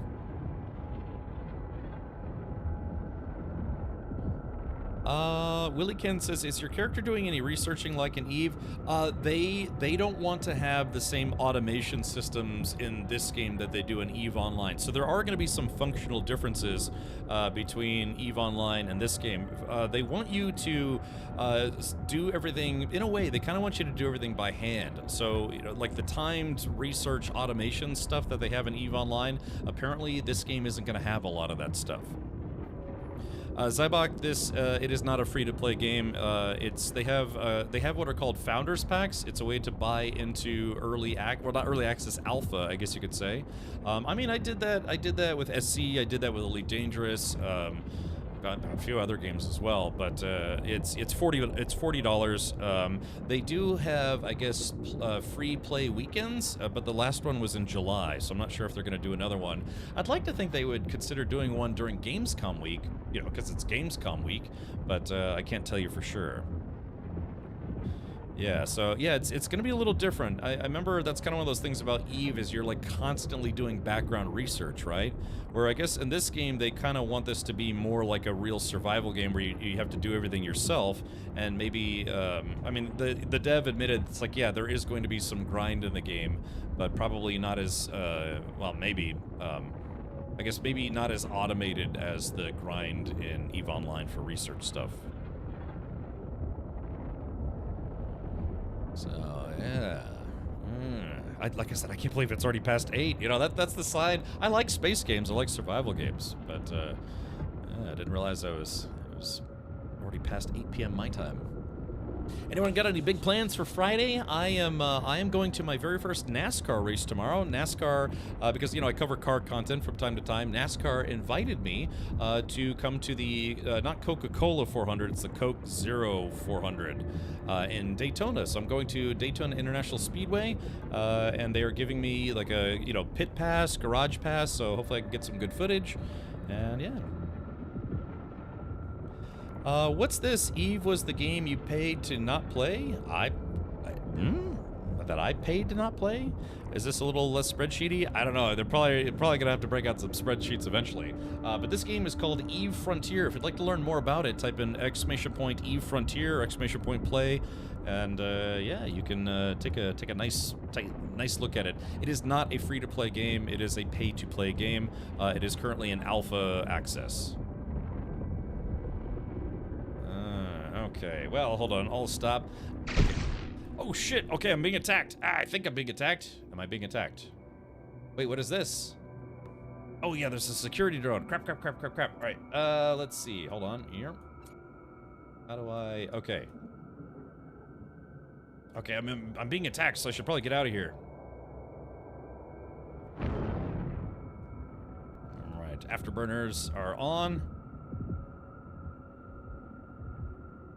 Okay, it's a feralized security drone. So yeah, I'm gonna have to come back. I mean, I could try to take it on, but I don't know. It's just one drone. Hold on. Should we try targeting it? Okay, afterburner's off. I'm hitting it with my mining laser. I am taking damage now. Oh man, oh dude, this thing is gonna kick my ass. Hold on. Oh no, shit. Alright, repair module is activating. Dude, I think I should get out of here. Hold on, maybe.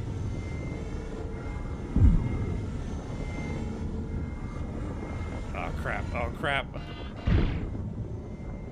Alright, yeah, I need to go. Okay, alright, let's do this. Okay, let's get out of here. Full repair. Alright, let's see. Alright, let's get out of here. Alright, asteroid cluster warp. Alright. Okay, there it is. Warp activating. Woo! Getting out of there. Shoo-wee. Okay, that was extremely close. Are you kidding me? Woo! You were not damaging. I know. Those are simple mining lasers. I did blow up a mining drone earlier, but yeah. It's just one drone. I don't have any guns. This is a starter ship. It's got one extra hard point, but I don't even know how to make guns. Woo! Equip a weapon. Willie can. I can't. I don't know how. That's where I'm literally still, quote unquote, building a base in space, so that way I can hopefully outfit this ship with one gun. It says fertilized. I totally read that as fertilized. Yes, true. Hence why I said you probably want a new ship. All right, tell you what, Redworm. If you log in right now and give me a new ship, I will gladly use it. I don't know if you noticed, it's not exactly quick to make a new ship in the game. Yeah, see, like, there's a bunch of drones. So I blew one of those drones up, but then the rest of them started attacking me, and I died. So, okay. Well, yeah, unfortunately, I did not get the thing that I needed, so let's do this. Okay, so we have to repair the ship before we venture back out again. Red Worm says, you can craft it right now? I don't think I have enough materials to be able to make it right now. That's just it. I'm still in the process of building all the things I need to build the buildy builds. All the things. Yeah, you gotta, what is it? You gotta walk before you can run? We're starting off at a crawl. So yeah, gotta wait till I could walk before I can run. Phew. That was a close one. Because again, if you die, I guess the dev said that, yeah, what is it? If you die, you have to start all over? Because then from there you won't have access to your own storage modules? Is that what he said? I don't know. I kind of don't want to test it to find out. When I died the first time, I didn't have anything. I didn't have any buildings or storage or any of that stuff.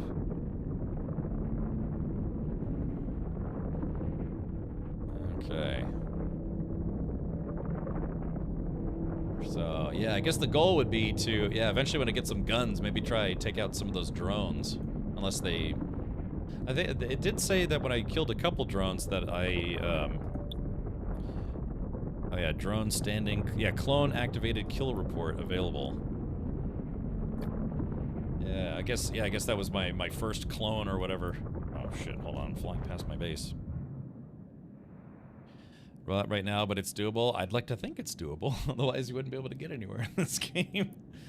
Let's see. All right.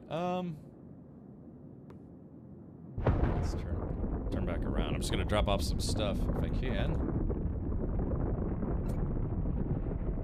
Okay. All right. So there are the goodies that I already have. I want to make sure my cargo hold is completely empty. So yeah, I have to go find a whole bunch of metal-rich ore.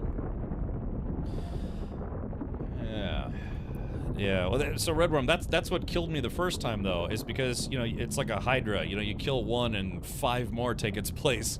Yeah, because those mining drones, once you blow up or attack one of them, the rest of them start coming after you.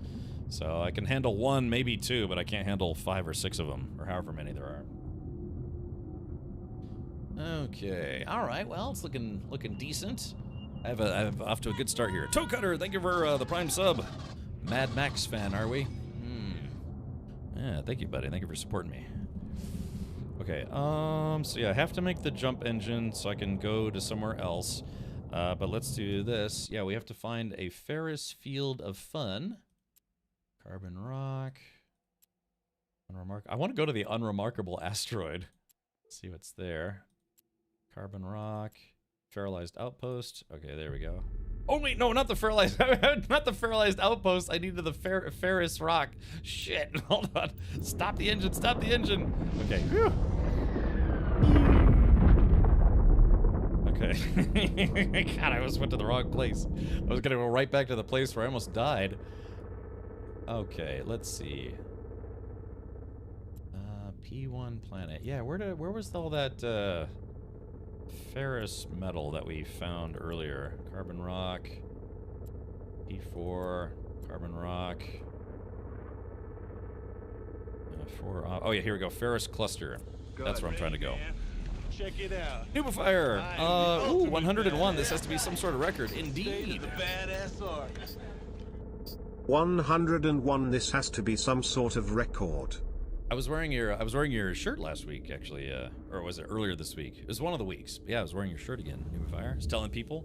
Yeah, nah, mate. Hey, thank you for following over on the YouTube side, or subscribing, I should say. Like I said, I bet YouTube really regrets calling it subscribing. Okay, so there is that. Now, as Red Worm mentioned, hold on. As Red Worm mentioned, my mining laser should be able to hit this. It's 16 kilometers away, but I should be able to hit it from here. So I got it targeted. Let's lock that target. We're gonna squish that cat. Squish that cat. Okay, there we go. Okay, so now... It's too far away. Oh, 15. Wait, it needs to be closer than 15. Oh, it's just barely too far away. All right, orbit, track. Let's try the orbiting thing. Yeah, we'll go to 15 kilometers. And can I mine? Or maybe, hold on, orbit at, let's do 10 kilometers. Right, I guess so. All these drones are flying around it. Ah, yeah, look at that. This is like some Star Trek vibes, you know, a little bit.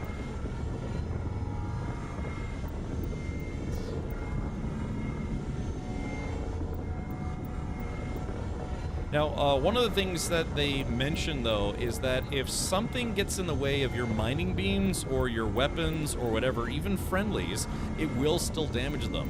So if I'm doing a slow orbit around these things, and for whatever reason I actually start mining one of these mining drones by mistake, they will turn hostile. I have a new one on order here, and we'll redirect it to you. Ah, okay, Nubifier, do you want to post a direct link to it in chat?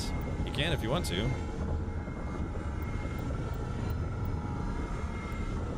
Okay, so yeah, just waiting. I'm just trying to get my cargo hold.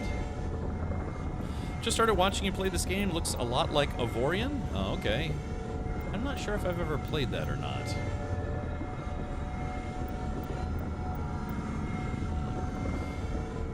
Maybe you needed to make contact with that complex to get permissions? I don't know. That's actually a good point.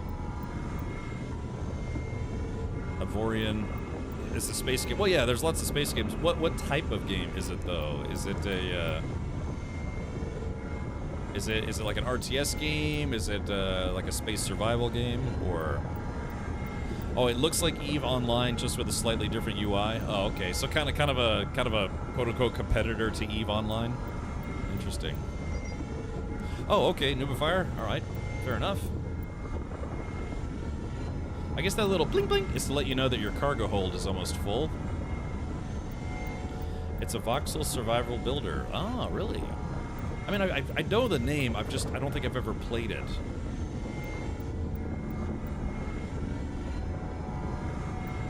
Yeah, she's cutting good now. Yo, boss.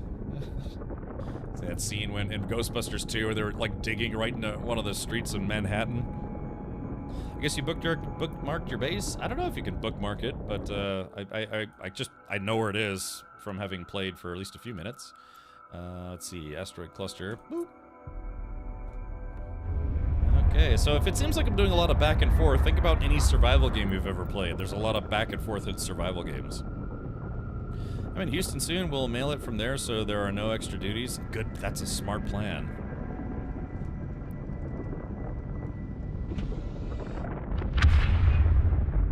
Alright, so personal assets. Yeah, portable printer, refinery, storage, and refuge. Oh, dude, I gotta watch my gas. I don't want to run out of fuel. That'd be dumb.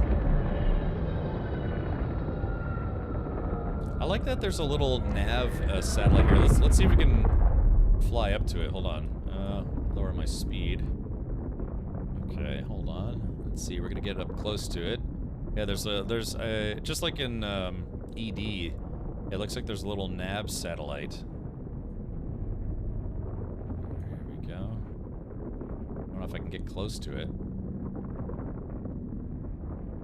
Seems like it's moving away from me. I don't know. Okay, well, anyways, yeah, it looks like there's a like sat nav, you know, satellite navigation.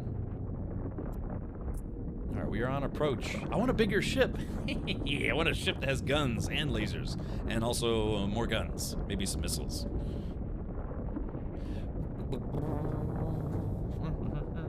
But yeah, if you want to go check out their website, go just type in exclamation point EVE Frontier or exclamation point play, exclamation point join, all the exclamation points.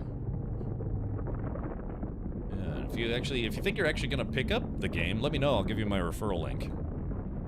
So if you're in a corp, I would imagine it would be like EVE, where you have mining ops and more resource managements like an RTS. I think they call them tribes in this game. I guess keeping in with the survival game motif of, you know, just like you have a camp or an outpost. So let's see. Yeah, I think they call them tribes in this game. drum diddly dum dums, dum dum dums, dum dum dum. Oh, gonna come at a weird angle here, so we're gonna go underneath my golf ball of doom. Here it is, clunk clunk. Little pinball action, never hurt. E-Frontier, Tokyo Drift. So, okay, let's see. Our portable storage. Okay, here's the refiner. Okay, so I gotta stick all the goop that I just got in here. Metal-rich ore. Metal-rich ore turns into silicate and metal-rich minerals. We'll jam that in there.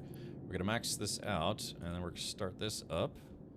This is probably going to take a while. So while that's working, let's go back to the printer. Interact. Yarp. Okay, so the Sojourn is... oh, yeah, I'm sorry. Reinforced allies. I need...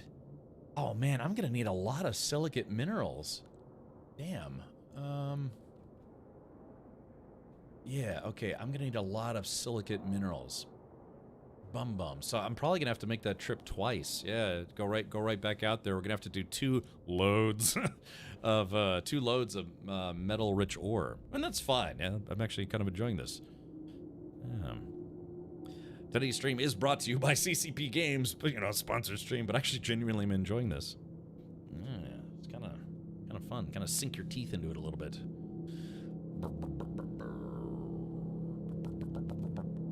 Let's see. Storage. Okay, so let's go back to the refiner. Let's see how far away we are. Interact. Okay, deliver. Alright, there is that. I probably should have put this in portable storage. Okay, so let's see. So that's... Yeah, dude, I'm gonna need a lot more silicate. So let's do the following. We're gonna go to portable printer.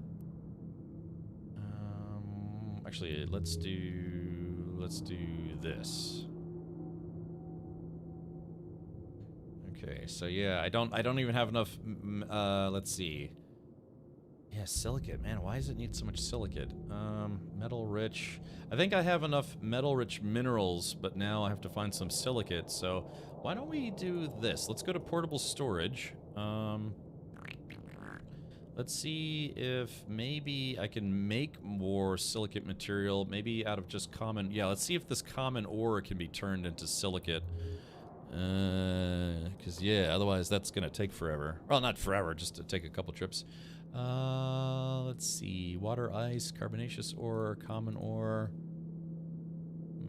Common ore. Yeah, it makes silicate, and it makes carbonaceous minerals. So, yeah, let's just take all of my... Yeah, we'll just take all of my common ore, and we'll max our job out. And that, but yeah, see, it's only going to make 150 silicate, so... it is what it is, so I'll just have to make a second trip. Where do you get fuel, Cap? Is fuel in Eve? Yes, Willie Ken. So, that's one of the things I had to make. So let's go out of here. Actually, well, this is almost done. So, yeah, you have to make it. And I'm playing the tutorial right now, and it taught me how to make fuel. You start off the game with some unstable fuel, some basically like old fuel that is not as efficient or doesn't work as well. But then, yeah, the game teaches you how to make fuel. So here's a D2 fuel.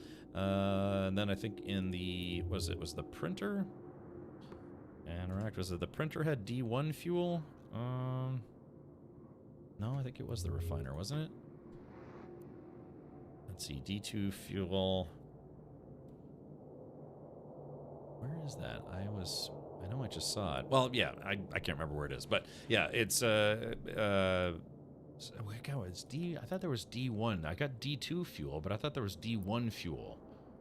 Well, anyways, all I can tell you is that, yes, there is fuel, and you have to make it. You start off the game with a little bit of fuel, and then you have to go, or no fuel, then you have to find some from a salvage ship, then you have to learn how to make your own fuel. How many loads can you take at once? Not enough, apparently. I never considered that using a green screen with a tie-dye shirt might actually key out some spots. I may send you a different shirt that I had planned.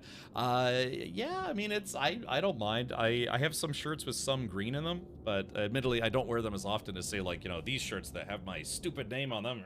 Captain Richard.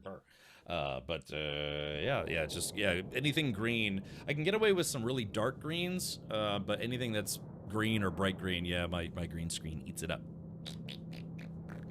Yummy. Am I blind or hold on? Let's see. Inventory. Portable storage. Yeah, no, here it is. Yeah, D1 fuel. So how did I make it? It was water, ice. It was water, ice, and something else, and yeah, it makes D1 fuel. So yeah. Oh, wait a minute. I have salvage materials. Hold on. Wait just a damn minute here. Okay, hold on. Let's see. Salvage materials. Let's see. Okay, let's go ahead and deliver. We're going to deliver this to portable storage. Okay, deliver. Okay, so there's that. So, salvage materials. Oh, I need to take this out. Okay, there is that. Okay, so here it is. Salvage materials is going to turn into... Oh, there it is! Oh, Chat, this is why reading is fundamental. I needed to make reinforced alloys, so I was kind of trying to grind through it, but turns out I had already picked up some salvage materials. I got 11 of them, which turns into reinforced alloys. So yeah, I was working harder, not smarter. Okay, so we're gonna make just 2 of these bad boys. Yeah. No one ever accused me of being a clever man, so there it is. Yeah, there it is right there. Deliver. Yeah. Oh shit! Crap. Hold on. Stop. Damn it! I was making more than I needed. Okay, so yeah, reinforced giblets. Okay, so we'll save that for there. I guess I could just make a whole bunch of reinforced business. All right. Let's see. Common ore. Salvage materials. There is that. Okay, so yeah, I was able to make. I had enough to make 3 reinforced alloy, so that's good. Okay, so now let's go back to the printer. Actually, let's do this. Portable storage is right here. Transfer that. I kind of want to operate out of my storage. I want to keep the ship empty and take all. I want to operate out of my storage locker. There we go. Auto stack. I like how the windows are they're instantly resizable. That's actually kind of nice UI feature. I wish more games would do this. Just kind of resize it as you need. Okay, so there is that. So now let's see if I can make the Sojourn jump engine. D1 fuel is just the water ice. Oh, okay. Well, that makes sense then. All right, here we go. So go to inventory, portable storage.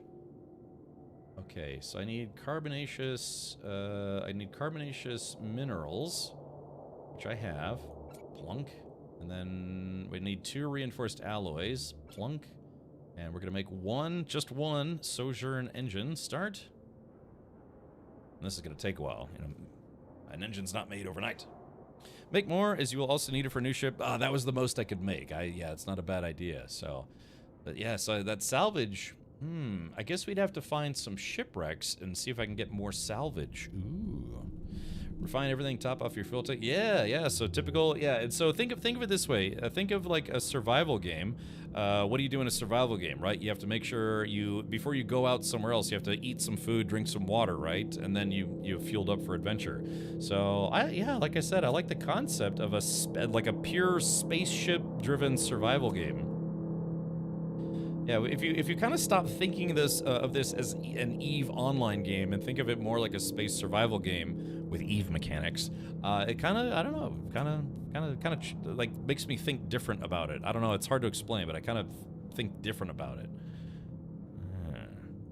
Okay, so yeah, so if I want more of those reinforced alloys quickly, easily, then yeah, instead of doing it the hard way, maybe I should go look for some derelict ships. See if I can get some. In fact, I think there are some close by. Can you make a weapon? Willie can. Yeah. I should be able to make some guns. It's just I'm just working my way up the tree. Again, the CCP dev who came by said that this game is it does have some grind. It is EVE after all. But hopefully it'll be fun. If, like I said, if you think of it in terms of surviving in space, could you imagine if like this is you've been awakened in a very desolate future, space desolation, and you're like, okay, we're gonna give you a ship, and you have to try to make do on your own. good luck. You know, so I like that. I like the concept of being like, yeah, you literally have to go fend for yourself in outer space. You have no planet to go back to. You don't know where any space stations are. It's just you and your wits and hopefully Twitch chat to help you when you get stuck. So yeah, when you think of it like that, stop thinking of EVE Online. Start thinking a space survival game. Yeah, kind of, I don't know, might kind of get you into it a little bit. I know it's working for me. In EVE, we would quit warp halfway to a point to make a bookmark harder for others to find you. Ah, okay, gotcha. So yeah, I don't know what the PvP situation is like in alpha, but the devs did confirm that yeah, there is PvP in this game. Yeah, it's not a co-op game. It's a MMO survival, space survival game. All right, so we got topped off. We're using the rest of our unstable fuel. Let's see if we can find. There should be some shipwrecks nearby, I want to say. Yeah, installation wreckage, convoy debris. Yeah, so let's do this. We're gonna go around and check. So that's an asteroid cluster. Actually, come to think of it, what do they have here? What is this? This is a... Okay, so this is a common ore asteroid. I could just go get some more common ore real quick. No, let's I can always come back here. My base is here. So, you know, what little I have, this is my base in the grand scheme of things. This little outpost in space. No, not bad for somebody who's just one person inside a, you know, kind of like a space tugboat or something. So, all right, let's do this. We're gonna go here. Two objects. Oh yeah, no, zooming in. All right, what do you think, chat? Installation wreckage first or convoy debris first? You don't need to quit. You can make a bookmark in the middle of warp. Oh, okay, gotcha. So it will be full PvP as factions are made by players, economy, and everything else. Sloknar, yeah, like again, this game, the focus isn't so much, you know, a galactic domination like EVE Online is, but it will have PvP. I guess it's kind of more about, like I said, think in terms of DayZ. What do you do in DayZ? You survive, right? The game doesn't have final bosses or end zones or anything like that. It's literally just you versus the world and all the terrible things in it. So from here, you know, you could choose to try to kill on sight, or you could try to make some friends and then build a bigger base with more defenses. And then I'm assuming you build this like bigger and bigger outpost, and then you could and then venture out and try to build all the biggest things. I guess maybe end game for this game would be, yeah, to have a full fleet, to make the biggest, most expensive ships, have like a, you know, a full-size space station, all sorts of stuff, and then yeah, just enjoy it. There are some survival games out there that have a story to play through, and I'm not sure if this game will be one of those. I don't think there will. I don't know. But some survival games, they literally don't have a point other than just enjoying the gameplay of surviving in an inhospitable world, or in this case, inhospitable space. So that's kind of the survival genre in a nutshell, if it doesn't actually have a story to play through. So, yeah. Yeah, or make some friends and then kill on site. Yeah, exactly, you know, just the whole concept. But yeah, apparently the point of this game, this is not meant to be EVE Online 2, Electric Space Boogaloo. It's meant to be a survival or space survival MMO that plays like EVE Online. Yeah, so, yeah, okay. Yeah, but I think it will end with a Goon Swarm versus Goon Swarm-like faction killing everybody. I hope no, but gamers those days. Yeah, I mean, that's kind of how EVE Online got famous, right? I mean, let's not beat around the bush here. That's pretty much what made EVE famous, right? Were the really, really massive space battles. And, you know, you might say to yourself, it's like, well, I don't want to be a part of that. You don't have to be. You know, you could be off in your own neck of the woods. But eventually, yeah, you know, you might get caught up in a swarm of some spot. But yeah, you know, that's EVE's or CCP's, that's their bread and butter, you know, giving people the opportunity to maybe, yeah, get some big groups and get together and maybe have big battles between tribes, you know. That was always the thing in, yeah, in you know, DayZ, you have big bases, try to make your defenses. Think about it, like any survival game, Rust, Ark, just having a big base that you can defend, but also you can go out and cause trouble or, you know, just explore.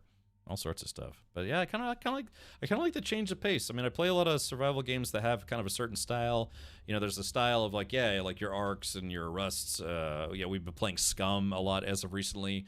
And then you have games that are kind of more similar to, say, like Valheim or Enshrouded.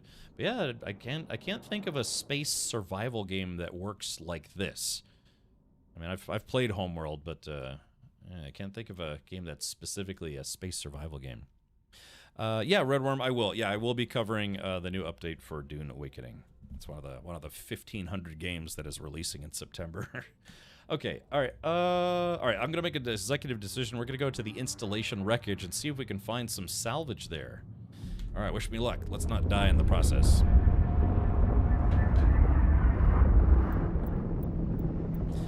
The Amar, Galente, Caldari, and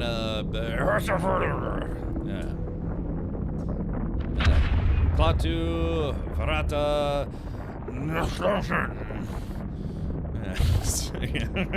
Minmatar, yeah. Which one was like the space cult? Was that Minmatar?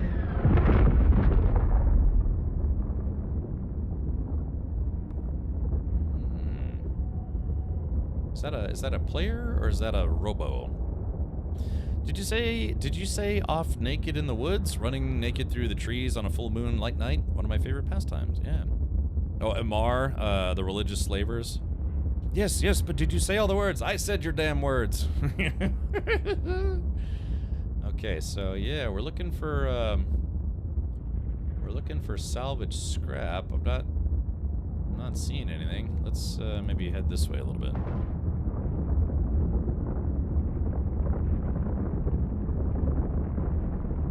Is that a player or is that a bot? Approach, orbit, show info. Oh, heavy is the burden of history, a region shaped to remember, to search, to collect. Rituals are created and discarded apace, seeking to preserve distant memories from the churn of the present. True to its ancestry, the instinct is to create remains. Uh-oh. Oh, that doesn't sound good. Oh. Yeah. It's the instinct to create remains, so that I think that's supposed to kill. Okay, so it could be that another player was here recently and maybe scooped all the loot already. Yeah, because I'm not seeing any. Let's go to tactical view. Yeah, so this is. I like the different views. So this is the tactical view. Yeah, I'm not seeing anything that can be salvaged at the moment, and I kind of don't want to pick a fight that I can't win. So let's go to F3.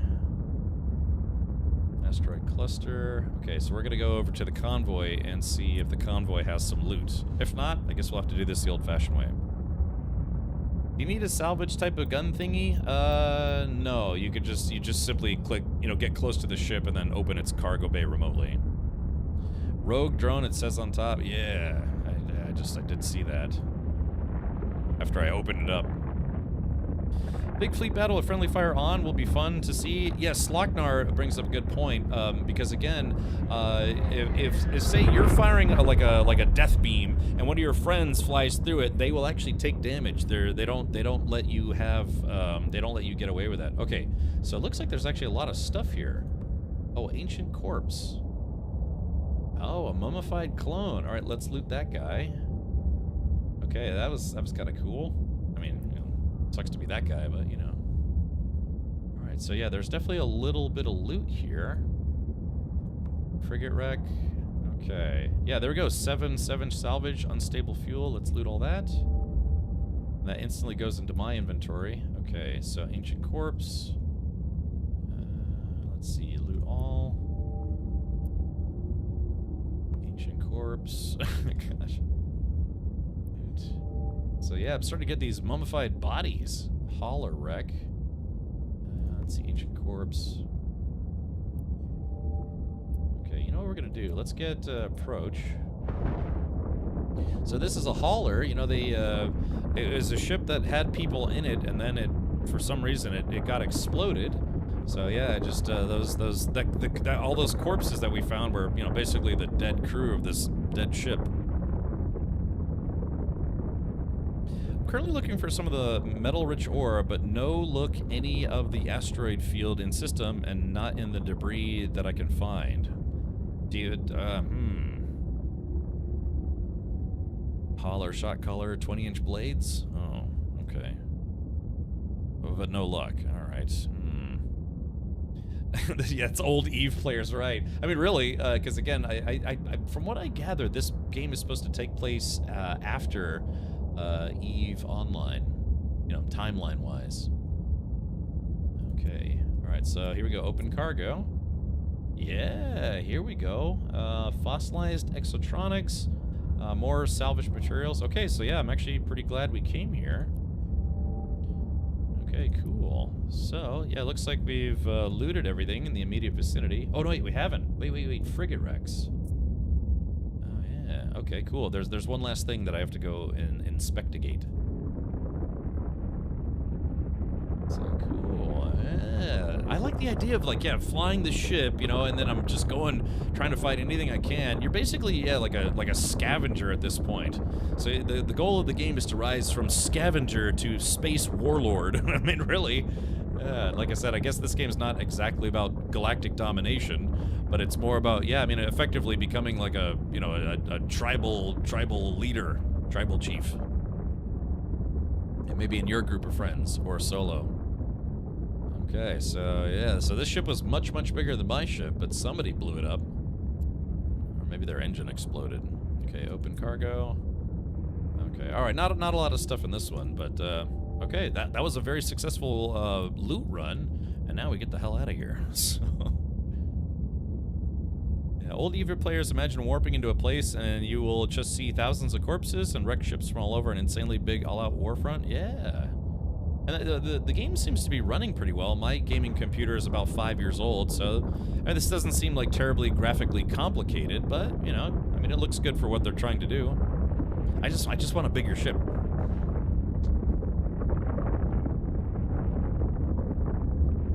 Yeah, I'm noticing I've got all these different hotkeys, so I'm assuming later on I'll have a lot more components. Okay, so let's go back. Yeah, we're just gonna go right back to my base. Asteroid cluster. I don't know, with the right kind of eyes. You know, I think I could see the progression path and where kind of the devs want you to go.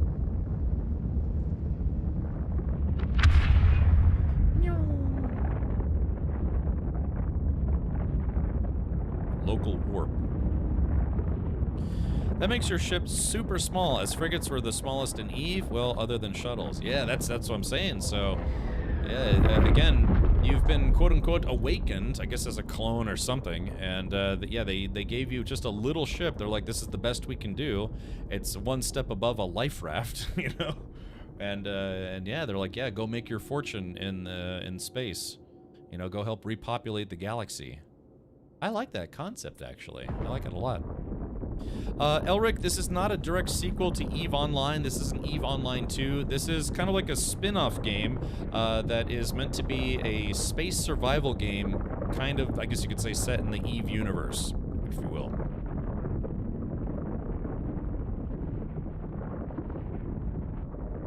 So yeah, it's called the Eve Frontier. If you'd like to check it out, you know, their website, type in ! Eve Frontier, ! Play, make it kind of easy for you. But yeah, you can learn all about Eve Frontier. Oh, let's see. I gotta log back in. Let's go back to the main website. So yeah, this game is currently in alpha, so they've got a ways to go before they consider it a finished game. It is not a free-to-play alpha. Sometimes they do like a free test weekend, but otherwise the game is $40. They also have additional founders packs if you want to kick in some more dough to get some more perks, different avatars, that kind of thing. Try to bookmark your base for quicker returns. Okay. Okay. So I wonder how we do that. Portal. All right. So there's the refuge. Fitting services. Waypoint. Oh, set name. Oh, that's right.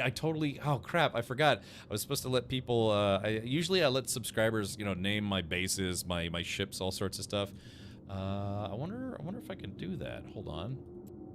Let's see. Set name. Type in new name. Oh, yeah, maybe we can. Yeah, maybe I could let one of our esteemed subscribers name my ship and my refuge. Although, let me look to see. Is it Shift K? No. I'm trying to figure out how to get to my ship page. Yeah, there's something, I guess, outfitting. As a matter of fact, let's take a look at this. Use fitting service. Yeah, this guy. Okay, fitting. Hulls and fits, hardware. Simulate fit. Simulate the effects of different hardware configurations on ship attributes. Use the hardware tab to select modules. Oh, so you can actually preview what your ship would look like if you added some guns. Ooh, hold on, let's see. Mass driver. Alright, simulate.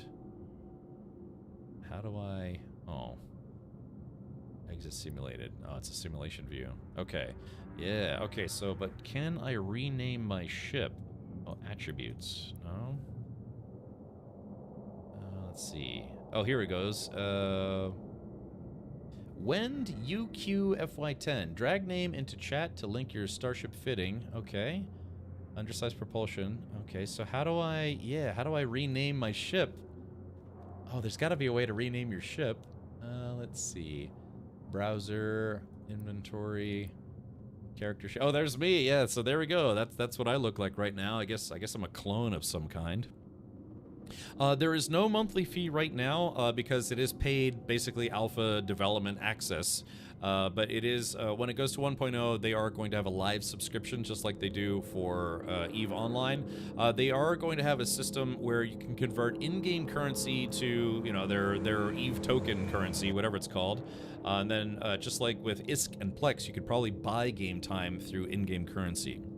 Just like, you know, WoW does the same thing. I think, I don't know if the Final Fantasy MMO does the same thing. Oh, right-click on your ship in space. Okay. Okay, right-click. Stop my ship. Look at ship. Oh, there it is. Oh, set name. Oh, yeah. All right, let's do this. All right, so naming stuff in my games, you know, characters, space stations, ships, whatever, that's something that I reserve for subscribers, because if you're willing to support me, I'm willing to support you. So let's do this. Okay, we're gonna name. Let's just do the ship and my refuge because I don't need to rename the printer or anything like that. So let's do this. All right. So if you're a subscriber here, name my new doots or new goodies. All right. We'll let somebody name the station first and then the ship. So the keyword is let me name. 3, 2, 1, boom. So if you're a subscriber here, type in exclamation point let me name. We'll let somebody name my space station, if you want to call it that for now. And then someone will get to name my starter ship. But remember, that's just the starter ship. If I get another ship, I'm not going to transfer your name to the next ship. Once I get my next ship, we'll let somebody else name that one. Where are your dangly parts? I guess I have a little dangly part here. Hey, see that? I got one on top and below. Reminds me of college. Then Nostromo's. Yeah, Balls Deep Space 1, right. Let's see. Okay, well. Oh, let's do this. Oh, gosh. Man, I got up early every single day this week, even though I didn't want to.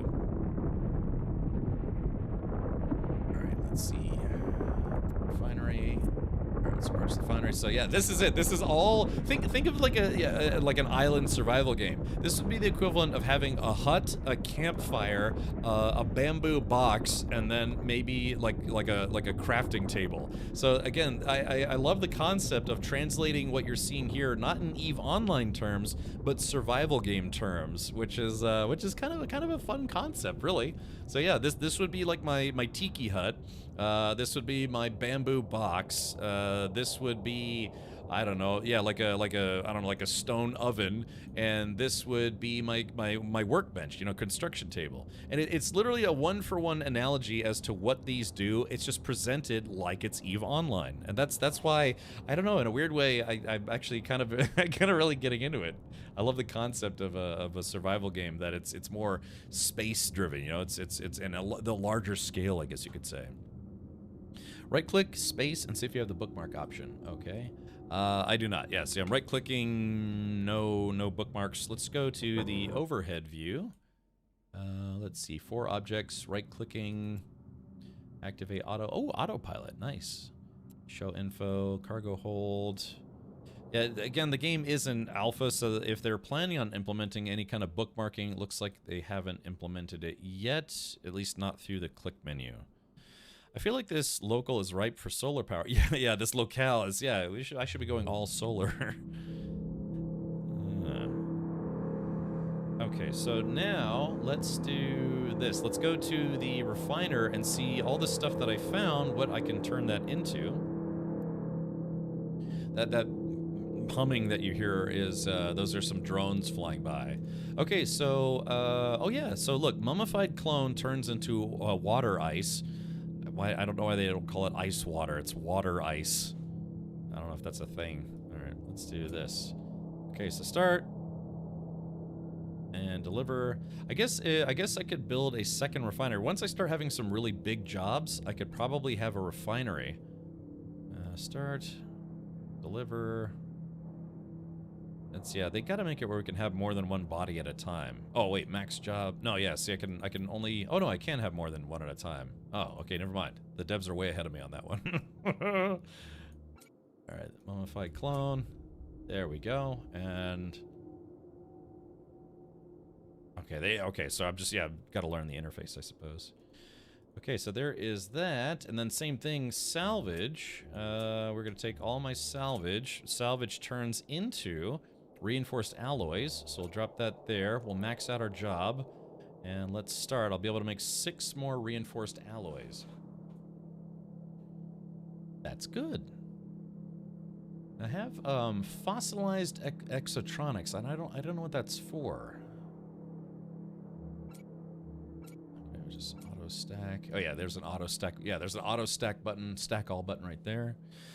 Okay, cool. All right, so we turned a bunch of mummified bodies into ice water, so to speak. Okay, all right, let's pull this up, RichardBot. Let's see who's gonna get to name my. All right, we're gonna name my space station first. I'm not gonna do the refinery, but just the space station. We'll rename that. Boom. Let's see here. Pick winner. Blam. Wait, what's going on? Oh, hold on. Crap. Wait, crap. Who was the first one? Oh shit. Oh crap, I don't remember who the first one was. Oh god, I did that. I double clicked because I was looking at something else. All right, Redworm, what do you want to name my starting refuge? Meat was the first one. Okay, well let's just do this then. All right, so Redworm, what do you want to name my refuge? And I'll let against my better judgment here, I'll let Meat Shield name my ship. Meat Shield, you entered to name my ship, so what do you want my ship to be named? Yeah, I'm gonna let Redworm name my space golf ball, and then you get to name my spaceship. So this is my starting base, starting ship. Captains, okay, here we go. So let's see, set name. All right, captains, left testicle. Thank you for that, I think. Okay, so yeah. So anyone who comes by is gonna see that. And then, all right, Meat Shield. So you have to name my ship. All right, set name. Yeah, this is the starter ship. So I'm very clearly gonna have more ships after this. But you did. I double. Yeah, I was looking at something for. I thought I didn't click. But so yeah, you gotta name my ship. And now anytime I have to look at my ship, yeah, I double clicked by mistake or something. Or I clicked when I picked winner when I didn't think it was, I don't know, something. I had a brain fart. Okay, set name. Yeah, because right now it's called Wind Uniform Quebec Yankee Foxtrot 10. But I need like a catchier name. Should I call this the meat? Hold on, what's this? I'll call this the Meat Shield Express! Exclamation point. The VHS Betamax! Alright, VHS, yeah, it's not the USS, it's the VHS Betamax. Thank you. Alright, so there it is. Anytime anyone sees my ship now, it's quite literally going to be called, instead of the USS Meat Shield, it's going to be called the VHS Betamax. That actually almost makes sense in a way. Alright, cool. Alright. See, again, this is why I let subscribers name stuff, because it gets a little silly sometimes. Alright, open cargo. Let's see. Alright, there's this guy. Okay, we're going to take everything that's in my current inventory. We're going to drag it to my storage. My storage is almost halfway full. But that's okay. I could just build a second storage, which makes it kind of easy. Void Hold Ship Betamax. Yeah, Space Battleship Betamax. Be kind, rewind. Yeah, rewind, go back to your base. Alright, so thank you, Redworm. Thank you, Meat Shield. Okay, so this is all starter stuff. I'll probably end up getting something better anyways. Okay, here we go. Ooh. Oh, man. Oh, chat, do I go to Taco Bell after the stream? I'm thinking about it. Okay, portable storage, open cargo. Okay, so there is that guy. There is that guy. Okay, so now we're going to use the refiner, portable refinery. Let's see, VHS Betamax. Okay, I got a little bit more salvage that I need to turn into it. Okay. Oh, I don't have enough. I need at least 3 salvage materials. Okay, so that's why I didn't use that. I don't fossilized exotronics. I don't know what that's for. Okay, so now let's take a look at the space printer, portable printer. I should change the name of that to the Epson printer, or brother printer. Oh wait, portable refinery, portable printer. Okay, interact. Okay, so yeah, so I forgot to get the new engine. Okay, so there's the new engine. So the reflex needs, let's see, we'll go to portable storage. Okay, so let's take a look at this. To make the new ship, I need 28 reinforced alloys. I only have 6 at the moment. I have enough carbonaceous minerals, and then I need something called a Nomad program frame. Let's take a look at that. Let's see, Nomad program frame, industry. Okay, so that's, they don't have a flavor text in there, really.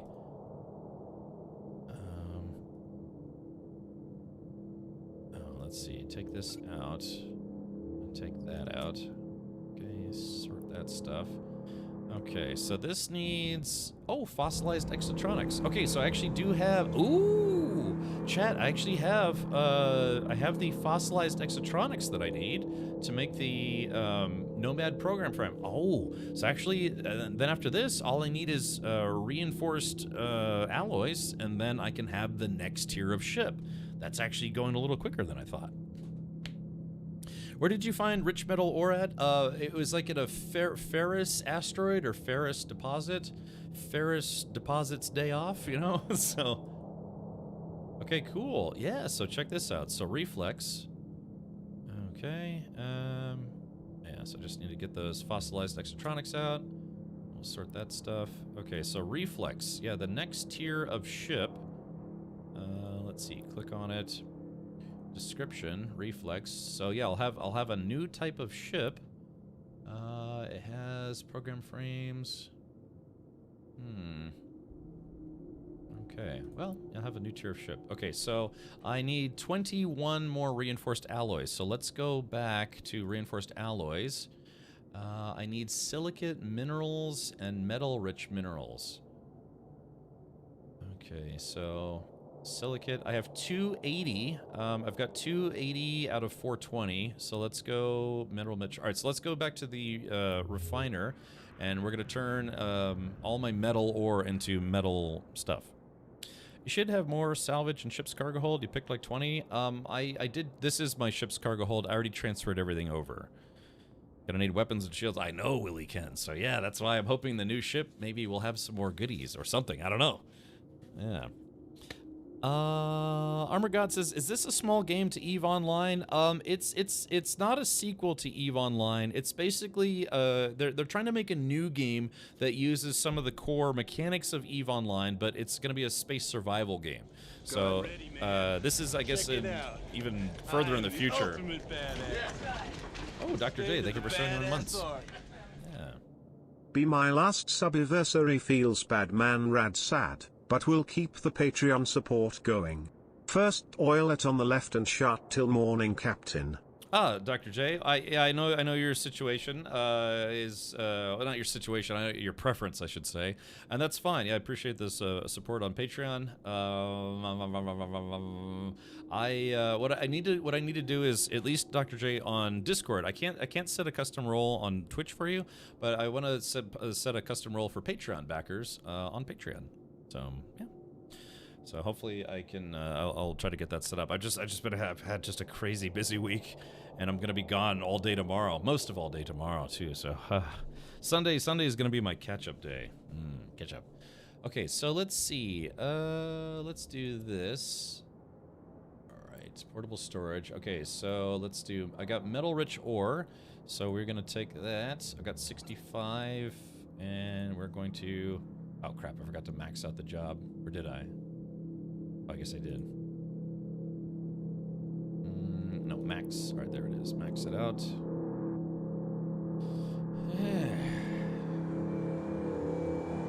Deliver. Okay, so let's see. That's metal-rich minerals. Okay, so I've got enough. Got a lot of silicate, but metal-rich minerals. Yeah, I've got plenty of that. So, all right, let's go back to the printer. Interact. Okay, reflex. Yeah, I need reinforced alloys. Storage. Okay, so let's see.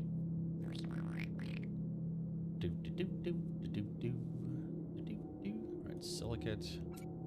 That's as much silicate as I have right now. Metal rich. Yeah, I've got plenty of metal rich minerals. So let's do max.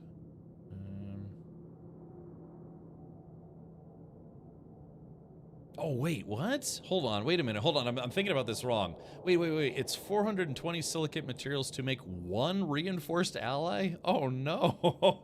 Wow, that's not worth it. God, it'll take me forever to get all that silicate. I mean, maybe not in the future. I'm sure silicate material is like basically the leftover junk when you're getting all the, you know, the metal stuff out. But golly, I just realized I was doing this wrong. That's 420 and 150, well, 420 silicate, that's just for one, and 150 metal rich for just one of these as well. That's terrible. I was thinking, I was like, okay, well, I've got, that's as much as I need for 14 of these. So, oh. Hello. All right, let's see, 2. Yeah, but I guess I get 14. Well, yeah, hold on. I guess I get 14 on the way out. Oh, I see. Okay. Okay, so yeah, I have 420 silicate and 150 metal rich makes 14 of these. And I need 21. So yeah, I'm going to have to plan on having 840 silicate, and I have enough metal rich materials. Okay, so it's just the silicate. So, I think I can just go to this asteroid right over here if I'm not mistaken. And get that, the ore. Oh, TNG is not working? Oh, it's just, I think it was just delayed. Probably better to loot convoy again? I don't know if I don't know how often I can loot that. That's a good question. I could go back over there, but, let's do this. Yeah, I was starting to get ahead of myself there. All right, let's do VHS Betamax. So I have a Sojourn engine. Hey, actually, why don't we do this? Why don't we install that engine so my ship will be a little faster? All right, use shitting service. Okay. Fitting. Okay, so I have this engine. How? Hull repair, afterburner. Oh, I have an embark engine, so I want to take that out and then put this guy in. Oh, you can't fit Sojourn to Wend. Oh, so this is a Sojourn. Well, what is this? This is a small hydrogen engine, runs exclusively on hydrogen fuel. Must be installed into an open engine slot. That's interesting. So this is a Sojourn, but I can't use it on this ship. That's interesting too, because it says, what does it say? Your ship is equipped with a propulsion module that is designed for smaller sized vessels. Oh. So that afterburner, I guess that means the afterburner actually technically isn't supposed to be on this ship. Maybe it doesn't run as efficiently. Okay, so put the embark back in there. So what does this go to? Maybe my next ship? Maybe I have to build my next ship to be able to get out of here. Yeah, it's for making 14. I know, I'm sorry, I was getting ahead of myself there. Let's see. It's also a Web3 blockchain NFT game. Well, it's Web3 and blockchain, yes. NFTs, no. The ships and all the bases and stuff should not be considered NFTs as far as that's concerned. Again, we had one of the devs from CCP online earlier today to kind of explain how the blockchain tech is used. But no, your spaceship is not considered an NFT. least that's what he said, I believe. Is this free to play? No, it is in alpha access, but it's paid alpha access. It's $40. But yeah. So anyways, he said that they're using, I guess, well, at least I'm trying to remember what he said, that they're using a different model than specifically NFTs for what they're referencing for ships and smart gates and stuff. So, but yes, it uses Web3 and blockchain technology for certain aspects of the game. It is not required that you get involved in any of that if you don't want to. It is optional, or at least the gameplay that relies on that apparently is optional. So, yeah. What's really going to be interesting though, and here I will say this. Apparently, yeah, Lux, which is I guess what they're going to call the in-game currency, is Lux, in what is it, in EVE Online called ISK. Instead of ISK, it's going to be called Lux. But the thing is, you can trade Lux for EVE token. Now, and that's going to be an actual cryptocurrency. And I asked the dev, I was like, well, hey, if that's a cryptocurrency, if it gets added to a market like Kraken or Coinbase or whatever, doesn't that technically mean that people could spend Bitcoin to buy EVE token and then turn the EVE token into Lux? And he said they haven't finalized how everything is going to work, but he said they're not intending to focus on the real world cryptocurrency market with it. It's just something that'll apparently technically be feasible.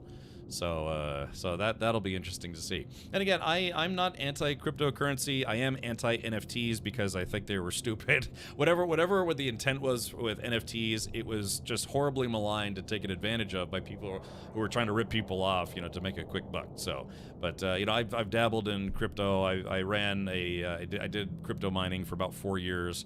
I then changed all my cryptos like Ethereum's, Cardano's, all that stuff into Bitcoin, and I sold all my Bitcoin last November. So, smart storage, smart gates, smart tarts, smarts.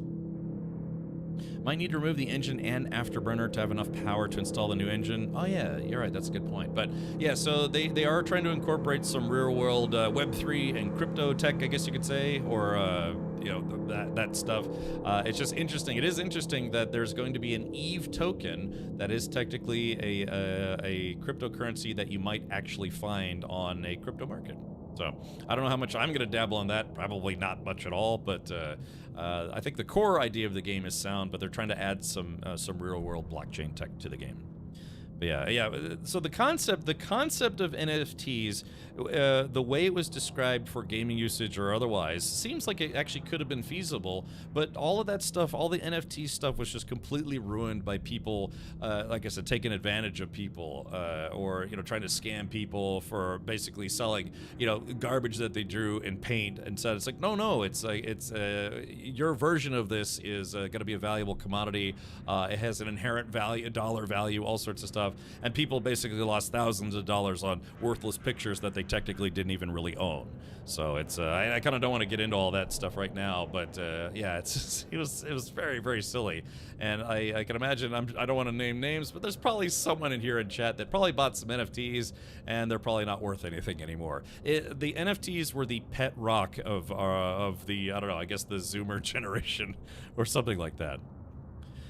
You sold your BTC before it dropped then, I guess? No, Workster, the complete opposite. I sold all of my Bitcoin at just a shade under 75K. I think last I checked is at like, what, 130 now or something?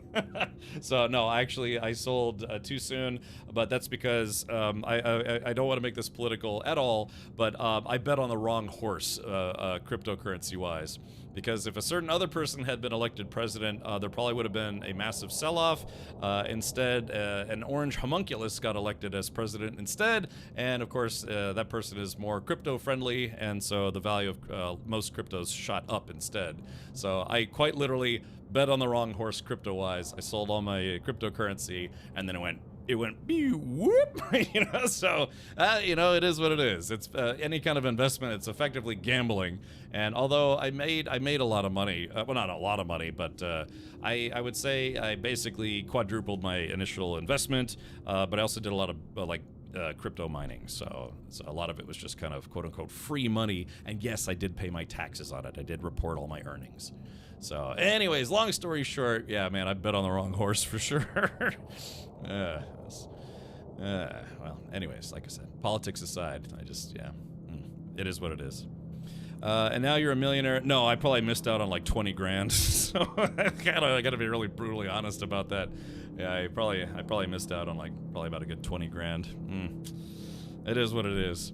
So what you're saying is you're on your BTC yacht now. I'm on my BTC Subway sandwich for lunch diet because that's about all I can afford now. So likely Bitcoin crash since you sold at about 100K. No, I sold at 75K. So I don't know what is BTC at right now. I think I sold at like 74,890 or something like that. But yeah, I think what was the high water mark? I mean, because it's been hitting like, you know, it hit 80 and then 85, 90, 100K. But I will freely admit my plan was always to sell at 100K. So I missed out on a little bit, you know, hindsight's 2020. But like I said, I still made money. And then I wasted all of it. Well, not wasted. I don't want to say wasted, but I invested in a racing team, my own, and so I dumped all that money into my race car project. So BTC crashes about 70% at this time, so you'll be fine. Yeah, if it so my plan was to buy back in at least a little bit once it hit 75K again. So that's just the arbitrary number I set for myself because it's like, okay, now it's like I didn't lose out or didn't miss out on all the quote-unquote gains. But I think it actually literally dipped below 75 and then went back up. So I didn't set a buy. What do they call it? A buy limit or whatever it is? I don't know. I was just very casual investor, but in a way I'm actually also, I mean, I feel like I missed out, but I also feel like it's like, well, I'm glad I don't have to care about any of that stuff anymore. You know, it's like, oh, Bitcoin's at a new high, Bitcoin's at a new low. It's like, oh, it doesn't bother me. I'm just, all I do is I have you know, I put money away for my next car, and that's about it. So yeah, it's at 116. Yeah, so again, I sold just last November. It was only at like 75 or 74, 75, and now it hit a high of 122. So, yeah, the market was saying BTC was waiting for the Fed talk, as it's no different to any other commodity now. Yeah, like I said, there was definitely a pump after our presidential election because the person who was inherently more crypto-friendly got elected, much to the chagrin of a lot of other people. So, but yeah, you know, it is what it is. Okay. All right, so let's continue the tutorial. Manufacture a ship capable of powering interstellar travel and deliver it to your refuge. Okay, so we are at that step now. We're at the step of I have to make the next tier of ship because this ship, it was the starter ship. It is not sufficient for our continued adventures in space.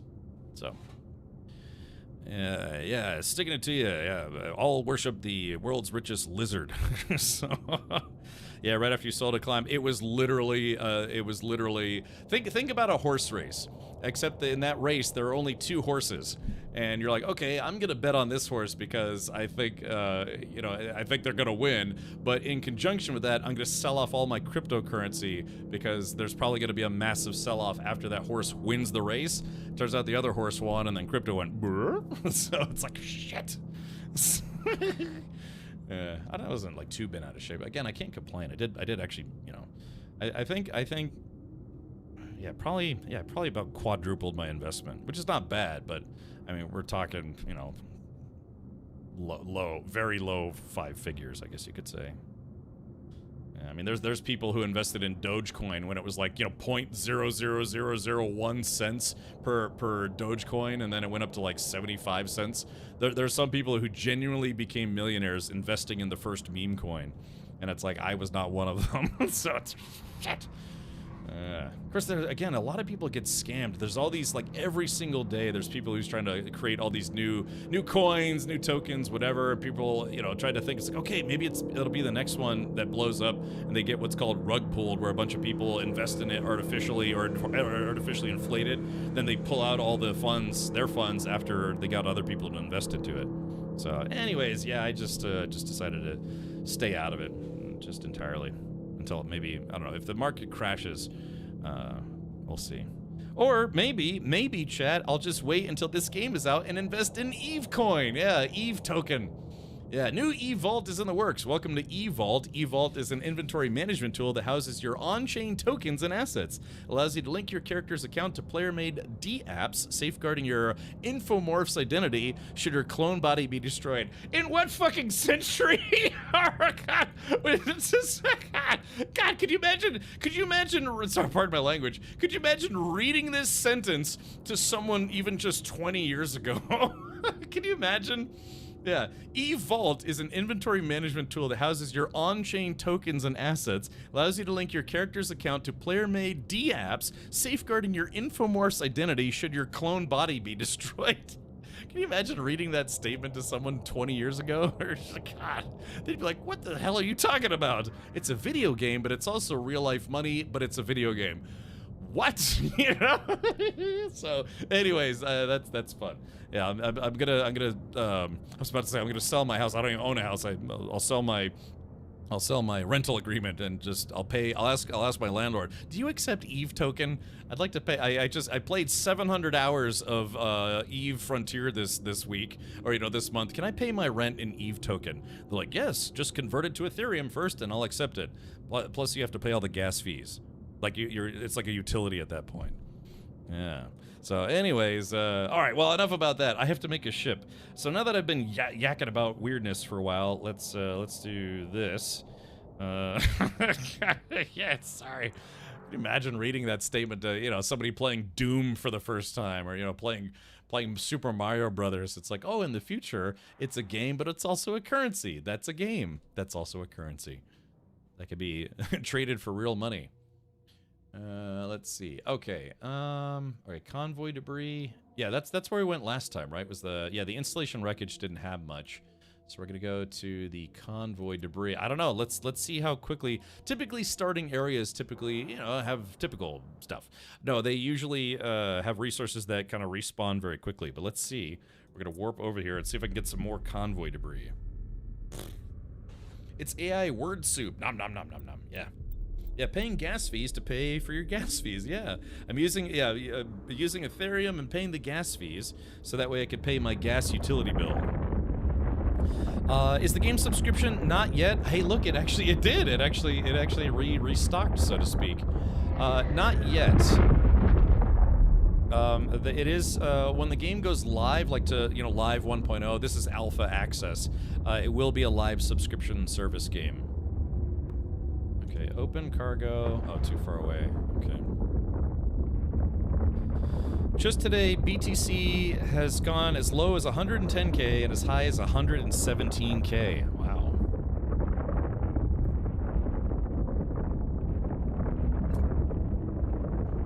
Interesting. Okay, so yeah, we got all these space corpses out here. Open cargo. Hey, there we go. That one had a lot of salvage goop in it. Good cargo. I'm trying to figure out like the most efficient way to do this. Let's see. Frigarex. Too far, so we're gonna go over there. Yeah, it's just like the Department of Redundancy department.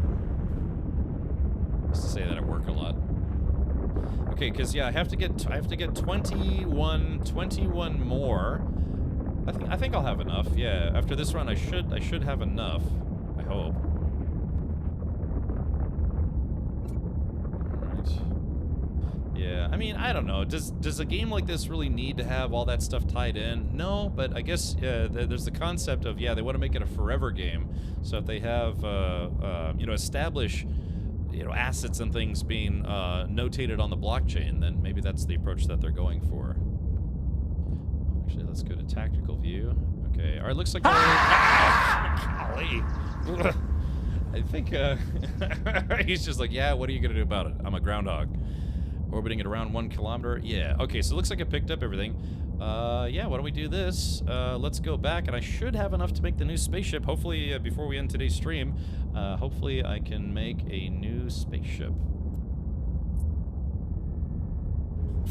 Thank you, Evie. Bribe says, ah! Once you link your Eve account to your token wallet, you get a call from the IRS to talk about your taxes. Yeah, you know, if you dabble in crypto stuff, either get educated on how to pay your taxes or hire an accountant who knows how to do all that stuff. Well, that reminds me, the point of this game is that the devs are engineering it so they can't shut it down even if they wanted to, thus player access to item creation. Yeah. So we'll have to see. I don't know. What the biggest thing for me, though, is it kind of feels like this is easier to play than EVE Online.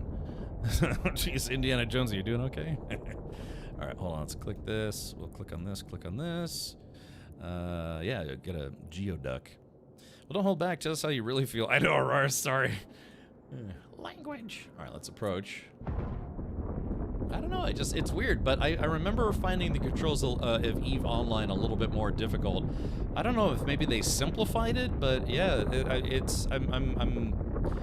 don't know. I'm getting more used to it. The controls to me also feel easier than Homeworld, like, you know, Homeworld 3, which I actually did beat the campaign of that game, but I don't know. The controls in this feel, I don't know, reasonably easy. So, yeah, not bad. Is there piracy here since it's a survival game? Armor God, yes. There are PvP aspects to the game if you're talking about like robbing other, you know, blowing up other players and taking their stuff. I mean, this is the EVE universe, so go figure. But, doing. All right, let's do this. Okay, so first things first, open my portable stowage. Okay, so here is everything that I got on my ship. We're gonna drag that down to my portable storage. So now my ship is empty. We'll close that. Let's see. Okay, actually, let's do this open cargo one more time. Let's auto stack everything. There we go. So yeah, so I've got 7. I think I need 21 more. I need 21 pilots, and then I should be able to make the next tier of ship. Is there a galaxy map like in EVE Online? Yeah, you want to see it? Here we go. Boop.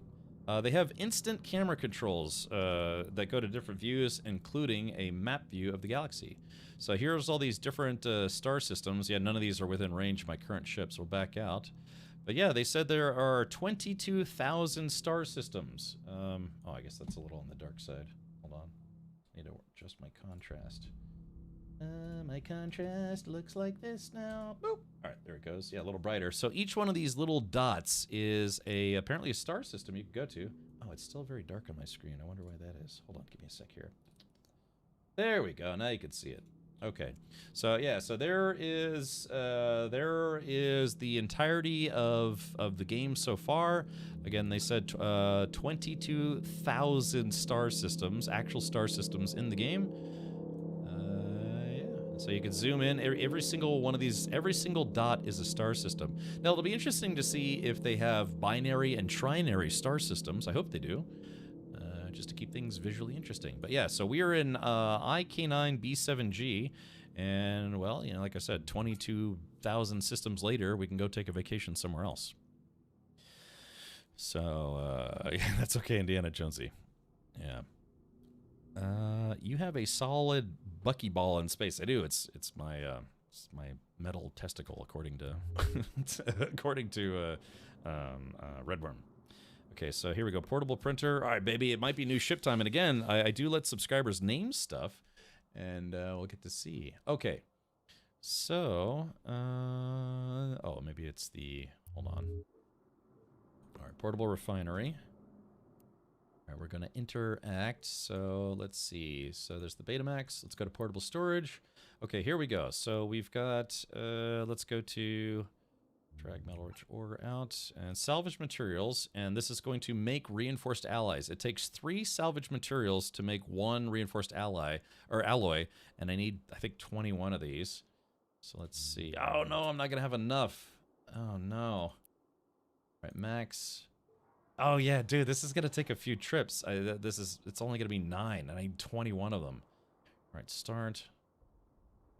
Oh, yeah. Okay, maybe I could try to go get the, I'll see if I can grab some of that silicate instead. Watch out for the 8-star systems built by AI. Yeah, procedurally generated. Turn on a map filter or something. Oh, yeah, it's just my contrast was too high. It's still set in New Eden, right? I don't know, Dr. J. Some of the backstory, I have to admit, I'm not super duper familiar with. But if I keep playing, I'll try to get more educated. I like reading sci-fi lore in video games. I mean, I've kind of a voracious appetite for that. I have a voracious appetite for that kind of stuff. I got into Eve with the free alpha clones. Never finished the tutorial because I refused to go to nullsec to mine something. Just stayed in highsec. Haven't played it since captain's quarters were removed. Yeah, so Red Worm says Eve have very rich lore. Well, what I mean by that is I'm not going to go read like 87 novels worth of Eve Online lore. I'm talking about lore specific to Eve Frontier. Because again, if it turns out that this game is set, 50,000 years after the events of Eve Online, as it, they took place, then that would be considered far off history, right? But yeah, if they have some kind of like, I don't know, here's the history of Eve Frontier from the last 1,000 years, then sure. But or if however long it took to get to the state that the galaxy is in right now, humanity-wise. So yeah. Okay. All right. Yeah. So common ore. Yeah. So common ore. Yeah. We're gonna need a lot of silicate. So I'm gonna go and try to get as much common ore as I can, which is gonna give me carbonaceous minerals, but it's also gonna give me silicate. Let's see what gives the most silicate per batch. It's 15. Okay, it looks like it's the same. 15, and that's water, ice water. Okay. All right. Well, yeah. I guess I don't have a choice. I'm gonna have to go to this rock. Actually, hey, wait a minute. We can make this really easy. So targeting. All right, mining it. Okay, cool.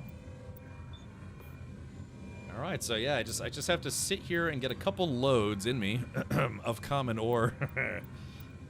I used to know most of Eve lore back in the day. Yeah, that game has pretty expansive universe. And Redworm, maybe you can tell me, didn't they make it where some of the game's biggest player battles actually they had lore written about it? Yeah, what was the name of that one guy? Yeah, what was his name? The Mitachi? No, he's a streamer. The Mitani? Yeah, there was a guy who, I guess he wanted, what was it? Something like he was the leader of a really big EVE Online organization or corp. And then I guess what was it? That he wanted a book written about him and his corp, but it didn't get funded, and so he lashed out at the community about that. Does anyone remember? Oh, he was the head of Goonswarm. Yeah, what was it that he was trying to get a book made about him and his corp, Goonswarm, and all that sorts of stuff. But what was it? He was trying to crowdfund it, but people didn't want to crowdfund it because of him. And so he used his org to start attacking like everybody to try to get back at people. There's a lot of like player drama that came out of EVE Online, but that's also part of how the game ended up having those massive battles, right? There's real life beefs between players turn into gigantic, gigantic 5,000 player deep battles, all sorts of stuff. I tried so many times to get into Eve before, but it's so involved. I remember there were stories, though, about Eve, people losing hundreds of thousands of dollars when their ships got destroyed. Yeah, that, or, like corporate espionage where someone new joins your group, right, your corp, and then, they play for a year. They're like, okay, this guy plays a lot. Let's make him part of our inner circle. And part of that is they have access to, our org's blueprints, our corp's blueprints that are worth literally tens of thousands of dollars in real life, and then it turns out they did that the entire time just to steal everything to go back to their original org because they were a plant. There's crazy stories like that would come out of there. One guy got banned from EVE Online Fest, Fan Fest, because he actually threatened another player with physical violence because he stole a bunch of stuff like that from their group after he got access to, like, I guess their holds and things. So yeah. Anyways, but yeah, there's just, you hear stories. Like I said, a lot of people kind of liked EVE Online without even having played the game. They just like hearing the stories about it, and people wrote books about it and stuff. But anyways, yeah, one of the things I remember is that Mitani guy, he was, I guess, I don't know, he considered himself to be like a space CEO or something like that. And some people loved him, and I think a lot more people didn't love him.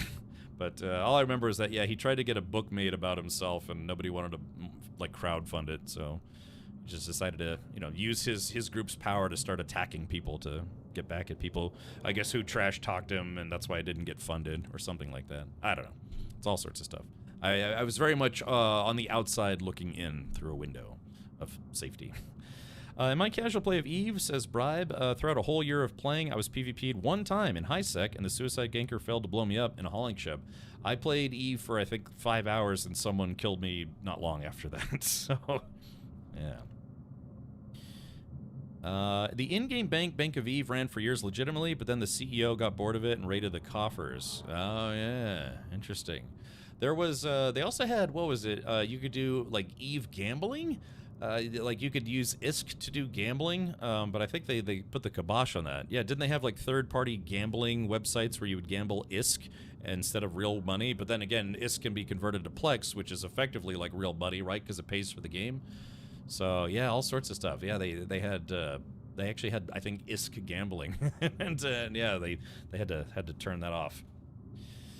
So, yeah. There was a war or two regarding an in-game casino that I remember. Yeah.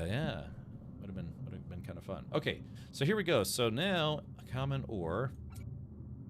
So, yeah, so now I transferred from my ship to the portable storage. Yeah, there we go. Nothing found. So yeah, now I can just target this. Let's see. And I don't want to approach it. I actually physically don't need to move. So this is actually not a bad space for a base, except for, well, for when we have to leave. Okay, targeting. Oh, whoops, I was running the repairer. Okay, so even though I'm parked right in front of my base, I have an asteroid close enough to my base to where I could just farm it for materials. It's interesting. You could Plex gamble. Ah, I see. That's probably even better, or worse, depending on how you look at it. Yeah, there was in-game gambling and poker games ran in private channels. Yeah. Yeah, scamming was also a way of life in Eve. Yeah, anytime there's a very intense economy in a game, there's always going to be people who bring it into the real world. One way, shape, or form, right? And, yeah, of course, you know, there's like the Chinese gold farmers in every MMO. There's people who would sell ISK, you know, sell ISK. I don't know if you could sell Plex directly, but, you know, people would sell ISK. You know, go to eBay. We could probably go to eBay right now and look up. It's like, oh, yeah, here's, you know, $10 for 1 million ISK. Or like, you know, $10 for 50 million ISK, whatever it is now. I don't know what the USD to ISK rate is these days. I actually did some of that third-party ISK gambling, no surprise to say. I lost hundreds of millions of ISK. Yeah, and I think that's why they put the kibosh on it, because everyone knows that the house always wins, right? So you had these orgs or corps running gambling, you know, getting billions of ISK.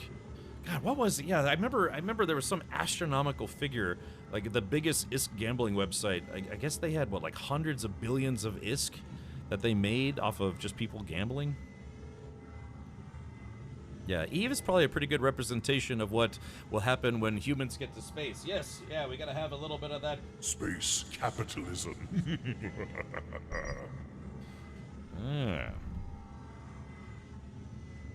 I like how this game is kind of a, you know, a chat-friendly game. You know, the streamer can chat with chat because, well, you're just doing some mining anyways. What else are you gonna do? Oh, the U.S. SEC basically told CCP to shut down the third-party sites or face investigation and possible large fines. But then couldn't people just run that stuff offshore? Like, don't run any of that stuff in. Well, I guess. Yeah, I wonder how that would work. It's like online gambling. You know, they technically, you know, put those in the Bahamas or something. So it doesn't run afoul of U.S. laws, but if it's not in the U.S., it doesn't run afoul of U.S. laws, unless they shut down access to the game from America. Oh, okay. Shinsef, I am. The Wednesday meal. All right, let's see. Okay, here we go. Portable storage. All right, let's see if I have enough. I'll probably. All right, let me do one more round here, and then let's see if I can finally make enough to make this damn ship. It'll be nice to have a nice big ship. 2 years ago, Plex was around 2 billion ISK, and Plex is $15. Okay. Wow. Yeah, I guess you could say every $15 is about 2 billion ISK. Yeah. How many ISK is a Titan? Is that like, you know, 1 trillion ISK or something? So IS converts to Plex, which can basically pay for playtime. Yes, this is a model that even World of Warcraft followed, probably other MMOs. It gives people who have time a way to play the game for free by making a lot of gold or a lot of ISK or in-game currency, and then using that gold to buy playtime. Whereas someone who, say, has money but not time and they want a lot of gold, they can just, I guess, buy a token with real-world money to sell on the auction house. So yeah, it's kind of a like a two-way street there. So yeah, people have a lot of time to play the game, can play the game for free by, just playing the game. People don't have a lot of time, can, kind of fast-track their finances by using real-world money to help the people who play the game a lot more to play the game for free.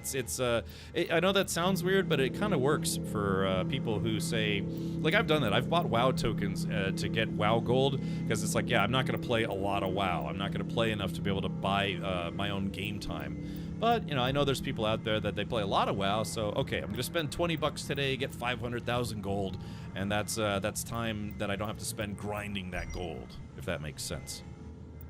So a true functioning economy, almost right. But so that's what's interesting about EVE tokens. Again, they're going to have Lux and EVE token instead of Plex, which only works with EVE Online. EVE token is ostensibly something that could be traded in real-world markets eventually. Which means, yeah, it actually could be worth real-world money outside of the environment of EVE. If they EVE Frontier, if they do actually go that route.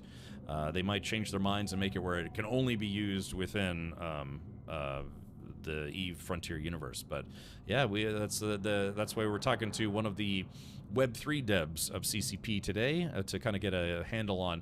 It's like, well, hey, wait a minute. If this is an EVE token and it gets listed on a trading platform like Kraken or Coinbase or whatever, doesn't that mean that people could exchange EVE token for Bitcoin?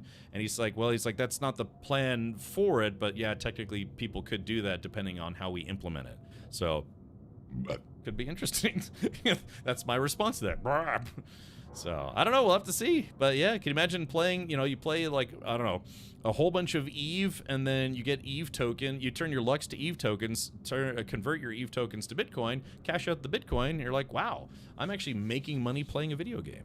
There could be some groups out there that really abuse this system. It's like, yeah, I haven't had a day job in 6 months because I just play EVE Frontier, I literally pay my bills. I had a buddy of mine who he paid his rent with WoW, selling WoW gold. That's illegal, or at least it was, against TOS. But yeah, he was literally paying his bills selling WoW gold because he played WoW all the time. So yeah, and it's like, oh, I don't like, I don't want any crypto stuff, Web3 stuff, blockchain stuff. It's like, but are you planning on playing a lot of EVE Frontier? Oh, yeah, 1,000 hours a month or whatever. It's like, doesn't that mean you could, actually make real-world money by trading EVE token? It's like, oh, I love Web3. I love blockchain. I don't know. Maybe we'll have to see, right? Yeah, we'll have to see if that's a thing. I think a few ears in chat might have perked up. They're like, oh, wait, I could get paid to play a video game? Yeah, gosh, can you imagine what it would be like to get paid to play video games?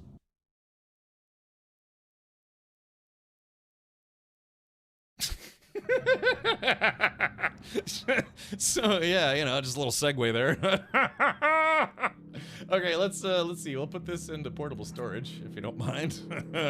Yeah, who could you imagine? What a wonderful world that would be. All right, so today's stream was brought to you by CCP Games. Be sure to check out EVE Frontier to see if it's a game you want to play and get into early access alpha right now. Thank you. Thank you for helping me pay my bills. All right, here we go. Let's see. Where were we doing? Let's do this. I think chat's gonna start yelling at me if I'm not careful. All right. Refinery, interact. Okay, all right, here we go. So let's do this, man. Let's see. All right. There was a game like that, Utopia, it was called. Oh, okay, gotcha. Do we know anyone who actually gets paid to play games? No. I just found out that you can mine and open your storage at the same time, so you can non-stop mine without running out of space. Oh, really? Oh, okay. Well, that's That's kind of cool. I should try that. Gut Cut Chuck asks, EVE Online and EVE Frontier different games? Yes, they are. EVE Frontier is not EVE Online 2. It's not a continuation specifically of that game. It is effectively a spin-off game that, from what I'm gathering, it takes place in a further future beyond EVE Online, and it's set up to be more of a space survival game as opposed to a, you know, galactic domination game. It plays, and so far I can tell you, as someone who plays a lot of survival games, this really does play like a survival game in space. It's interesting, and I think I'm actually, from what, I haven't played a lot of EVE Online, but I'm kind of enjoying this more. I have to be honest, I'm actually enjoying this more. So, yeah. Okay, let's see. Gotta rub it in, or rub one out, whatever, take your pick. Okay, so, all right, we got common ore. Yeah, that's what I am, a common ore. Okay, so we're gonna max this out. So, yeah, baby, there we go. All right, so we're gonna make a lot of silicate minerals, a lot of carbonaceous minerals. So, yeah, it's a typical progression. Oh, yeah, the more I make, the longer this is gonna take, too. So yeah, but there is a progression. And again, the analogy that I make is it's like a survival game. Think of being playing a survival game where you're stranded on an island somewhere. The refuge is like, you know, the tiki hut that you've made. The portable refinery is like say an oven or like a cooking oven, you know, like a Minecraft oven. You've got your typical portable storage. Think of your bamboo box that you made to put all your clamshells in, and then you've got your portable printer, which would be like the workbench. You know, typically in survival games, you got to make a workbench where you discover new things, build new things, what have you. So even though this looks like EVE, right now it kind of plays more like a survival game, at least for now. I'm quite literally still in the tutorial. I'm hopefully going to make my first new ship. There was also, of course, opposite examples, like that story when a new guy got to EVE, bought plexes on 2,000 equivalent and converted to ISKs, and without getting proper research, bought most expensive gear for care bearing, at least to say he wasn't being able to do it for long. Oh, okay. Expensive gear for care bearing. Well, I mean, if he wanted all the best gear that wasn't for PvP, I don't see a problem with that. You know, what if they wanted the best mining gear, or just wanted the best I don't know, exploration gear? Maybe he was planning on exploring and selling his info, you know, his discoveries to other players or what have you. But I mean, you know, if you're unless you're saying he bought $2,000 worth of Care Bear gear, not realizing it was, you know, PvE gear, then sure, that would be kind of painful. But if someone wants to spend money to upgrade their ship to do things that aren't PvP, I will never trash anybody for doing that, because that's simply their preference. They wouldn't add PvE mechanics to a game if they didn't want people to play it, right? So. Yeah, X4, I mean, the Knucklehead, I've played X4 Foundations, and I like it, but, I don't know, this has a different feel to it. That's a bit of a different feel to it. Yeah, so care bearing is, you have, there's basically derogatory terms that people have created for both ends of the spectrum. You have the care bears who don't want to do any PvP, you know, they just want to stay PvE only. Then you have the murder hobos, basically awful people that all they want to do is make people as miserable as possible in a video game. You know, griefing, extreme PvP, what have you. Then you have all the rest of us, hopefully, you and I in chat, you know, kind of a nice middle ground.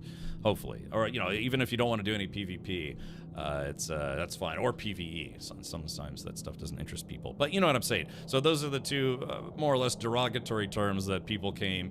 You know, it's this side created the term for them, and these people created the term for them, and so on and so forth. So, yeah, exactly. So yeah, you got the Care Bears and the murder hobos. So, okay, let's do this. All right, now that we've done all the business here. I should be able to deliver this to private storage. Okay. Okay, now, do I have enough to make that damn ship finally? All right, let's see. Refinery. Okay, so here's all the materials. All right, portable storage. Let's open that cargo bay. Okay, so here's all the stuff that I've made so far. I did have a player who actually... Oh, it looks like I've got some mummified clones I gotta... deal with. Anyways, a player was leaving this region and actually gave me a bunch of stuff, so that was kind of nice. Yeah. I really enjoyed getting pirated in SC when it wasn't by murder hobos. Yeah, SC is, you know, it is what it is. Ignore the whole concept of the game, you know, it's basically a playable cash store, yeah, that game does have a bit of a problem with some very small groups who have made it their life's work to make people as miserable as possible in that game. You know, extreme griefing or otherwise. It's just... it's, unfortunately, I mean, I'm sure there's other games. I'm sure some of those same people probably operate in ED, maybe in EVE Online. Of course, I don't know if EVE Online could be construed as more griefer friendly, but yeah, there's a small subset of players in SC that, like I said, they only play that game to make it miserable to play for other people. So, okay, let's see. Okay, where was I? Oh yeah, here we go, the printer. Okay, reinforced alloys. All right, so let's do this. Okay, so I need, what is that? I needed 21 of these? Hold on, let's see. For the reflex, I need, it's a shame they don't let you, oh, yeah, here we go, click on these. Yeah, I need 28 reinforced alloys to make this, and I currently have 16, so that would be 12. I need to make 12, so actually just one more job should do it, I think. All right, so let's do this. Where's my business? Metal-rich ore, metal-rich minerals. To expand this a little bit. I guess I don't need to worry about that. All right, my silicate. Where is my silicate? All right, there we go. Silicate and start. Okay, this should be the last thing I need. Should be the exact last thing I need to make my spaceship. Okay, here it is. All right, take the rest of that out. Take the rest of that out. Here, get in there. Sort. Okay. Do I have enough to make the reflex now? Alright, Nomad. Reinforced alloys.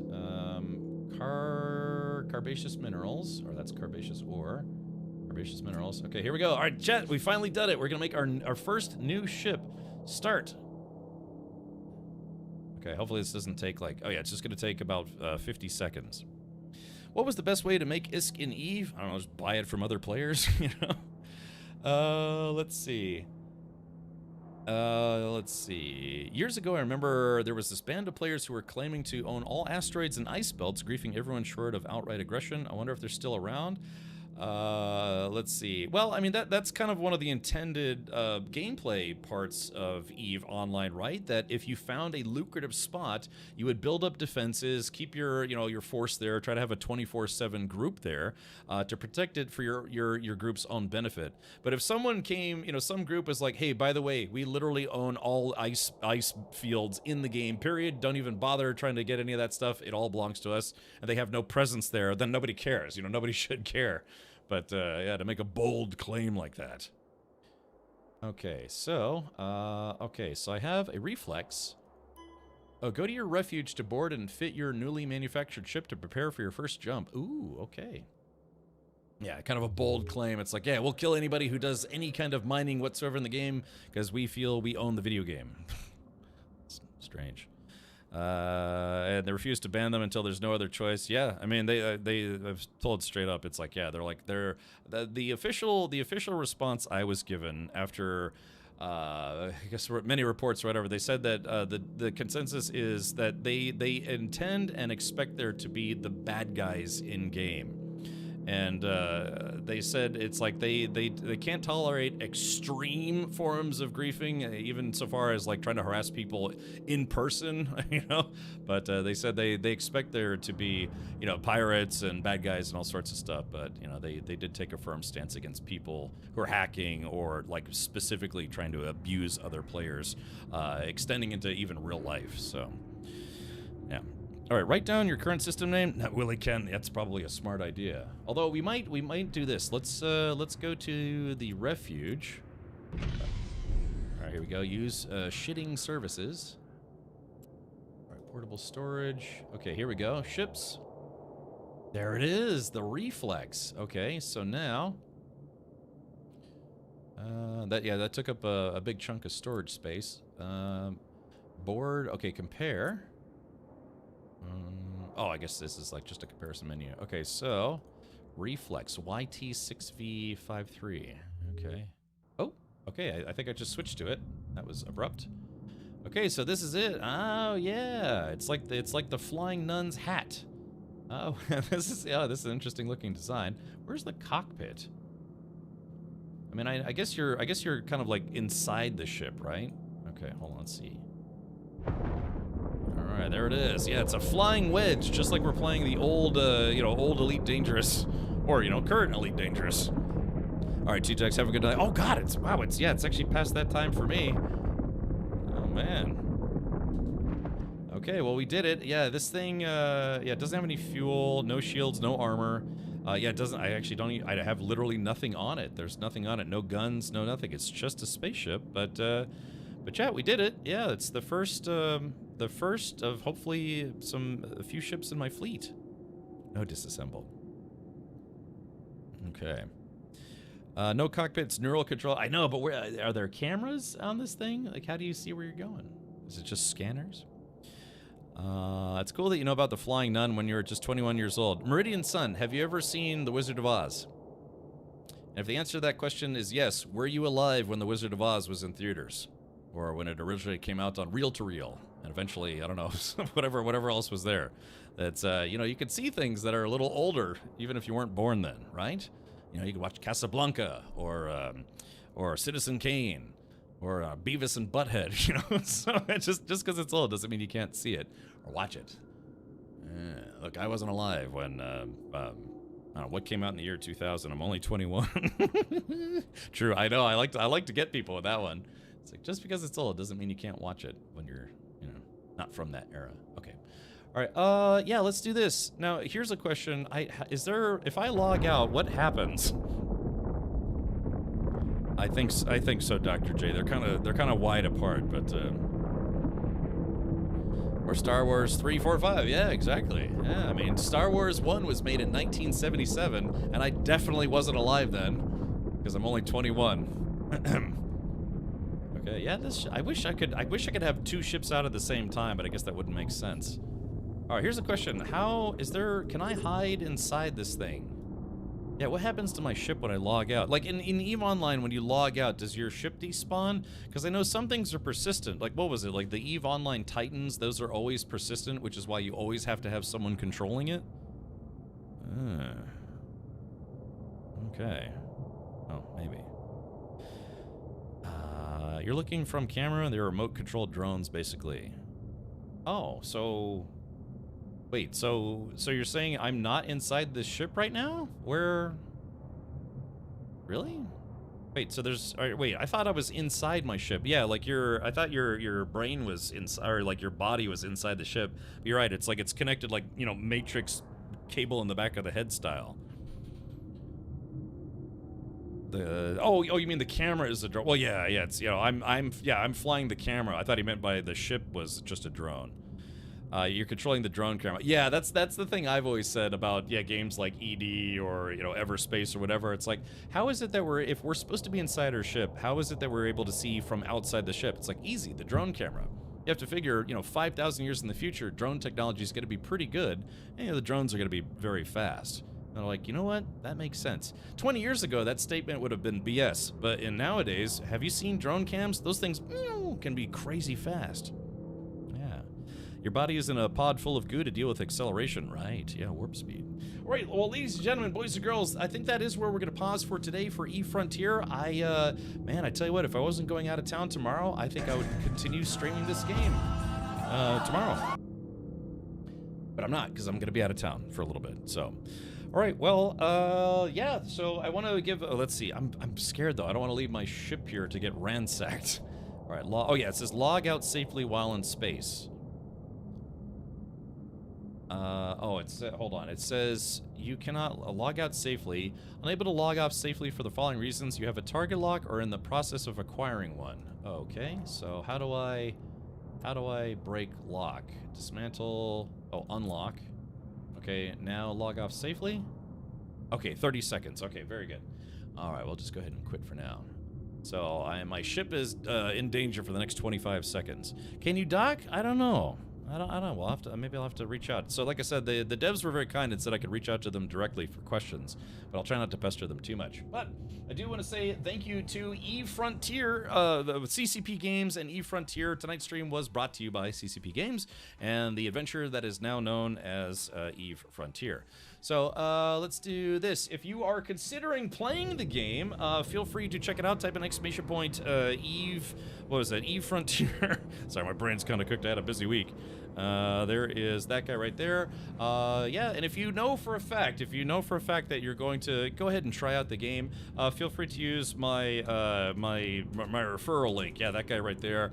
And I don't know, I think they give people extra Plesk or something. Or not Plesk, extra Garcia points. No, Grace points. It's the thing. It's the thing with the other thing. But, all right, so let's do this. I want to say thank you to everyone who tuned in. Thank you to our 3 new subscribers. Thank you for the Tangi alerts. And yeah, gosh, this is going to be tough. Because, you know, the mods were hoping to play some more Abiotic Factor today, but we're still trying to get that game hosted on a private server, or I'm sorry, like a hosted server. But man, I wouldn't mind actually playing some more, streaming more of this on Monday. The difficult life of a streamer. I know everyone in chat saying, yeah, you've got a rough life, buddy, really. I know, it's just, it's difficult. Too many games to play on the internet. Yeah. They're like, quiet, douchebag. No, let's see if we can pull this up here. All right, yeah, that's gonna do it for me. Let's see, tomorrow I am going to I was invited by NASCAR, meaning, you know, they're inviting me to come out to play or check out the NASCAR, the Coke 0400 at Daytona International Speedway. I'll try to upload some videos eventually to my car YouTube channel. And then Sunday, don't forget Sunday movie night. We're going to watch a movie and another episode of Alien Earth, probably in the opposite order. And then Monday, I don't know. I guess, I don't know if the mods are going to yell at me. If I don't know, because we're supposed to finish Abiotic Factor. So we'll have to see. All right, so why don't we do this? You don't have to go home, but you can't stay here, as a Frontier bartender might have said. So why don't we do this? Who can we raid for tonight? Maybe we can raid somebody who is... Should we raid somebody who's streaming? No, maybe we shouldn't, because if I stream this game again, well, maybe we should. I thought it was an exciting version of EVE Online. Must be investigated. Yeah, you know. Again, Founders Packs are available now. They do start at $40. And again, eventually it's going to be a live service game, meaning it's, you know, you buy the game and then you also have to pay probably $10, $15 a month. But that's probably going to not be for probably at least another year or two. Who knows? We'll have to see. I could raid somebody who's doing some more. Well, yeah, because I was about to say there's literally only a couple people streaming the game right now. And yeah, I think the person I was about to raid, I think they're kind of right in the same spot I am, or a little further. Yeah, they're doing some space combat with the ship I just got. So why don't we do this? I think we're gonna go raid None Good Left, who's streaming Dune Awakening. So there is a new set of drops, and if you have not picked up that new set of drops yet, wait, am I still in the game? Wait, I thought I logged out. Log off safely. Quit. Oh, I picked a board. Oh, whoops. So yeah, let's do this. Let's go raid None Good Left. And let's see, raid None Good Left. And yeah, I don't know. Maybe I'll bribe. I'll see if I can bribe the. I don't know. Maybe I'll see if if I can convince CCP to maybe give me a few extra game keys. Maybe I can convince the mods to jump in to Eve Frontier with me. Before we jump back into Abiotic Factor. I don't know. It's hard because yeah, again, and then what is it? Gears of War Remastered or whatever it is comes out next week as well. It's the lead up. It's the lead up to the insanity that is September. There's like 8,000 games releasing in September. Yeah, all right, we'll have to see it. Maybe I'll talk to people. Well, we'll get it figured out. All right, so go have fun with None Good Left. I am going to make a small snack, and then I don't know. I think I might just try to eat something small because I'd like to go to Denny's for breakfast tomorrow. I do like Denny's. I got a Denny's about 10 minutes from my house. So we shall see. All right, well, that's gonna do it for me. Many thanks to all, and once again, thank you so much, CCP Games. I am legitimately interested in playing more. I don't know what it is, but I have to be honest. I think I'm having more fun with Eve Frontier than I did with Eve Online. Strange. I mean, I do like survival games, so maybe that's why. Take care, everyone. Have fun with None Good Left streaming Dune Awakening. Go get your drops. Have fun, everybody. Good night. Oh, and have a good weekend. Good weekend. All the best weekends.